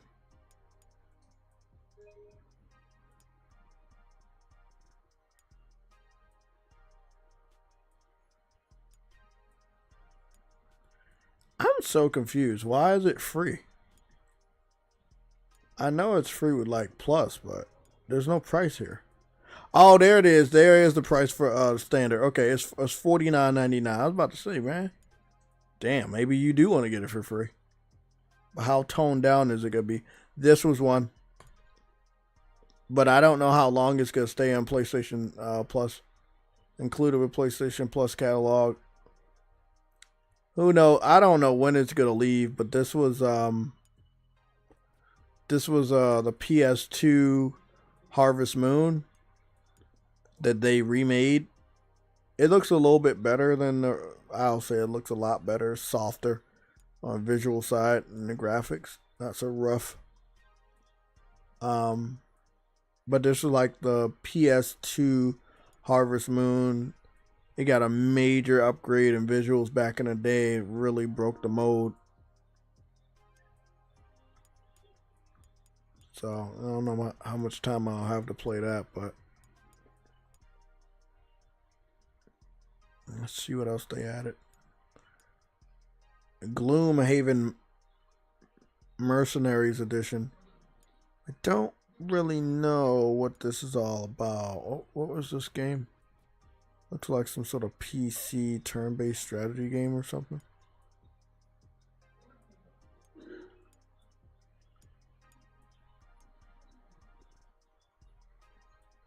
Okay. Got Battlefield 1. Hogwarts Legacy. I think these were the games that got added last time. Yeah.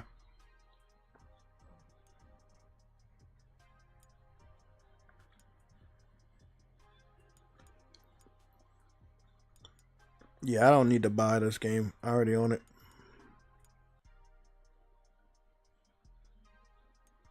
Yeah. Battlefield. It doesn't matter if I'm playing it right now or not, man. Battlefield, all the Battlefield games were fucking good. Damn, man, you're so good. They gave us Sandland. I think the problem with that game, it came out at 60 and it just didn't really have a lot of hype behind it. A lot of people were looking at it like, why should I buy it? It is by the creator of the Dragon Ball series that had passed away, and I thought that was going to get a lot more people to pick it up, but it was fighting for the legacy when it came to Dragon Ball itself, and a lot of people picked the Dragon Ball game over this game, but visually, this game looks really good. Dragon Ball looked really good too, but this is like a spitting image of what he's all about, and it's still like really reminds you of Dragon Ball. It's like mech based, open world and shit like that. It's a little bit different from Dragon Ball, but it does look like your main character still can fight in some way. Looks like you have stealth elements. It looks cool, man. It's not like the worst game ever or anything, but I feel like when it came out, like there's a lot of other games out and they kind of fell through the cracks. Damn, wait up. We got Battlefield 1 and we got Battlefield 5 on PlayStation Plus. Again, I don't have to buy it. I can just download it. I don't even got to add it to Plus. I just download it because I already own it. Of all these games, I'm not really sure which one to go back to. I do like that right here. They kind of went back to 1943 Battlefield, where they were fighting on the island against the Japanese. It was so good. That was one of my favorite ones because it was so well done. The guns felt great and it was so simple yet it was so good. I need to bring this back. This needs to get downloaded on my PlayStation and I need to get back on that bitch. I don't know if 1 came after 4, 5. I don't know if 5 came after 1 or 1 come after 5. This came out in 2018. And this one came out when? In 2016. So 5 came after 1. So weird. It kind of makes sense, but then it kind of doesn't. It started to lose me with that. I think they lost their self, you know, and it took a long time for them to get their shit back together and to really kind of assess where they wanted to be when they came back. I think they're doing a really good job. So I'm really happy for them to be thinking about getting a brand new Battlefield, which again, never thought that would happen. What's going on, everybody in the chat? I see you. Who's that? Honda, the power of dreams. How you doing, man?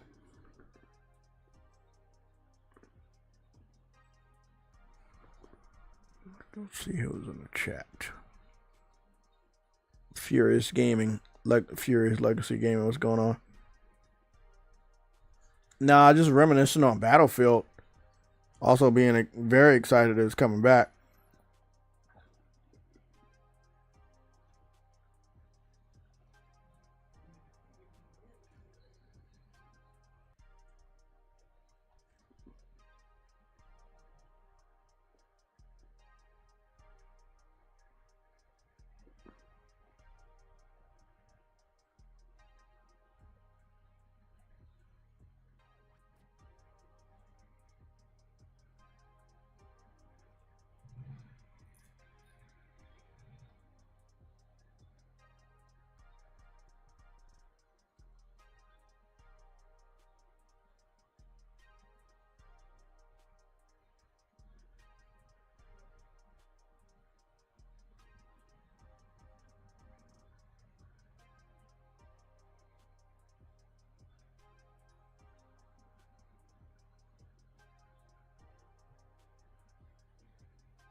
Yeah, man.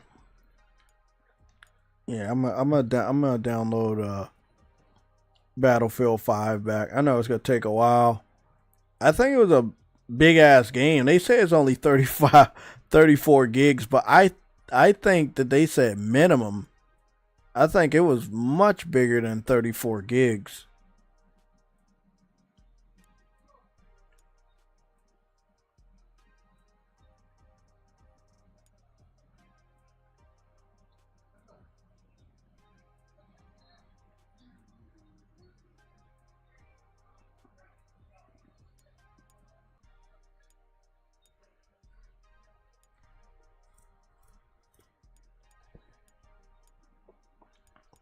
Let me see what that info looked like.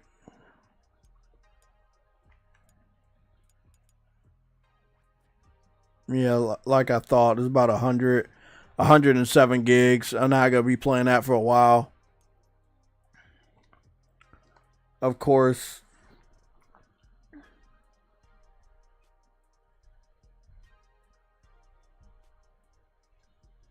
Yeah, I won't be playing that shit for a while. But I will be playing it. Because I want to get back into Battlefield. And even if I'm playing that one, aside from the beta, I can't wait. Yeah, I can't wait. Oh, Battlefield. Oh, God. Let me see what I've been missing. War Machine. Graphics still look good. I remember this one. This one I think had a futuristic aspect to it.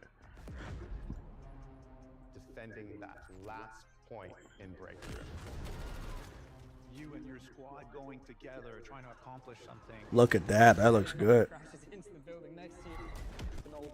One of the things I love about Battlefield is the people that's in charge. All of them look like they've been in the gaming trenches for a while. A lot of them look like they may have military backgrounds in some way.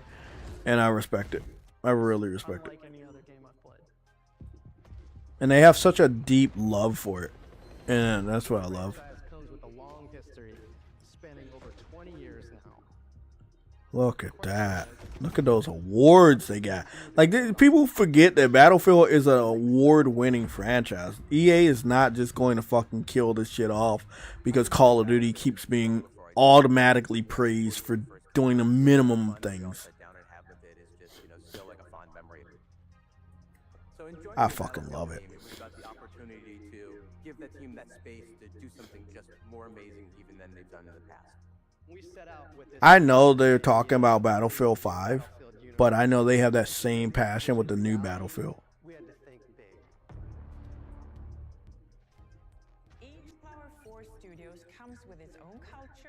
Oh, never mind. This was when they was talking about the future of Battlefield. Yeah. This is when they were talking about the Battlefield that they're currently playtesting. Yeah. Oh yeah, I'm so fucking excited. I'm just getting excited right now. I need that Battlefield, man. To do something bigger Fuck and Call better of than we've Duty. ever done before, and you can't do that with one studio. DICE is responsible for the multiplayer part of the game, which incorporates things like destruction systems, class play, squad play, vehicles, gadgets, all of those kind of underlying systems that drive the experience. So here at Motive, we're working on multiplayer maps, and we're also working on single-player mission content. We're driving a cinematic experience to the level that's never been done on Battlefield before. Ripple Effects has a long history of working on the Battlefield franchise. We're working on an experience that is really going to open Battlefield up to a whole group of new players, but really still exciting that core audience that has made this franchise so successful. Criterion have been supporting Battlefield for a decade now, and now we're going to bring that to the table as a fully fledged kind of partner in the Battlefield studios. Mainly, we've been focused on the single-player experience. So the campaign is back for Battlefield. They said the campaign is back for Battle. I mean, when they talk about campaign and then the type of Battlefield that we just saw, from the internal alpha, beta, whatever they're calling it, I feel like they doing Bad Company because Bad Company has such a good campaign. Really hone their craft. One that I actually really remember and wanted to play from Battlefield, but over and over and over. It could mean anything. We have to find gameplay that really resonates with the players and then build on that. Battlefield Labs is our new development initiative where players will get to test specific focus areas in the game. We've done similar things in the past, but this is a whole nother level. We're doing it before we launch the game, and we're doing it with so much more content. It's an exciting way for us to interact with our audience before things go live and make sure that what we have is really fun and polished. And we have to test everything, combat to destruction to maps and modes. We're going to test all the new features that we're putting out, and we're going to test hardware like weapons, vehicles, and gadgets. We can try different things, but also validate what players are expecting from Battlefield. That feedback is crucial in helping us know what to prioritize, what needs improvement, and what feels like a true Battlefield experience. We're pre-alpha, so now's the time to test all the experiences our teams have been building for our upcoming launch and beyond. Join our Discord where you can learn more about our new closed testing environment. We call it Battlefield Labs. Let's build Battlefield together. Sony really needs to start talking about Wolverine, because a lot of other people are starting to feel how I feel. On Battlefield Labs, let's build Battlefield together. So that's good. I mean, you're getting the feedback from the community, but you need to hurry the fuck up. Uh-oh, we got some more updates. New. Everything happening to Bungie is because of greed. Ex-employees hope the studio gets consolidated into Sony. Say that's the path forward. Yeah, I guess that's the path forward, so they can be a much better studio, because whoever's managing Bungie right now, not Sony, then I'm telling you right now, man, like, I'm telling you right now, bro, just they suck at it.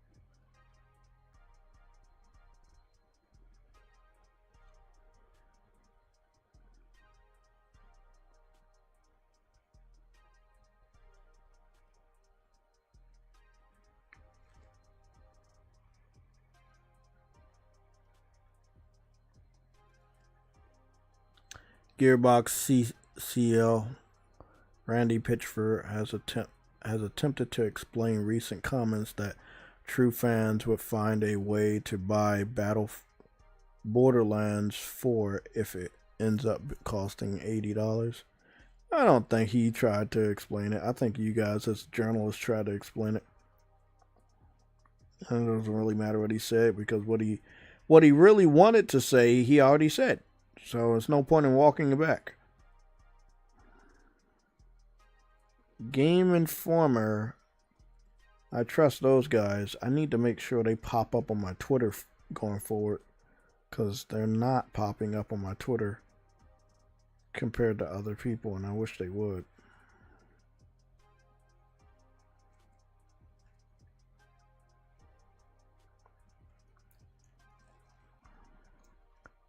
I'd rather see Game Informer than fucking IGN on my Twitter feed.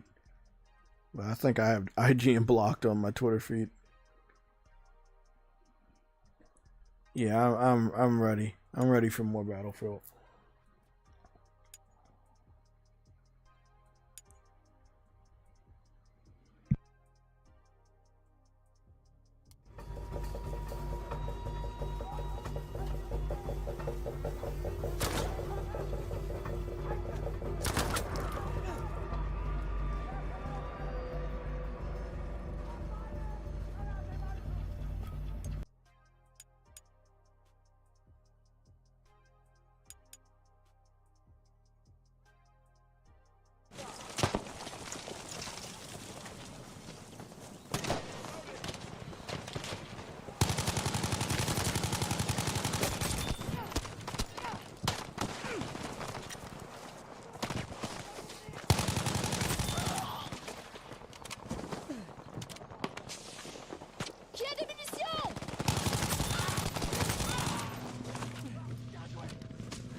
I'm gonna do one more sweep of some Twitter news real quick and see. Let's go through my subscribers real quick.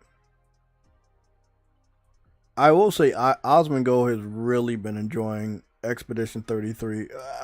Obviously, everybody that played the game has nothing but good things to say. I'll be playing the game later this year, probably deeper into the summertime.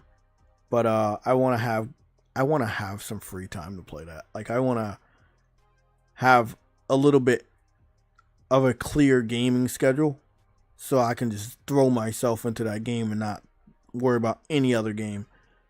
And I am almost there. And I know I keep saying I'm almost there, but I am almost there of like gaming time freedom.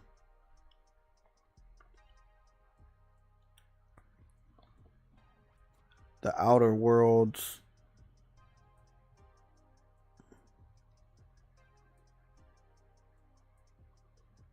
Okay.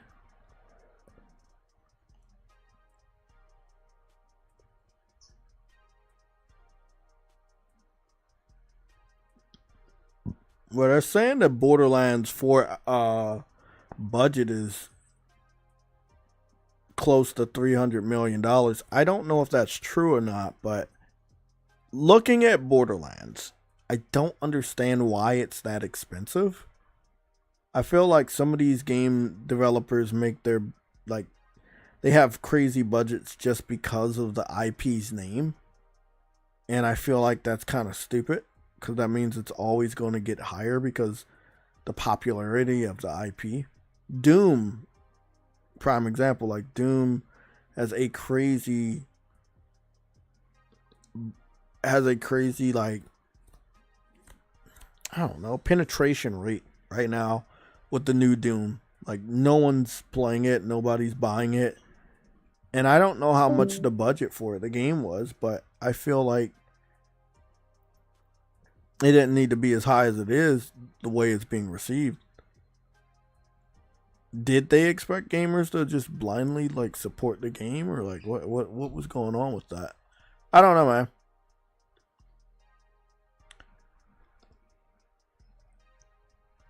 Truity says something about Mighty Keith making a video.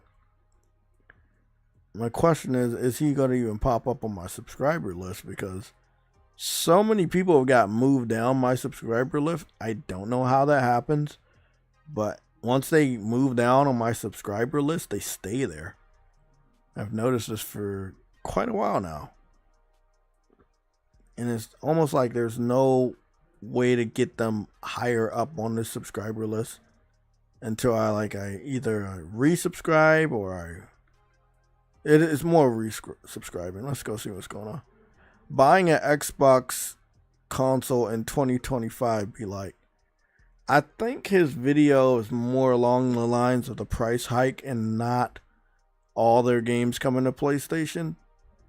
Especially since he probably made that skit days or weeks ago. But I'll go take a look at it. It's probably going to still be funny.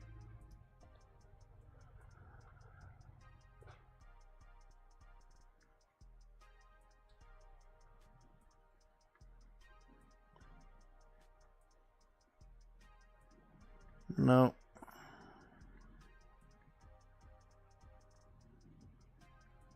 See, I don't know why that.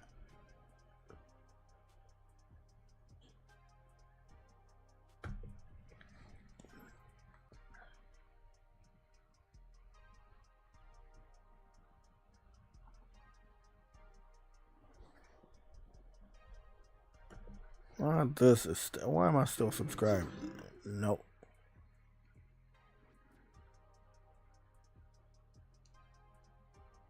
I'm subscribed to shit and I'm like wondering why the fuck am I still subscribed to this shit?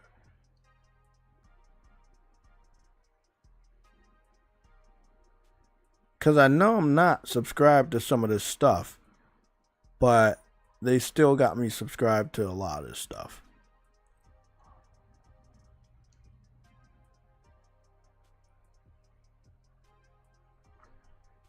Like Delta Force.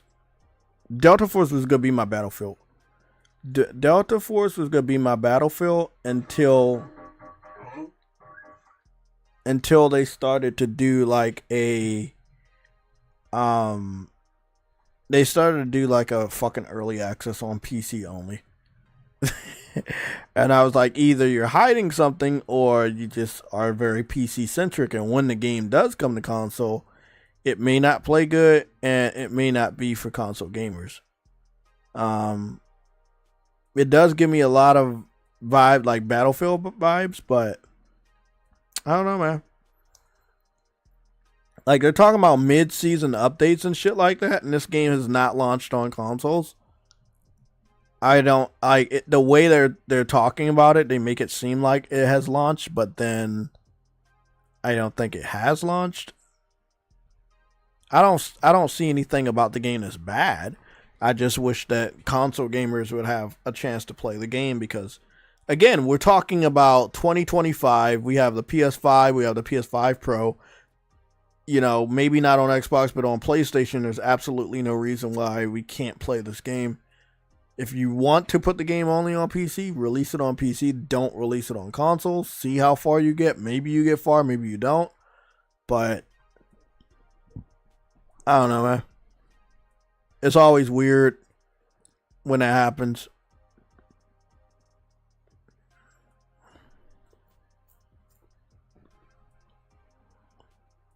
Fighting alone, co-op, matchmaking, shit like that. Like, I'm really happy that they got a good game like this, but I still don't see when it's coming out. Talking about special events, you're talking about alligators. I think that's cool. Crocodiles, alligators.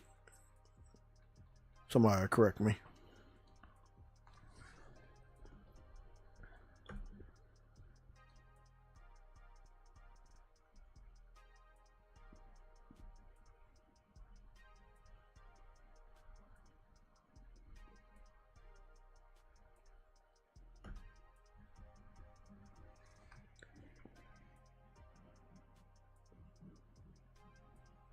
Is that like a fucking baby? Is that a baby polar bear in the fucking gas chamber on his book bag? Okay.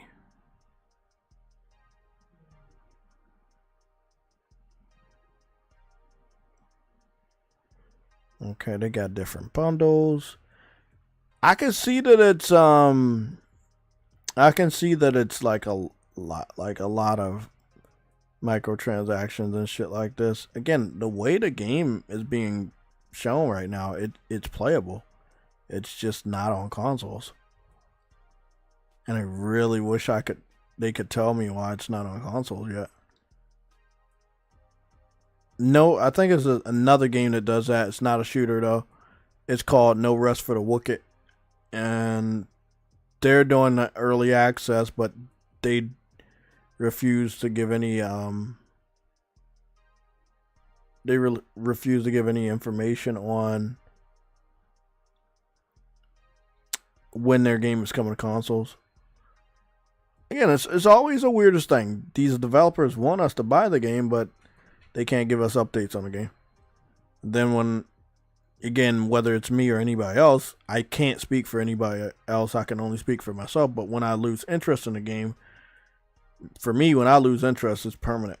I just stop giving a fuck. I find an alternative, and you're fucking done in my book. But if Battlefield comes out, gives us an update on when it's coming out for consoles, and then this game is supposed to also hit consoles, but it doesn't, you know, it'll be weird. Again, the way they're advertising it, the shit's out or is about to hit or whatever, I don't know. But I'm not seeing any information on it being released on consoles. I was very sure that it would hit consoles, but I'm not seeing anything about it hitting consoles. So I'm going to have to go see what's going on, why it's on PC first. Again, the crowd on PC, they give no fucks about getting unfinished games. They will play it until they're out.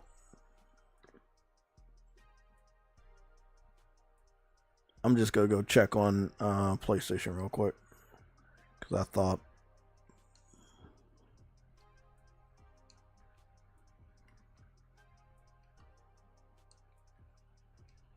Maybe I'm just crazy. I know we got it over here.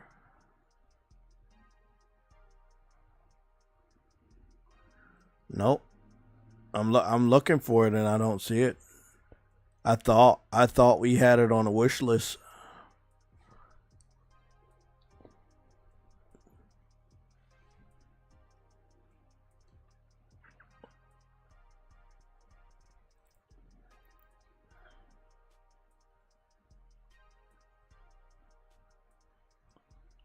I am not seeing it over here at all.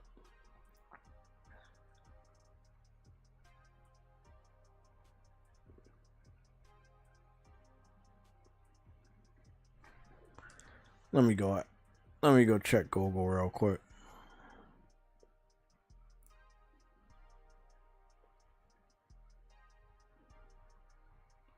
Is there any confirmation that the Delta Force video game is coming to PS5?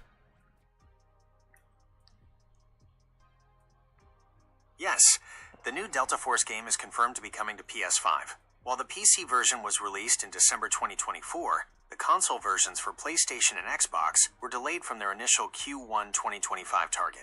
The developers have stated they need more time to optimize the user experience, particularly concerning controller balance and interaction compatibility, to ensure a fair aiming experience across different skill levels. They have also confirmed that a detailed roadmap for the console release will be provided soon. Okay, so they delayed it because of Xbox. I'm just gonna fucking bullshit. So we got our version got delayed because of Xbox. They want to make sure they optimize it.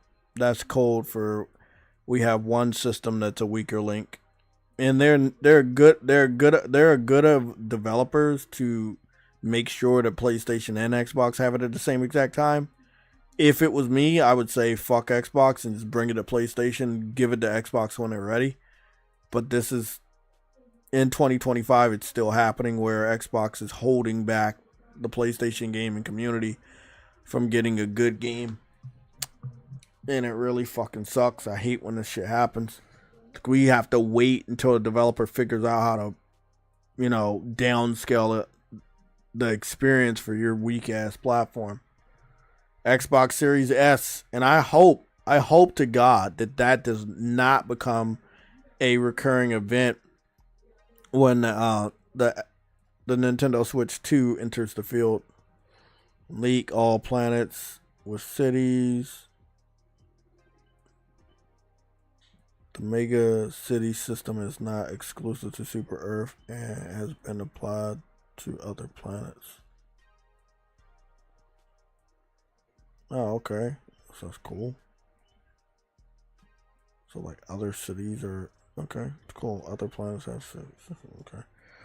Let's see. Somebody's always leaking shit. Anything else? Oasis. Okay, they got their own planet. Genesis Prime. That makes sense.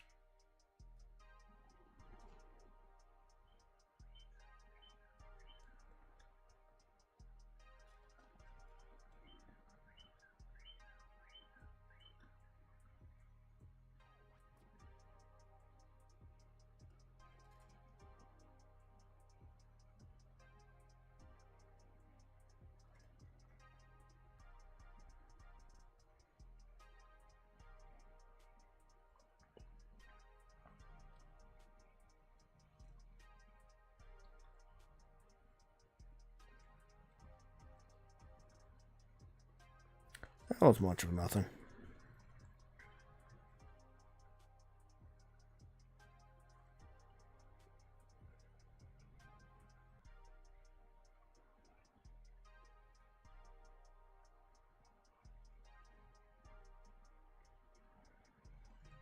Nice. So we gotta wait for Delta Force on PlayStation 5 because Xbox is weak.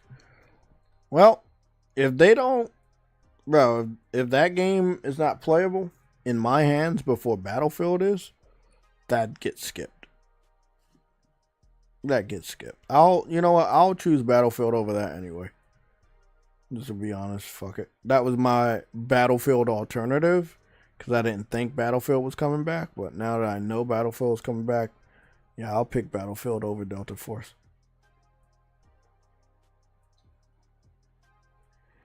Uh-oh, here we go. Got some more information about Bungie. Bungie is not going to make it through the year without being consolidated within Sony, and I'm very excited about that. They should never have been left to their own devices. This is a quote. Bungie leadership reportedly pitched a subscription model for Destiny 2, which was vehemently shut down by staff. I guess that's a good thing because nobody wants a subscription model. Stalker Remastered Trilogy released yesterday is getting review bombed on Steam. Legends of the Zone.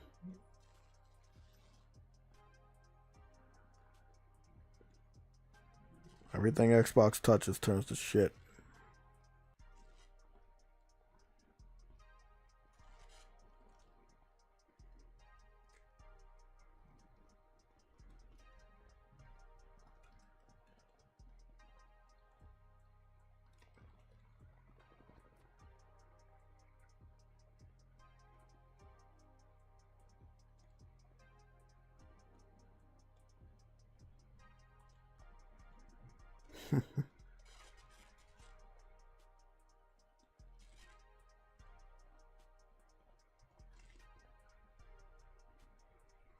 Damn.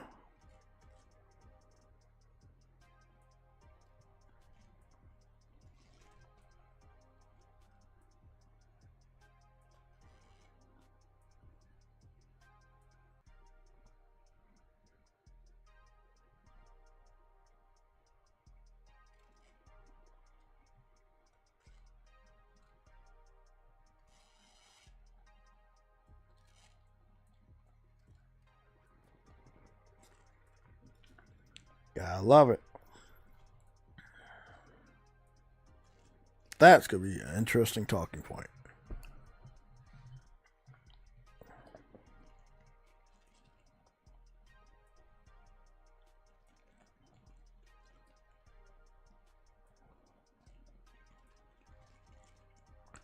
There are internal rumors within WWE about a potential upcoming rivalry between Rusev and Sheamus. Oh, that's going to be good. I'll fuck with that. Man, WWE storylines get leaked more than any of these other games from PC. That's crazy.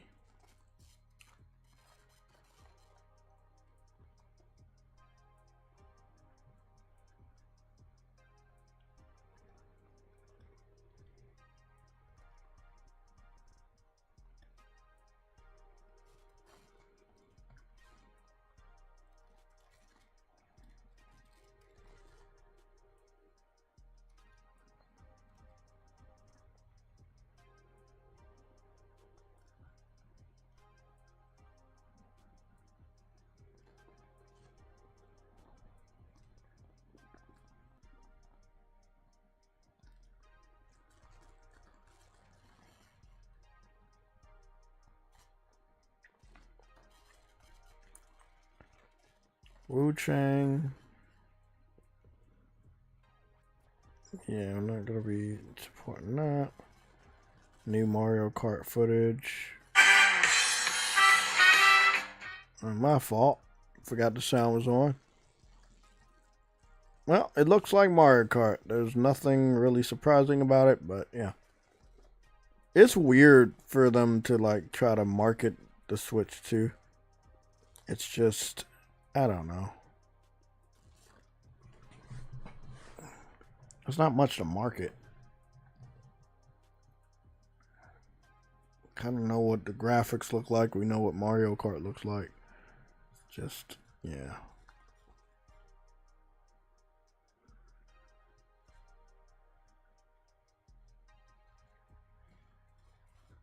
Ooh.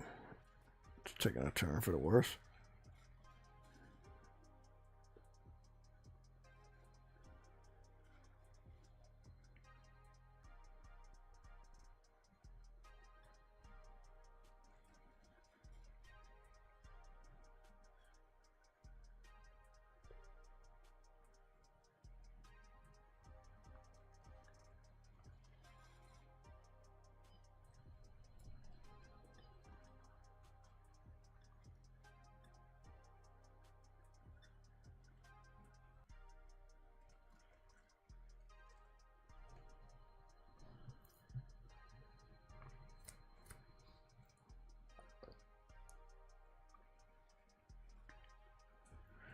New Metroid 4 boss footage. So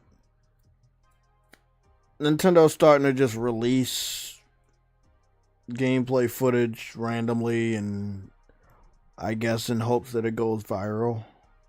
It's very outdated.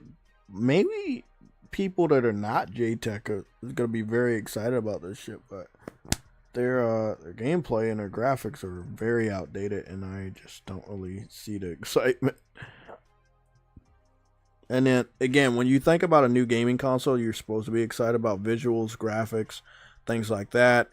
But if you've already been there before, like 2 generations ago, for me, there's absolutely nothing the Switch 2 is showing me that is getting me excited at all.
Damn, man. Gaming is just so fucking amazing.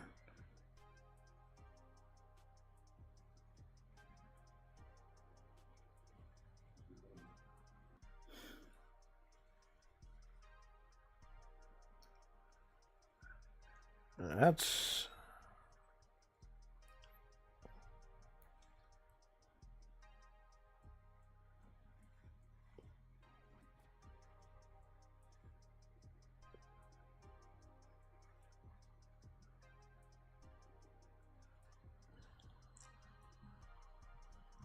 That's awesome.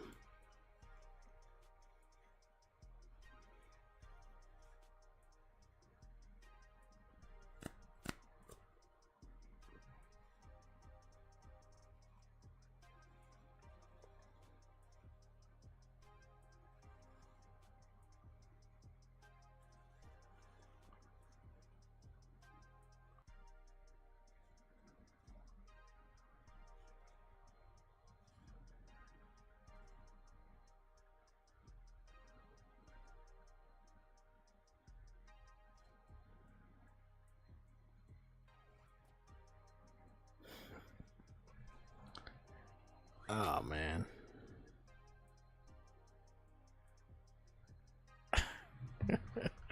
The internet's a wild place, guys.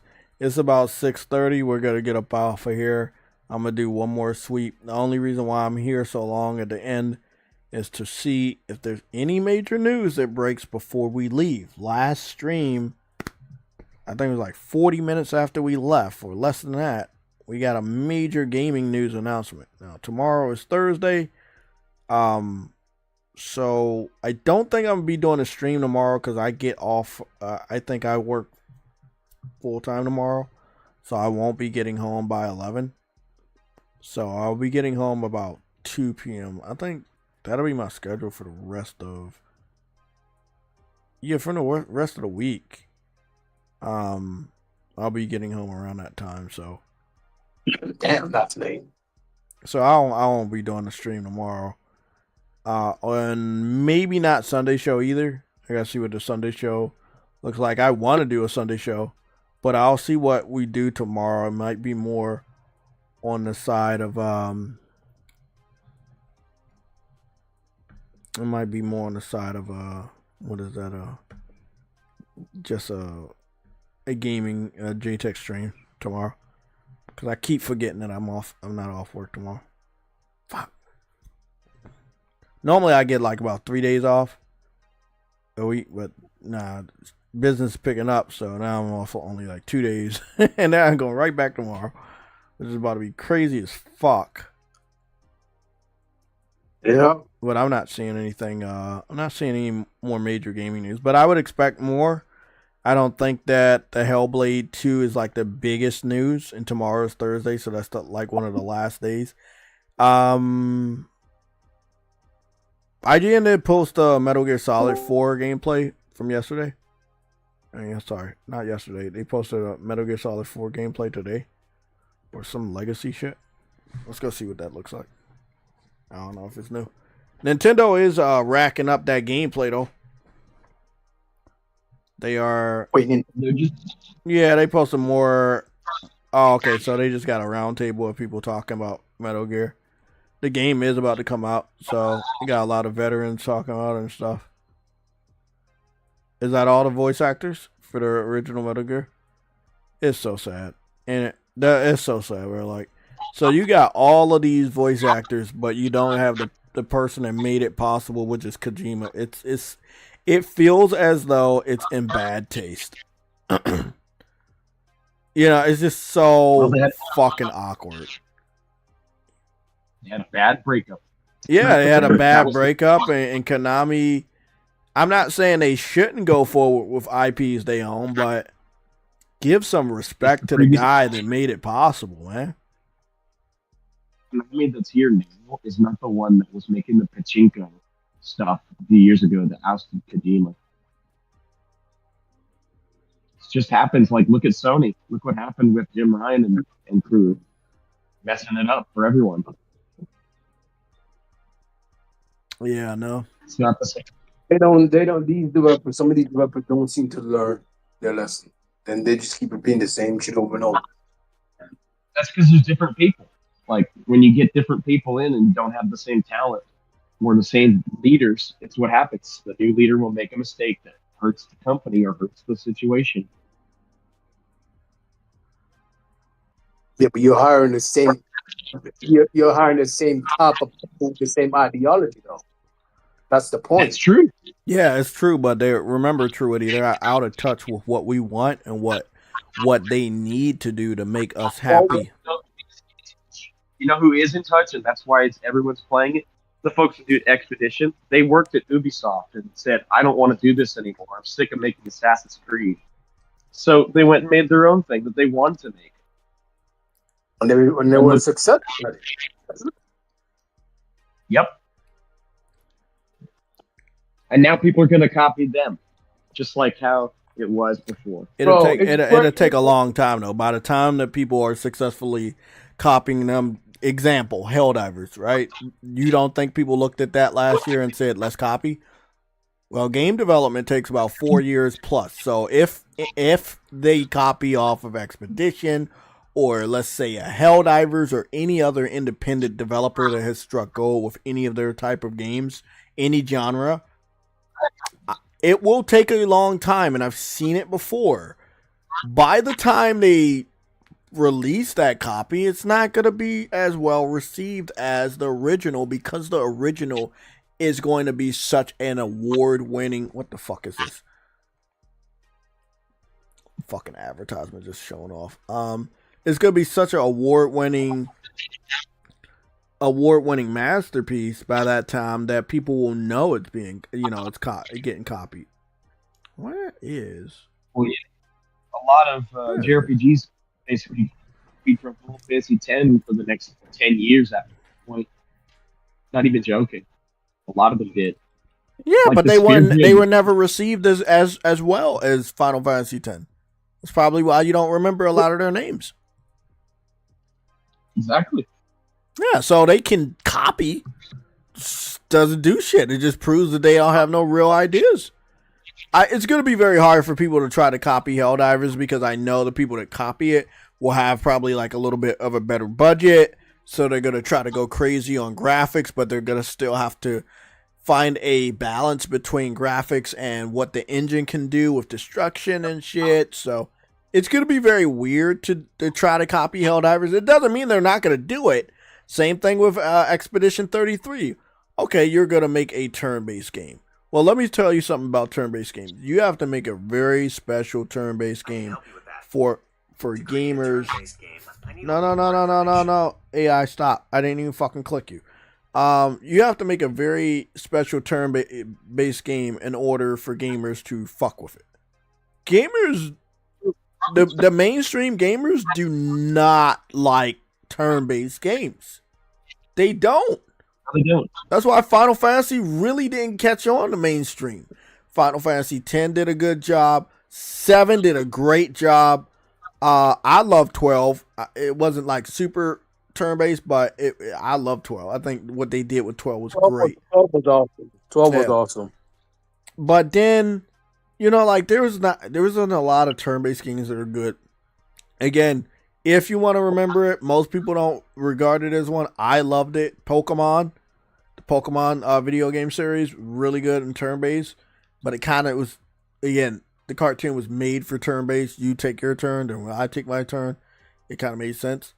But you look at the most of casual gamers and mainstream gamers, they don't really go look at a turn-based game. They do not look at a turn-based game and say, yeah, I wanted that, and I love turn-based. No.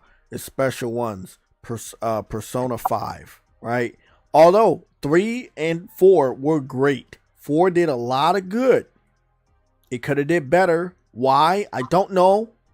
Not all gamers are built the same way, man, to know what great games are. But Persona 4 was really good, and 3, again, made the foundation for the Persona that we have today when it comes to modern, Persona games where you get to go around the city the way that you do. 5, you already know about 5. I don't know how they can top 5 even with 6 because I don't want them to use the same art style, but I feel like they will use a modified art style because they're going to have to put the 6 on Switch, and Switch isn't going to be as good as Xbox or PlayStation. So even though they would probably want to go a little bit farther with visuals, they may have to just go for a more modified art style. But Persona is good. Final Fantasy is good. You got Expedition. What was that other game that Ubisoft made that was a turn-based RPG with a girl? There's a girl in sword. She had a crack. Yes. Child of Light, yeah. Yeah, Child of Light was regarded good, but it wasn't up there with Persona and Final Fantasy. But I do know that it was at a time that Ubisoft did think. There was a time where Ubisoft thought out the box, like Child of Light, Phoenix Rising or whatever. Like there were some games that were outside the box, but then Ubisoft was like, well, they didn't do good enough for me. I'm not gonna do them anymore. Or the new Persona, the new Prince of Persia game. Oh, it was received well, but it didn't make enough money. We're not gonna do it anymore.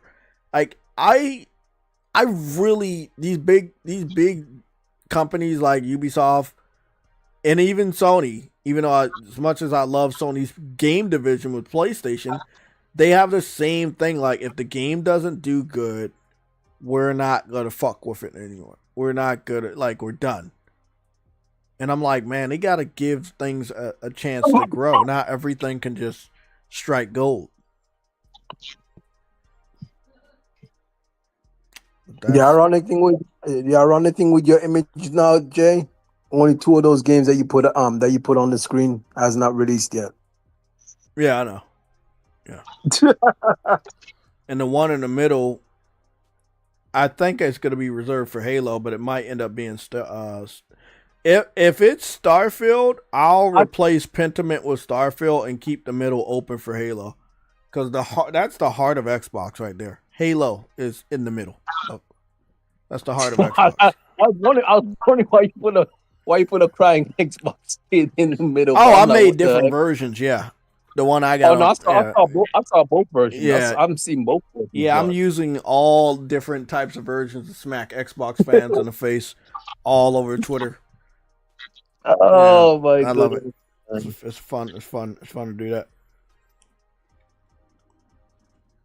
I ain't gonna lie, that's funny as shit. Wow. So over since last year, you got 1, 2, 3, 4, 5, 6 games from Xbox just launch out of nowhere on PlayStation. Like he said, just because 4 games come over doesn't mean, everything's coming over. That's what he said. Oh no, that was cool. Now it's about to be 8. Oh shit! And this is in the summer, and the gear it's after summer. So, oh wow, they trying to set us up. Mm-hmm. Only one of those games are being picked up though. I don't give a shit about Hellblade. I'll do Gears. Oh yeah. I don't think I even plan on picking up anything else. It's just Gears and then Fable. If they remaster or remake or anything with the first original Fable, and then the new Fable, depending on more gameplay. I need more gameplay for the new Fable to see what's gonna happen.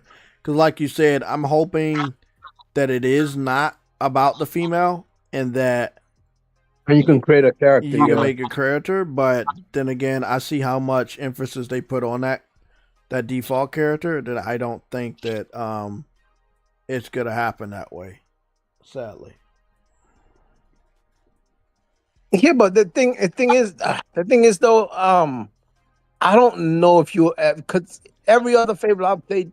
Maybe I didn't, because I didn't play all of them. I'm not gonna say I did, but you've never been able to create a character. So you've only been able to choose. That's all I'm saying. Choose between a boy, a man, or a female. Yeah. If they don't allow you to choose, then they have to.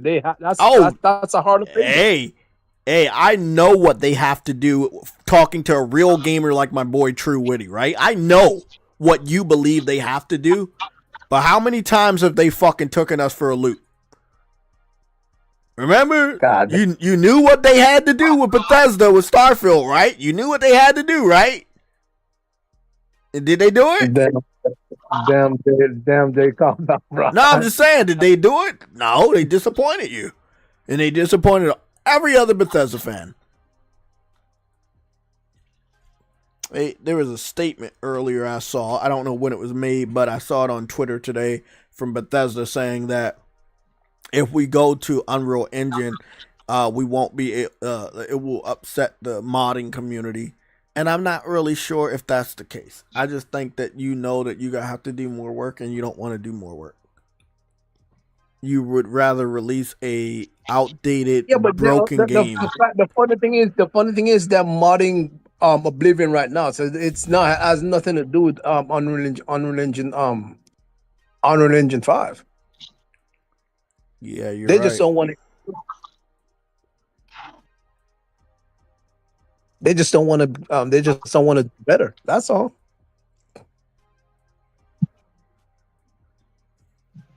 They got an old ass engine that they don't want to change. Which just say that. We don't want to use a third party engine because we're used to this engine. Just say that.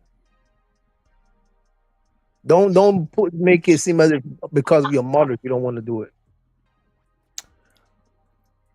They should tell the truth, but you think they are?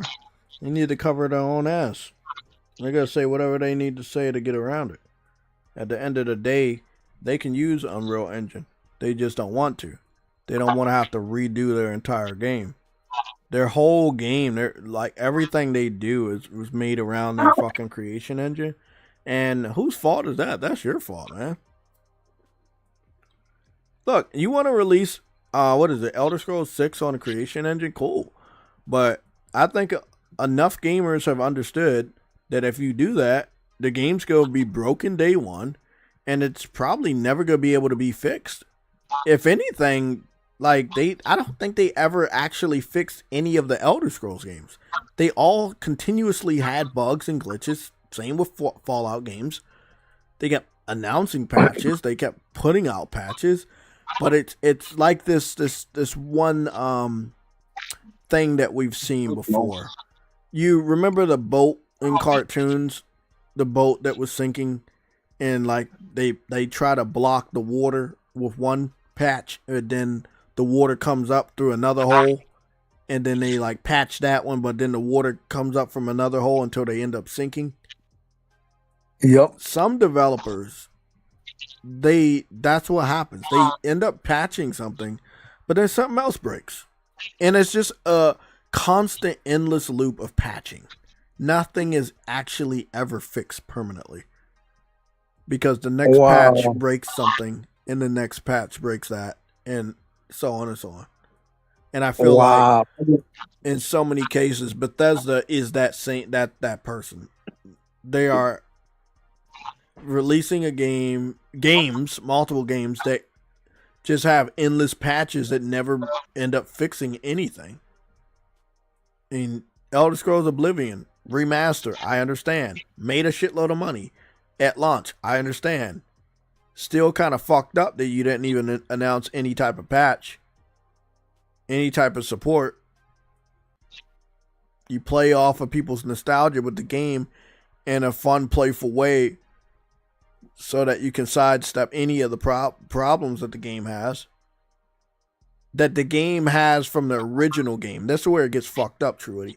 This remaster has the same exact glitches and bugs as the original release of the game. I know.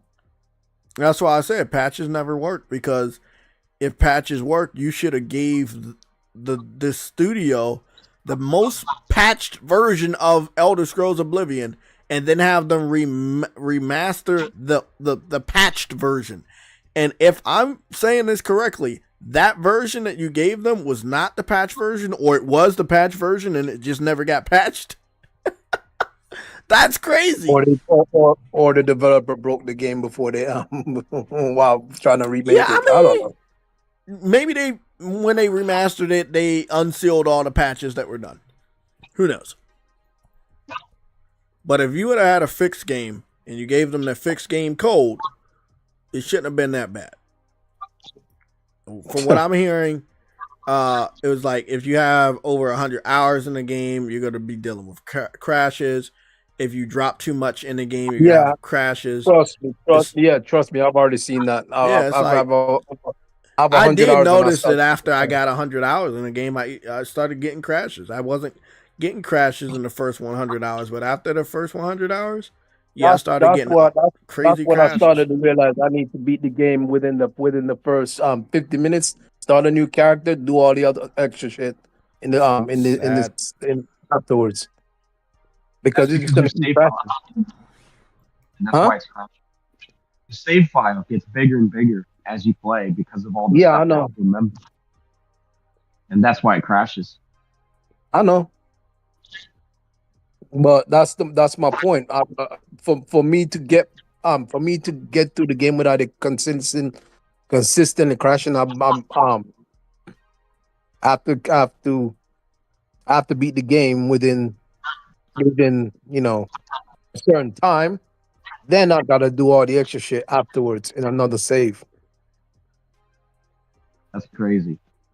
A lot of Xbox fans are now trying to say that Hellblade 2 was always going to come to PlayStation. It was a timed exclusive. No, it wasn't. It was never. Was never confirmed as a timed exclusive, and they never confirmed that it was going to go to. Bro, they're trying to come up with all the excuses to defend themselves, bro. Like, god damn, bro. So hold on. So what's Forza Horizon 5 a time exclusive too? Yeah, I got something more important than that. Xbox University, the university Truity attended for 8 years, just put out a statement. Yeah, Xbox University says Xbox gamers were scammed, lied to, and tricked into buying into a console that no longer matters. Any gamer who ever trusts any word or product shipped by Microsoft again is an idiot. Enjoy, PlayStation fans. Now, this is the thing. He was along with he was along with everybody else lying to lower level Xbox fans, tricking them into believing that everything was all right and everything was gonna get better. Was he not? Yeah, but at some point you gotta wake up. Yeah, at some point you gotta wake up. But look, the people that didn't wake up already, oh well. They just gonna keep being full. No, listen. Let me explain. The people that haven't woke up already are of the lowest variety of Xbox fans, but they are still of the passionate ones, right? They are not gonna leave until the fat lady sings, and I am dead serious about that. When Halo, the heart of Xbox, the game in the middle of this list that you're looking right in front of, when Halo gets announced, that's when even the lower level ones are gonna say, "Okay, we're done." I don't think so. I think they're just stubborn. You don't think a lot of the lower level ones? It's not a lot of Xbox fans left, by the way. But I think that when Halo gets announced, Gears really hurting a lot of people, to be honest. I'm telling you, like you want to know why? You want to know why? I'm telling you that they won't care, because I've listened to a lot of them say, "Well, we got Game Pass, so I guess it doesn't matter." I'm like, they're saying that now, but I'm telling you right now, we got about 2-3 years at most until the next generation. That migration that always happens when a new generation starts, the one that Phil Spencer is afraid of, the one that Phil Spencer was kirking off about. Remember in that interview? Yeah, that's about that. Yeah. So the people that are saying, "Oh, we got Game Pass," they're not gonna say that when the new generation starts. They're going to start migrating, and I guarantee you, 100%, they're going to go in the direction of PlayStation. Hunter on Twitter saying the lineup of Xbox games that went to PlayStation this year. God damn, Ninja God is not Xbox. Yeah, that's not. See, yeah. I didn't add any of those games. Like the Outer Worlds 2. The Outer Worlds 2 is coming, so you forgot to mention that. No, I'm not gonna add that because we're only adding the major ones, the heavy hitting ones. Outer Worlds 1 was already over here, so like the only reason why I added Hellblade is because Xbox fans said that wasn't going to come over, and Microsoft made it seem like last year that they had no intention of bringing that over ever. So that's why that's on it. Gears and Forza, obvious. Indiana Jones, another one, bragged by Xbox fans.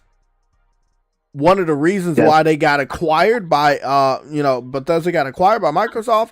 I did not expect this to ever come over. And then when we looked at that Jeff Keighley fucking announcement last year, it got announced. Bro, is Doom on that list that he talked about? Yeah. Yeah, Doom was going to be on this list, but then I was like, they were bragging about it, but then at the end of the day, it's a legacy game, like, Bethesda said, so it's no point in me putting it on here. I just put the first 4. At this point, I don't believe. At this point, I don't believe the legacy game shit no more. Oh, obviously, obviously that's bullshit. Gears is not a legacy game, nigga. Like, sooner or later, that's gonna be Halo, and then the trio's on. The trio's gone. Like the trio's gone, nigga. Like, oh shit, man, damn. I wonder how shit. I don't feel sorry for them niggas though. I don't feel sorry. Y'all decide. Y'all chose to listen. Y'all chose to obey. So, even when shit looked obvious in your face, they decide to like, oh no, it's okay. So,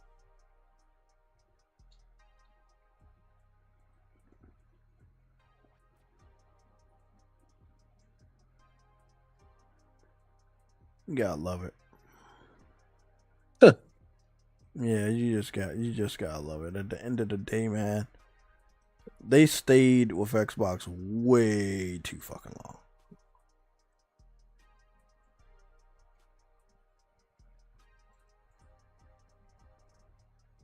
Oh, did you see this? Did you see this game? What game? Mutant, something of the sort. You have to spell that out to me. Huh? Yeah, let me type it out. M-U what? MUKTI. TI. It's a PlayStation and PC from the India game project. Oh, this looks nice. Looks familiar. Oh, okay. Yeah, I've seen this, but I haven't watched it yet. I've seen it popped up. Let me see. Hopefully it's good.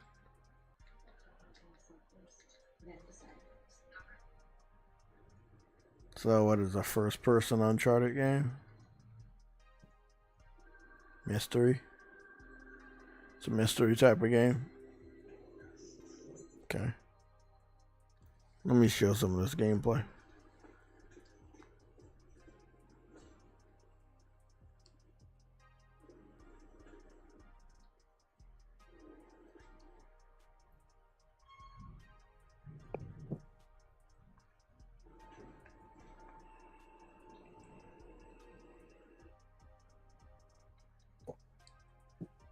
I'm re-downloading. Oh, there was a new firmware. I was like, I knew there must have been a new firmware. System firmware. Oh, did it install already? For the PS5? Yeah, because I noticed I get more updates now. As far as like games on sale and shit, and I didn't used to get that. Looks good. I'm not into these type of games though. But it'll find an audience. Visually, obviously, it's first person. It looks really good visually. Yeah, that's what I'm saying. It looks good. Like they should definitely think about putting this on PC. I'm not always the type of person no, that says this. It is. It is going to PC. Oh, okay, good. Because this is the type of games they really like. I don't think this is their top. This is their top of shit. Yeah. Yeah. Looks good though. It's a pass for me. At least the one thing I actually do think is good though, that Sony's at least trying to get some different types of shit on their shit. You know what I mean? Mm-hmm. This remind me of Everyone's Gone to the Rapture, which I wish they would make a sequel to, because Everyone's Gone to the Rapture was so good, yet also so underrated. I don't really know a lot of other gamers that played that game, but that game was so well done. It was not that expensive on the PlayStation. So what? Jay, before the stream is... It was not that expensive on PlayStation. What you say, Azarov? I got to plug one thing because of our the JRPG community I'm a part of. Taylor the Gaming Shelf has a indie showcase of indie JRPGs he's been working on getting rounded up for the past year or so, trying to highlight indie JRPGs, like a showcase type of thing. Mm-hmm. Yeah. Basically, and even websites are picking it up now, like Polygon and all of them. They're like, oh, here's a JRPG indie showcase for all you sickos out there who like JRPGs. Like, whoa, Polygon, calm down. For you sickos. They asked him for information and interviewed him, and then immediately put that title, and I'm like, oh, okay. That's Polygon. But Polygon's gone now. No, they're not. They're still around. They fired a lot of their staff. Yeah, but they're the soul of Polygon. So when Polygon like talked to your friend, was that before the layoffs or after? I have no idea. I asked him, and he's like, "Oh, they seem fine to me." And I'm like, "Okay, buddy." They're pretty good at smearing people, but okay. Yeah, they are very But good hey, at smearing people.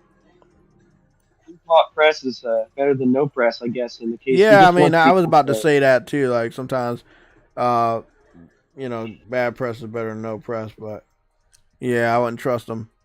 They might take the fucking story and then like kind of squeeze them out of bylines. They've actually been doing that to a lot of gamers, and I've been, I think as the year goes on, we're going to find out from the game journalists, and even also next year that more of the truth is going to come out. That and we already knew this. The journalists are jealous of the content creators, especially the gaming content creators, people like myself, JayTechTV on Twitter, King Thrash, Osmond Gold, and everybody else on that level of Osmond Gold. I know like a good line of people that he supports and he messes with. And the journalists don't like it. Like, we're getting out gaming news. We're very attractive to our consumer base and to our community base.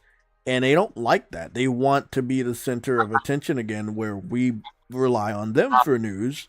And they don't like it. They don't like that we don't have to rely on them anymore. Especially when it comes to the reviews. And they do these like shitty ass clickbait reviews. And we don't click on them anymore.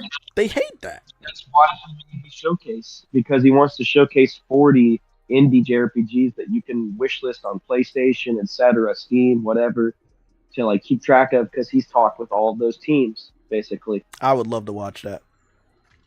It's on the 29th. He's gonna have it on the Gaming Shelf channel. Yeah, I would love to watch that. So yeah.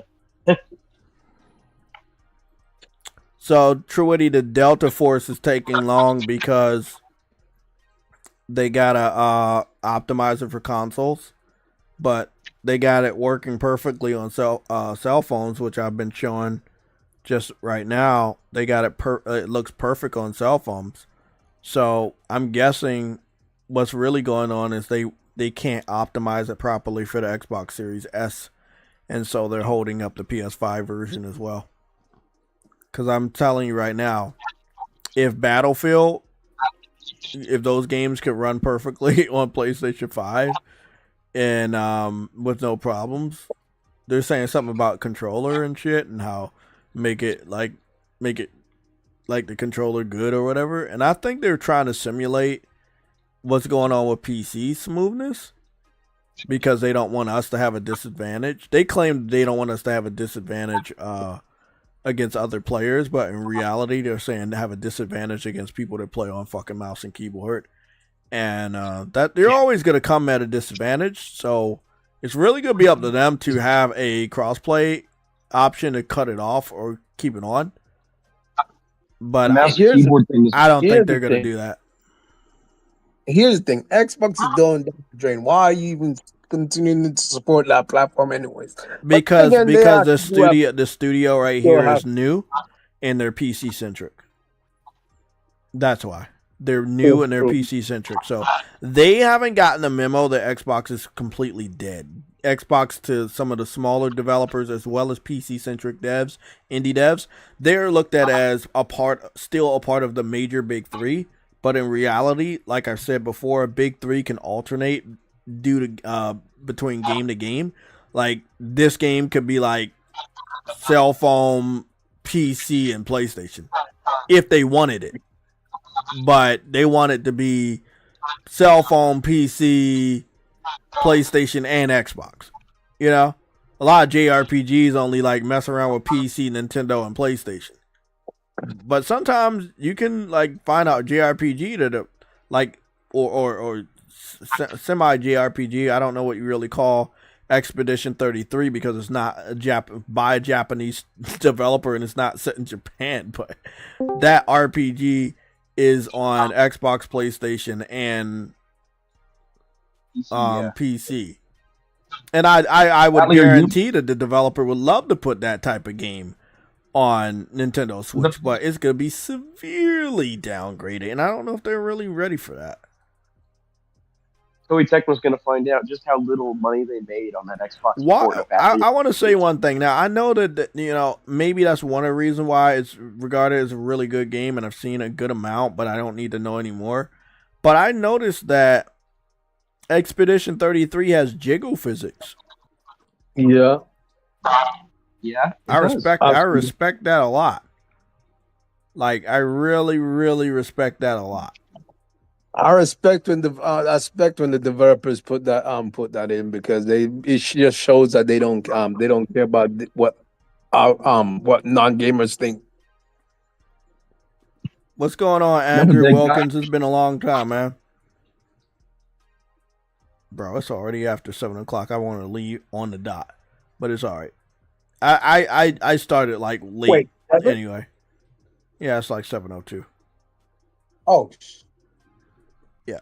Well, I guess that'll be our next thing, but our last topic. But yeah, I'm excited about Delta Force, but I'm more excited about Battlefield. So if Battlefield is in my hands before Delta Force, more likely Battlefield will come first, because. But this is what I want to say right now. Looking at what's going on, Battlefield could come out this year, Delta Force could come out this year, and they all could meet ahead against Call of Duty. I would love the chaos. I would love all three of those shooters coming out this year. Because I'm going to be honest, what other chance do you have? Even if you have to compete against each other, I would rather you compete against each other than you try to go against Grand Theft Auto. So if I was Delta Force and if I was Battlefield, I would say, hey, let's get these games out before Grand Theft, because I'm gonna be honest, man, it's the perfect time to play a shooter game, like going into fall holiday season. I feel like it's a really good shooting season around there. That's really good. That's why Call of Duty released in the early part. Also in the early part of like January, like there's not a lot of games, there's a lot of time. But the question I have is, why are we talking about the same rinse and repeat franchise every year? Oh, I don't know. I've been talking about Battlefield all stream. I was Battlefield. He's talking about Call of Duty. He's talking about Call of Duty. He is talking about Call of Duty. I heard you like three times. Yeah. He's talking about Call of Duty. I'm talking about Battlefield, Astro. I'm saying, like, I saw new leak gameplay for Battlefield. Looks amazing. And also, I've been keeping track of Delta Force. So I would love competition for Call of Duty for both of these games, Battlefield and Delta Force, to come out to give gamers something different. Even though a lot of gamers, like you said, love the rinse and repeats of Call of Duty, hopefully 2 different shooting games outside of Call of Duty would be enough to get their minds off of Call of Duty, but I don't know. Like a real shooter, they seem to just snitch on themselves every year. They don't actually want a real shooter, like it's funny that they snitch on themselves. They claim that Call of Duty is a real shooter, but when they come in contact with a real military strategic shooter like either Delta Force or Battlefield, they're like, oh, this is too much, and it's too much. You want to know why? Because they just want to run and gun. Half the people in Call of Duty just run and gun. There's no strategy what they're doing. Bro, look, I'm gonna tell you something right now, bro. That game has plagued so many people, as I call it, with the Call of Duty ticks. You want to know what a Call of Duty tick is? Is because they're so programmed, right? And so dumbfounded that any shooter that they play, they feel as though they have to quote unquote slide cancel. Oh yeah. Bro, I play PUBG on a daily basis. The cheating did not ramp up until it became free to play, and nowhere in that motherfucking IP for the past 7 going on 8 years have they implemented slide canceling. But what do these individuals do? They found a way to replicate the mechanics of slide. It doesn't do nothing. It literally does nothing with your character. Like, you can see it and it's just like, Jesus Christ, right? But literally, no matter what, again, it's what they're programmed to upon playing a run and gun shooter. And I've also noticed that, like, again, Battlefield, you have real things that you see in real war, like what is it, the mechanic class, the engineer class.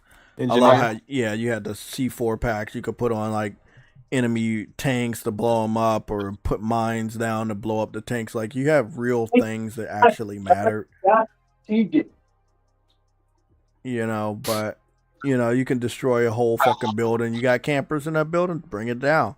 I just despise that franchise, bro. Oh, I I think know. it's that, And that that- game that's is why I'm literally in saying, the man. same caliber of Game Pass. I think that's Oh, I that's think illegal. that's why they don't want to play. I think that's why they don't want to play Battlefield, because if you're camping in the building, some niggas can notice that and just blow the fucking building Yeah, up. they want to be able to stay in that building all day. It's not real. But when you're playing those type of strategic games, bro, it's more than just running and shooting. It's more than just, hey, this is the first person I see, let me shoot. No, it's all about positioning. It's all about your angles, right? Knowing how to play your role, knowing how to play your class. It's just, like I said, bro, it's Battlefield, PUBG, you're playing chess. I've been Hey, looking at for Battlefield. the ones that game. like the Candyland and checkers, go ahead and play Call of Duty. Yeah, I've been looking Enjoy at yourself. Battlefield leak gameplay all day. I think that EA knows it's a good quote unquote marketing push. They haven't deleted any of this shit yet. But this looks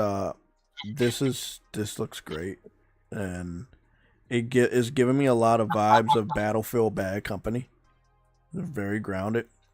And that's a good thing, because I actually did like Battlefield Bad Company. Yeah, a lot of people did. But I hope EA. I'll say this: I want EA to have balls again. I don't want them to be afraid of Call of Duty. I want them to release the game. EA, when they come into conflict with other games, they've done it with basketball. Like when somebody else does a little bit better than them, they stop bringing out that game. Literally, they just stop bringing out that game. I don't want this to happen. I want them to bring out Battlefield this year. I don't care. So what? They did with Honor.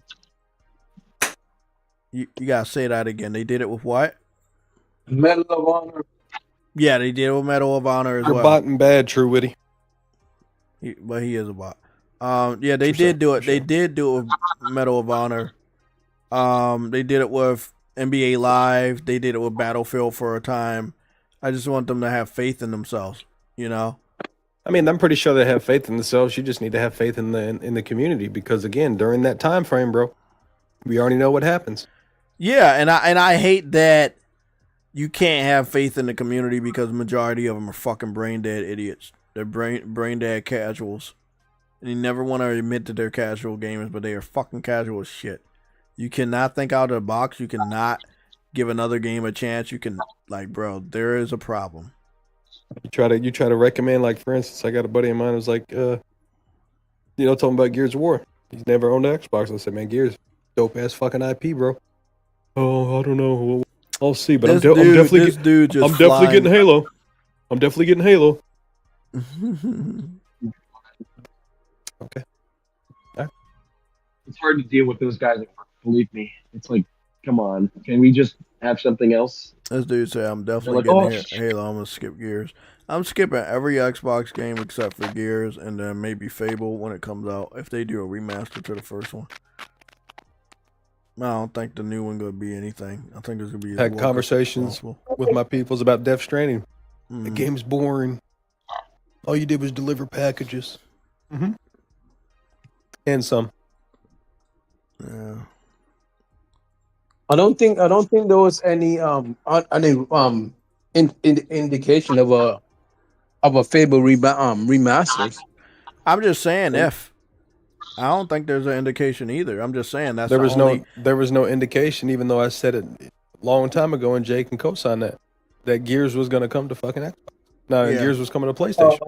There was no indication, but my intuition told me. Yeah, and after what happened with Elder Scrolls Oblivion, my intuition is telling me that they know they would make a lot of money if they like make a Fable remaster or even a port or whatever, and then bring it out for Xbox and PlayStation. You would beat it in make a lot of money. 6 hours. Yeah, you beat it in 6 hours, but still make a lot of money. And then it'll get a lot of PlayStation gamers acclimated to what the fuck Fable is. Fable is older and it's more... It's a little obscure to a lot of gamers. So you got to make sure you get people familiar with Fable. Halo, Forza, Gears. A lot of people know about those games. They've seen a lot of people playing. Fable is kind of like... It was up there in their original big three, but it hasn't been up there in a while. In a very long time. Shit. This is Yeah, day like one. I've- This is day Like we one. said though many times before, Jay, if they build it, they will come. Exactly. You know, there was a buddy of mine I was talking to earlier. Before I jumped over here about an hour ago. He said it's sad that games that were released 20 years ago are better than majority of the games that are released in its current state. Mm. Yeah, Yeah. that's a fact. That's a fucking Alright. fact. And then like, the thing is that what is he playing though? Is he He's playing Call of Duty? Diablo. No, he doesn't play. He doesn't play this shit. He's currently playing Diablo right now. New shit? I don't know. Because Damn, when you yeah, question they the not taking down any of this leaked gameplay, so they definitely because I saw, remember what happened with what was that game called? Marathon. Marathon was gonna have a alpha NDA, and then they ended up turning it into open alpha and getting rid of the NDA. And I think that EA is gonna do the same thing. It's like, well, it's no point in hiding this. We could use this as marketing, free marketing. So let's just allow them to share this stuff and not kind of flag them down, because you flag them down now, it's just gonna look like an asshole move. And so many people have everything good to say about it. I don't think I've ever heard anything bad about this new league gameplay. More people want to get in on it. So I already signed my shit up again today to get into the alpha or whatever. That shit looks bland as fuck, bro. Boring as fuck. What does? Marathon. And I love what's going on with Bungie right now. A lot of devs are secretly, quote unquote, speaking out about the conditions over there. And I know you heard about the plagiarism. They took Yeah, I heard about that. The whole entire game is stolen. that whole aesthetics. They took that shit from a 2017 artist. An independent artist. Too. Independent artist, yep. So basically, they had one of their artists try to replicate somebody else's style without paying them. And again, going back to what I said, bro, because face value, your face cards of games of longevity, bro, is really becoming games as a service, whether you like it or not. Okay. True, but we don't like it. Hear me And out. I know you don't have to. What I'm saying no. is, I'm saying enough people don't like it where we're saying, hey, we see that game. We already don't like games as a service. Plus, we don't like what the fuck you're doing. Dead on get that, arrival. but what I'm getting at is what happened to when you would buy a $50 game, right? And that motherfucker was complete. Out the box, it was complete. They don't make money on the additional playtime we get, and they want to make money on that additional playtime. And again, correlation to, again, it's a double-edged sword, right? Majority of the individuals in the gaming industry is literally fucking the gaming industry up. Okay? Prime example, if you play competitive shooters, guess what you're going to be playing against? Cheaters. Go on Amazon, Go on Amazon and see how many Cronus Zins and Striker packs have been sold just within 1 month. Doesn't matter what fucking game it is. It can be Madden, it can be NBA 2K, it can be Destiny, it can be PUBG, it can be COD. No matter what competitive game, there are individuals out there that are literally fucking cheating in a video game. How and what? And listen. What does that do in the overall longevity of that game?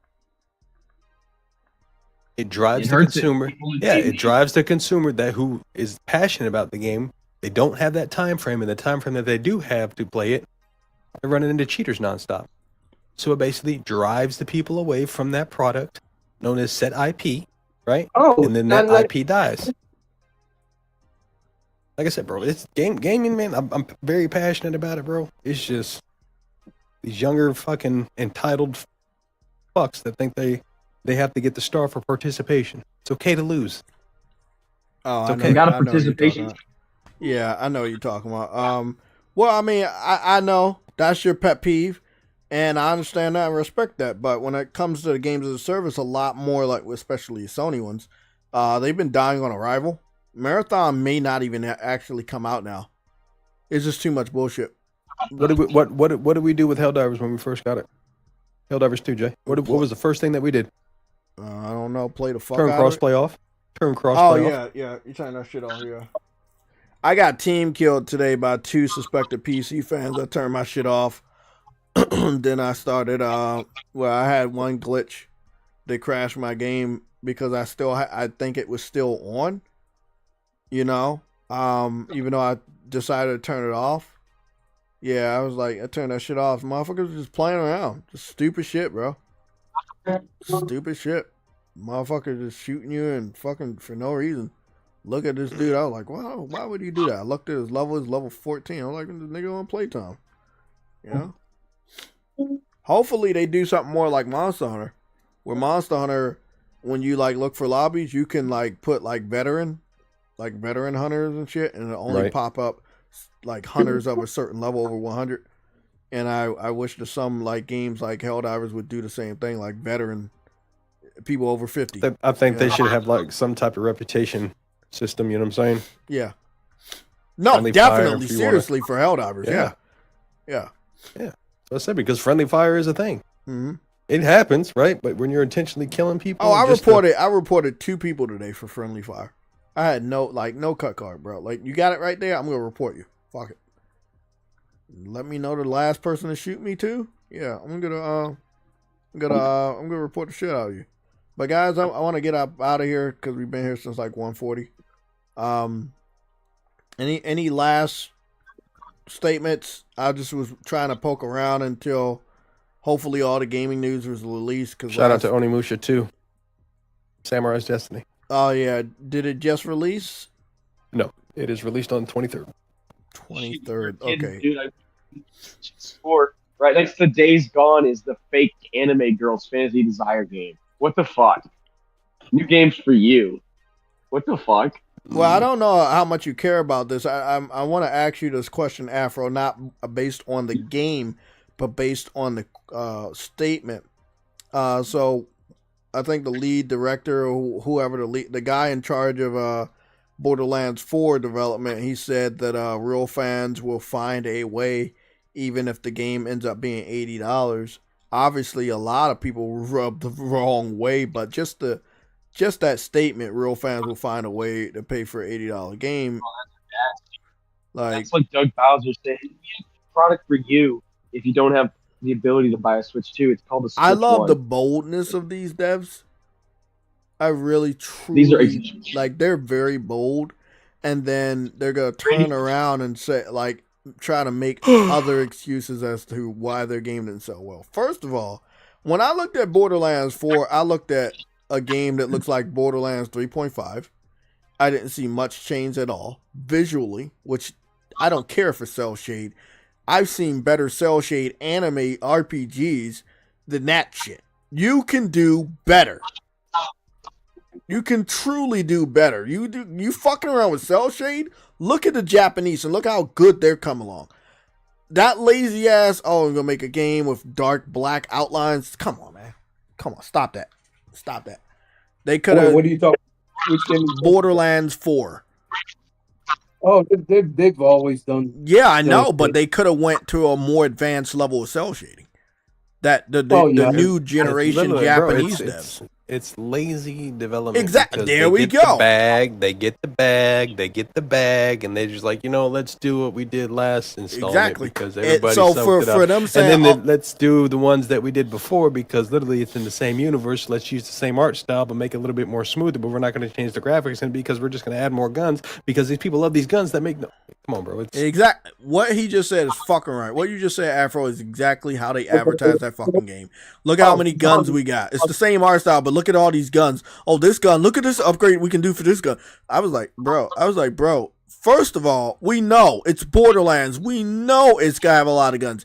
That's the last thing you should be advertising. You shouldn't even be advertising it this early.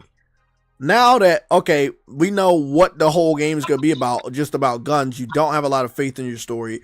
You don't really have much to talk about when it comes to visuals. Now you want to talk about, we're about to charge you $80. Bro, first of all, your game is coming out in September. You let this drop in May. It gives us about 3 to 4 months of that shit spreading around and most people being scared away from supporting your game at launch. So again, the game's gonna be a moment, bro. That's it. I highly doubt that. I don't think it's. I don't even. No, I mean the reason I say it's gonna be a moment is gonna be for the diehard fans. I agree with you, but I want you to look at. I want you to look at a game. How long do you think that game's gonna last? Shorter than a moment. I say a week and a half, bro. I won't even give it 2 Less weeks. than that. You saw what happened to Doom? I've never been a fan of Doom. No, don't worry about it. I've never- No. Doom got I don't pay attention to it, but go ahead. 31,000 people on Steam. It only got 3 million players across all 3 platforms. It flopped. That's a financial flop. It's Doom. Doom is, people know what Doom is, right? So, I mean, yes, but and no, because again, you got to look at our age demographic too. Okay, people don't buy games nowadays. Game Pass. Exactly, I know about that. So what we Got it we on my got PC, my Xbox. what we got from that is they're saying roughly around 2 million people played it through Game Pass, but Game Pass supposedly supposed to have 35 million subscribers, so that's stupid. There's tons of people on PC. They claim that game is their own, but from what I've heard from the PC community, they claim that the game was too console friendly and was made for console gamers. Also, they don't like that the game was $70 at launch. Yeah, because the niggas don't buy games. Because it didn't because it didn't include multiplayer. They were upset that the multiplayer was cropped out. Even if it did, bro, them niggas don't buy shit. Exactly. PC fans, Xbox fans, one and the same. They don't buy games. So exactly. I'm looking at this. I'm looking at the same thing for Borderlands 4. It's gonna be more of the same. Doesn't matter how good it looks. Doom looked better than fucking. The new Doom looked better than some of the older Dooms in the last 2 games. So that didn't even matter. Even though it's supposed to, right? Because it's Doom. You're buying it for the graphics. You're buying it for the blood and gore. It didn't matter. If what you add was what made you popular and it no longer matters with the gamers, I feel really, really bad about Borderlands. I feel like the reception to Borderlands 4 should and probably will be worse than Doom because gamers are showing us a pattern that they're tired of certain shit and they're like, nah, I'm not dealing with that. Bro, the age you are, we're all around that same age. We're all starting to think the same way. You know what I'm saying? We're all fed up with certain things. You're not the only person.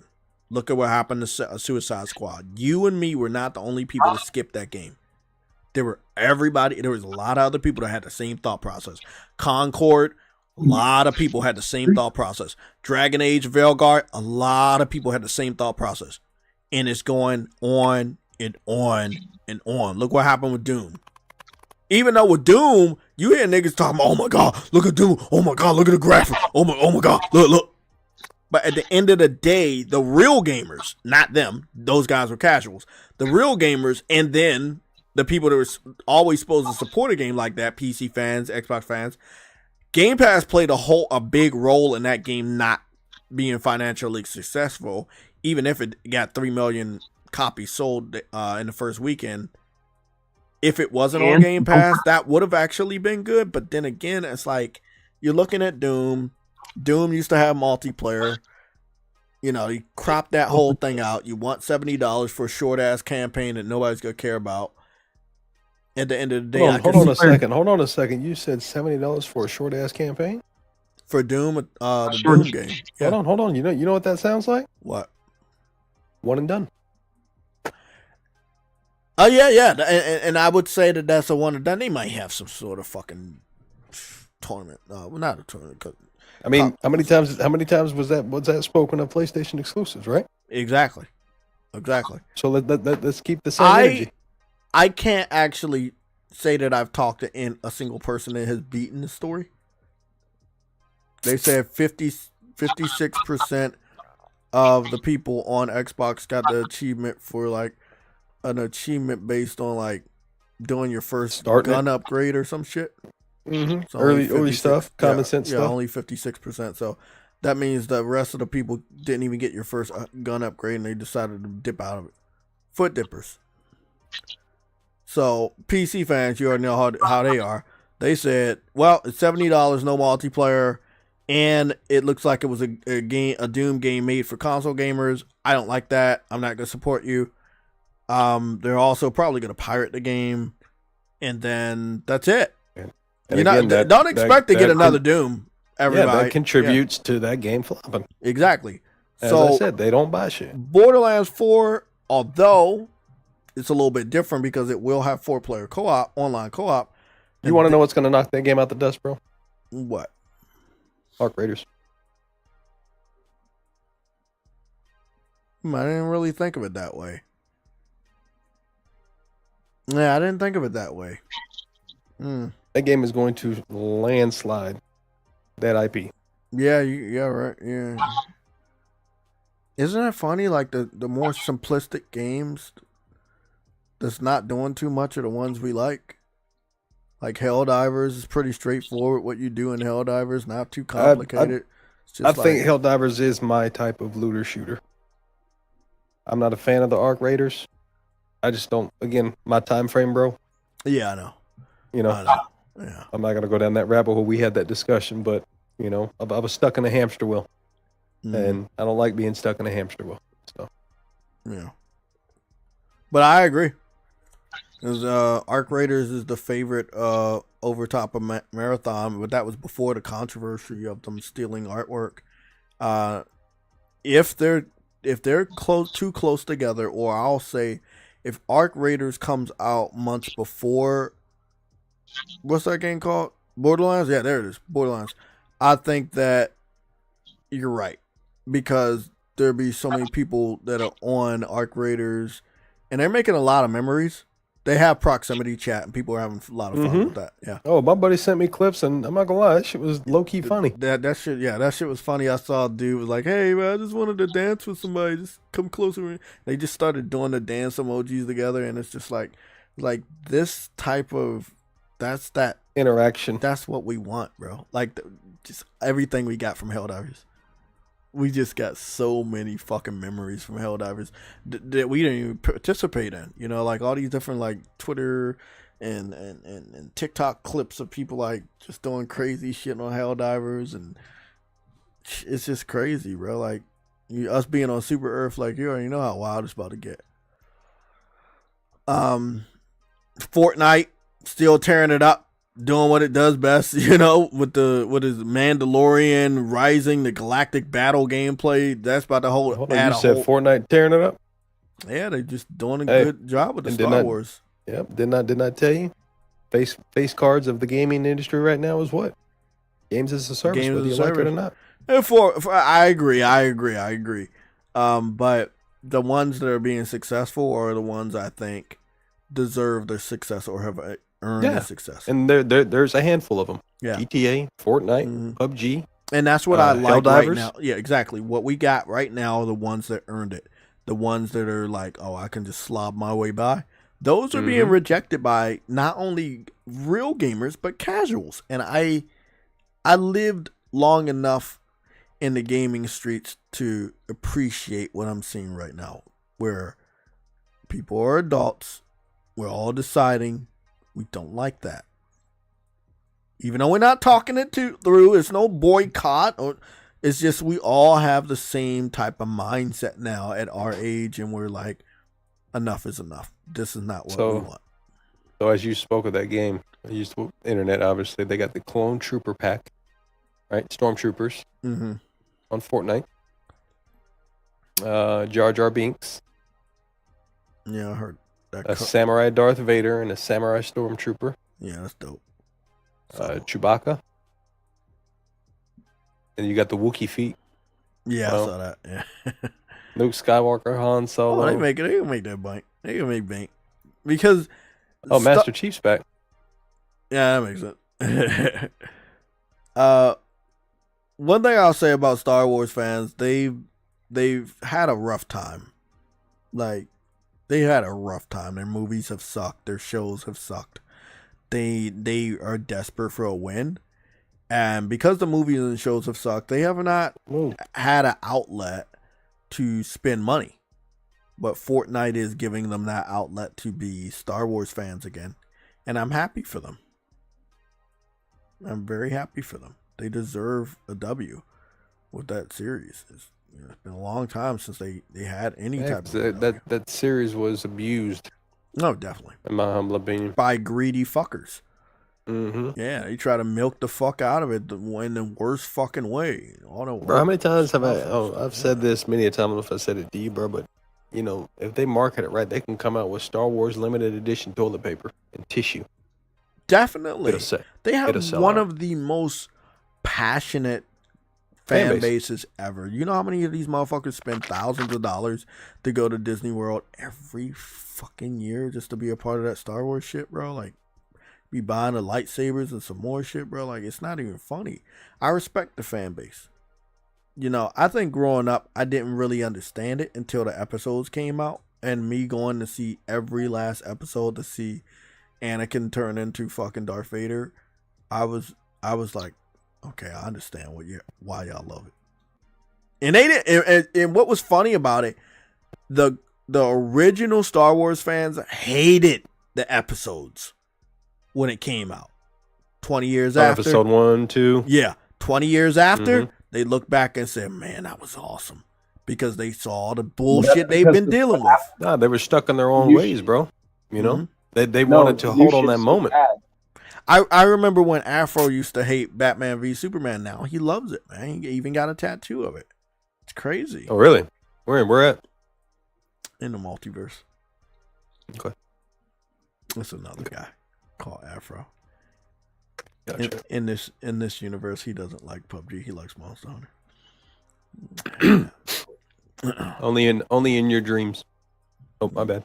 Yeah, Star Wars' biggest dub this generation has been the Star Wars games.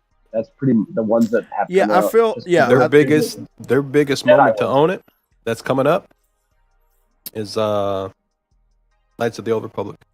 If it's done right. Yeah, that's a big if. That's if I'm it is gonna done go right. out on a limb and I'll come back and look at this in maybe a year or two. I don't think it's gonna be done right at all. Me neither. Well, I've given. I do, and the reason why is because I saw a little video today while I was working, and you know, I have access to Pitfall. What is it? Grand Prix. Mm-hmm. Yeah, retro game services. I don't know if you guys saw that. What But, the fuck is that? Hey, Oh, kick you this didn't- guy out, man. Kick no, him I'm out. serious. You didn't see? See what? Xbox under Game Pass has retro games. Oh, yeah, I saw that dumbass shit. My point exactly. So what I'm going to do once we get done with the little podcast, I'm gonna boot up my 3070 Ti. Okay, I don't need the latest and greatest because I don't game on this thing. But I'm going to go sign up for Game Pass for about 5 minutes. Of course you are. I'm gonna play Pitfall. And I'm gonna swing across that first hole. Goodness. And then I cancel my subscription.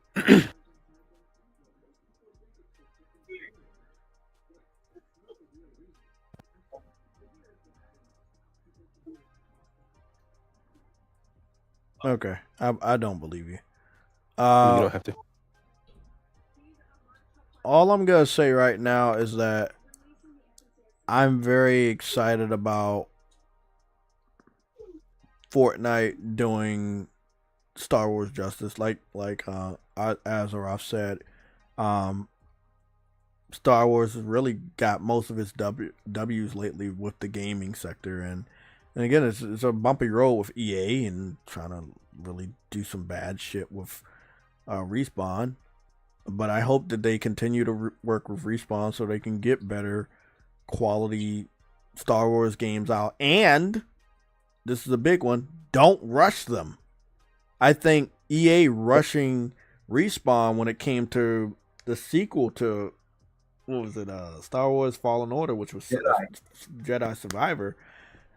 Them rushing it was what fucked it up. They didn't have time to cook. It still sold well though. Yeah, but if they didn't rush them, it would have sold better. It would have had a better reception. It would have had. That's true, better reception. Did you know that the game sold 20 million copies though? That is how many Star Wars fans that are starved. Yeah, but it could have done even better, bro. Like, you never want to get. You never want to be okay with releasing a bad game. But you got to admit, 20 million for a sequel that requires you playing the previous game is pretty good. I mean, Final Fantasy can't do that. I agree.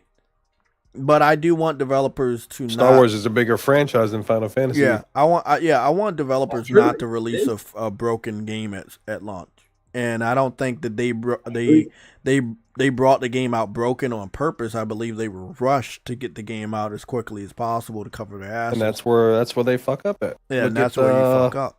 Metal Gear Solid, Guns of the Patriots. Not Guns of the Patriots, but the Phantom Pain. Oh yeah, Campaign, it's half finished. Half Don't finished, remind exactly. me. It's half finished. You know, going to like I said, is Star Wars is obviously a bigger name than said IP, but again, if you put it in perspective, right? Call of Duty is a household name, right? You see it on Doritos, you see it on Mountain Dew packs, right? Illegal. Call of Duty can come out of nowhere and come out with a kart racing game, and that motherfucker will sell out. You're not wrong. Why? Because the name is there. Hell, what you would call it? The game that you guys are talking about, right? The first one, Star Wars. Okay. Yeah. Yeah. I'm not a Star Wars fan like that. Okay. I had somebody who I take advice from time to time, bounce ideas and franchises off each other. He said, "Bro, you need to play it." I said, "I'm not a Star Wars nut like that, bro." He said, "I don't want to hear that shit. You need to play it." Climactic moment at the end. Okay. Like, okay, I'll take your word for it. The mechanics and the gameplay, I mean, it was solid, right? It was fun. The lightsaber combat, it was dope. But that ending, that motherfucking franchise, on that first run through, oh my God. Hell yeah, the ending is crazy. That ending was powerful. I was like, okay, I see what you were talking about, you motherfucker, you. Yep, it was worth it. I ended up picking the game up later. I think a year later. Doesn't matter. And Doesn't matter. when I picked it up, as you know, I ran through the game, ended up getting a platinum and everything. It was very well done. Yeah, it wasn't like the best game. It has little You said it best, bro. It was well done. It was a put well together done game. Story, gameplay wise, sword play was really good. And again, Star Wars right now is doing good with the game in the gaming, because you can really go everywhere, and you're not as influenced by the bullshit movie politics where you have to have representation of this person or that person. And I feel like that has severely killed Star Wars enjoyment of the fans that love watching the TV shows for Star Wars and the movies. I really want this motherfucking Soul Frame game, but it's pre-alpha right now. God, I want that game so bad. And Jedi is more normal, like Star Wars used to be, and everyone loves it. Yeah. Damn. We just need to not rush the third game, please. I wouldn't even say don't rush any fucking game. Yeah, please. Just make it good. Make it good. I'll be there day one, just like before. Jesus. I just got a post right here. Forza Horizon official page on Twitter says, starts with a P and we all love it. Walmart Canada Gaming, which is managed by Hunter Gaming on Twitter, says PlayStation 5, ? Forza Horizon official Twitter page replies, love of our life. So, I mean, I would love PlayStation 2 if I'm making that type of money that, that they're currently making from PlayStation gamers. They ain't make no money from Xbox fans. And Microsoft feeling the same way. Phil Spencer is feeling the same way, whether he want to admit it or not. Like, they're making the money they always wanted to make. You just had to become third party to do it.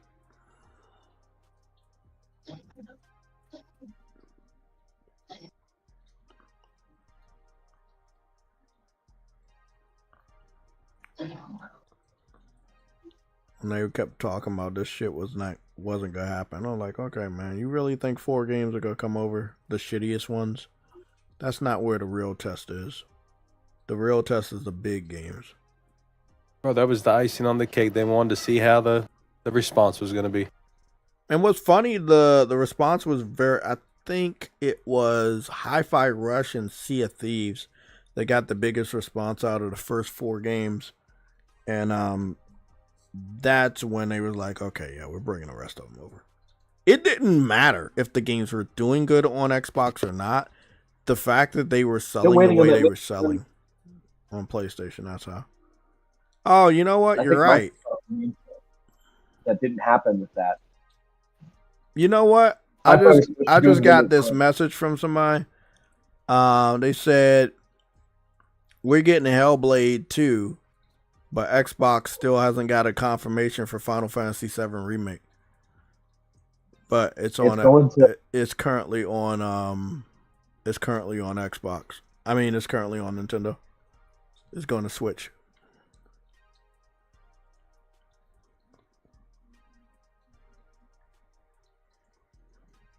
That's wild, isn't it?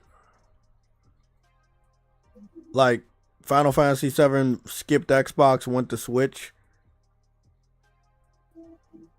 Yeah, I love it. Yeah, I love it.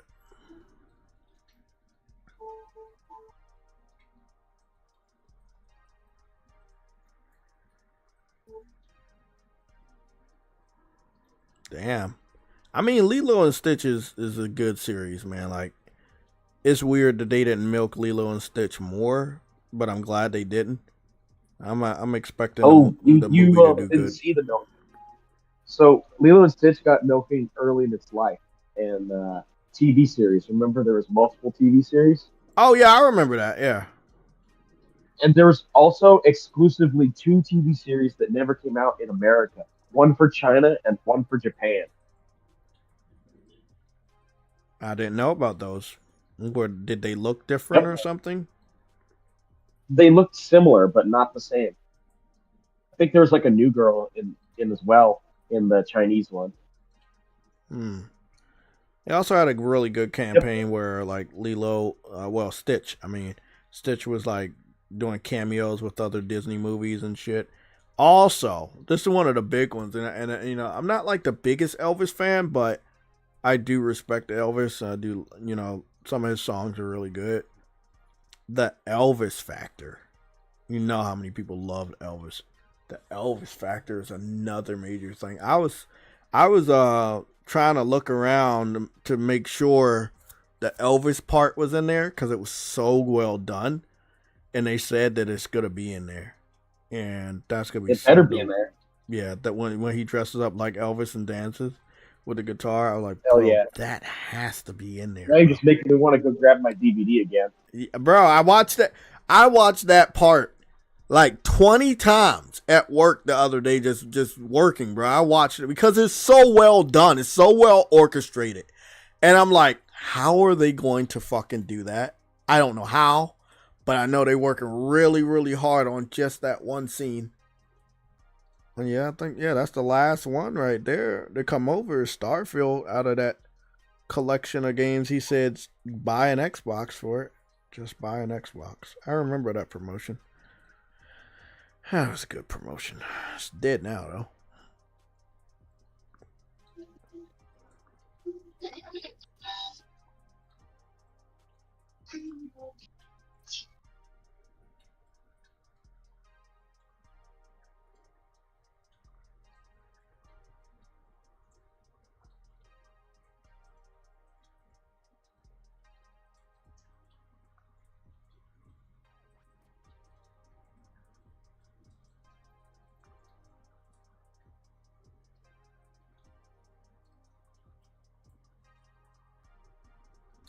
Damn.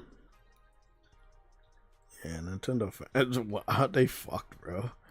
I just saw this, and I never seen this before, like a comparison between 24 frames per second, 30 frames per second, and 60 frames per second at the same time. I've never seen that comparison before, but I wish I didn't see it because it really fucks my eyes out right now. But yeah, 60 is definitely smoother. You can definitely see the difference.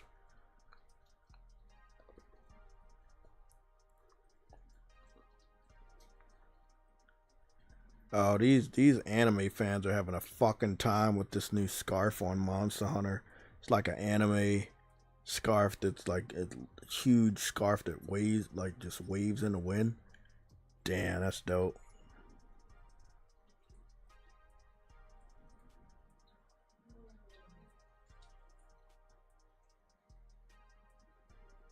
Yeah, I love it.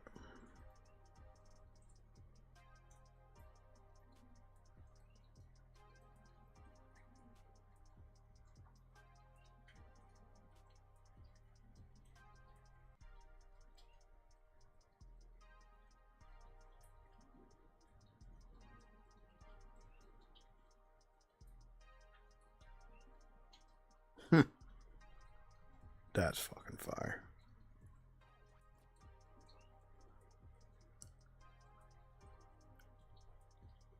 Man, you're right about that. I think Phil Spencer cares more about PlayStation fans than he cares about Xbox fans at this point. Hey, where are you getting the money from? That's how it is. He cares about where you're getting that money from. Okay, everybody.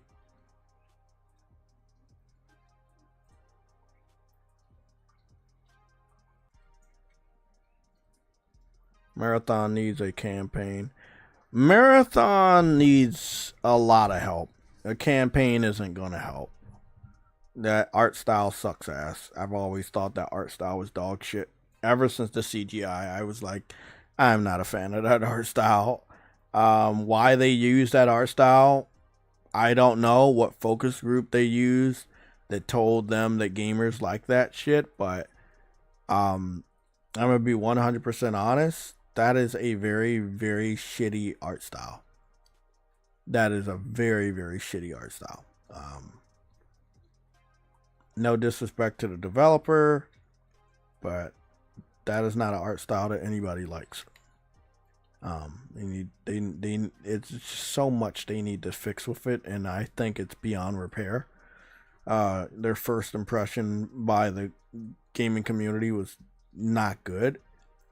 Then once we saw the gameplay, it got worse. Now they got all this drama with them stealing artwork. So I don't know, man. I don't think that game's gonna come out, and I do believe Sony's gonna get full control of Bungie, and I don't think that's a bad thing. If you see how they're managing themselves, they need help. They need structure. And I think Sony's gonna be the one to give it to them. And get rid of all those other people that are not fucking helping. You know, you gotta reset.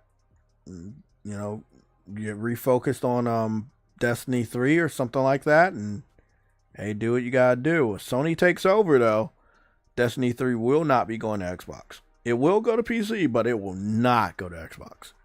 And that is one of the reasons why Xbox fans and even PC fans are afraid that Sony will take over Bungie, because they know that the terms will change. And those terms will be that Destiny is supposed to go to all platforms and remain third party. But if Sony owns Bungie, that will no longer be the case. So there's a reason for the people that are not PlayStation gamers to be afraid. I could care less. Bungie needs all the help they can fucking get, even if it means Sony completely has control over the company, and that's what needs to happen.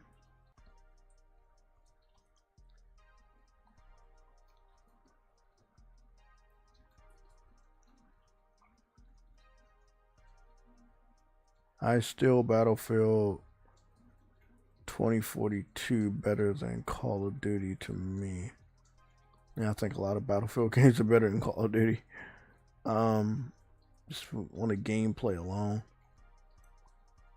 Well, guys, let me get up out of here and get something to eat and chill. Timestamps will be posted. Don't worry about that. I'll be working on that as soon as we are out of here. Everybody have a good night. Tomorrow is Thursday, but I work very late tomorrow. So we got a red alert today. Tomorrow may be a news and updates, but it can't be at 11 because I'll still be at work. So I'll be monitoring all the gaming news, and I'll give you guys an update on what type of stream we'll end up doing and when we will do it on my the community section of my YouTube channel. So keep an eye out on that. I also have changed the About Me section for my YouTube videos of YouTube live stream, starting with this stream, that will have a link to the Discord. So if you do want to join the Discord and, you know, be a part of the conversation and add to any gaming news that we may not know about, or any movie or TV show news that we do not know about, feel free to join the Discord. That link to the Discord is in the description of this live stream, and it will start to be in all the future live streams. So when you go there, I won't say my name anymore. It'll just give you a link to the Discord. I'll be taking a look at that Discord and see if we have any new members. I hope everybody has a great night. Obviously, if any major gaming news happens, find a way to get in contact with me. All my contact information is in the description. I guarantee you that shit will drop as soon as you come off here. It probably will. My contact information is also on my YouTube page, on my Twitter page. So we'll do that. It is almost 8 o'clock. If gaming news does break afterwards, I will be fucking pissed.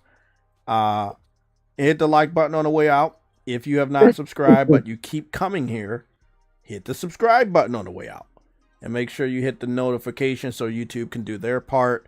And make sure you're notified when we go live or post something. I do have a funny YouTube short that I'm going to be posting about, you know, the 4 games. That should be funny.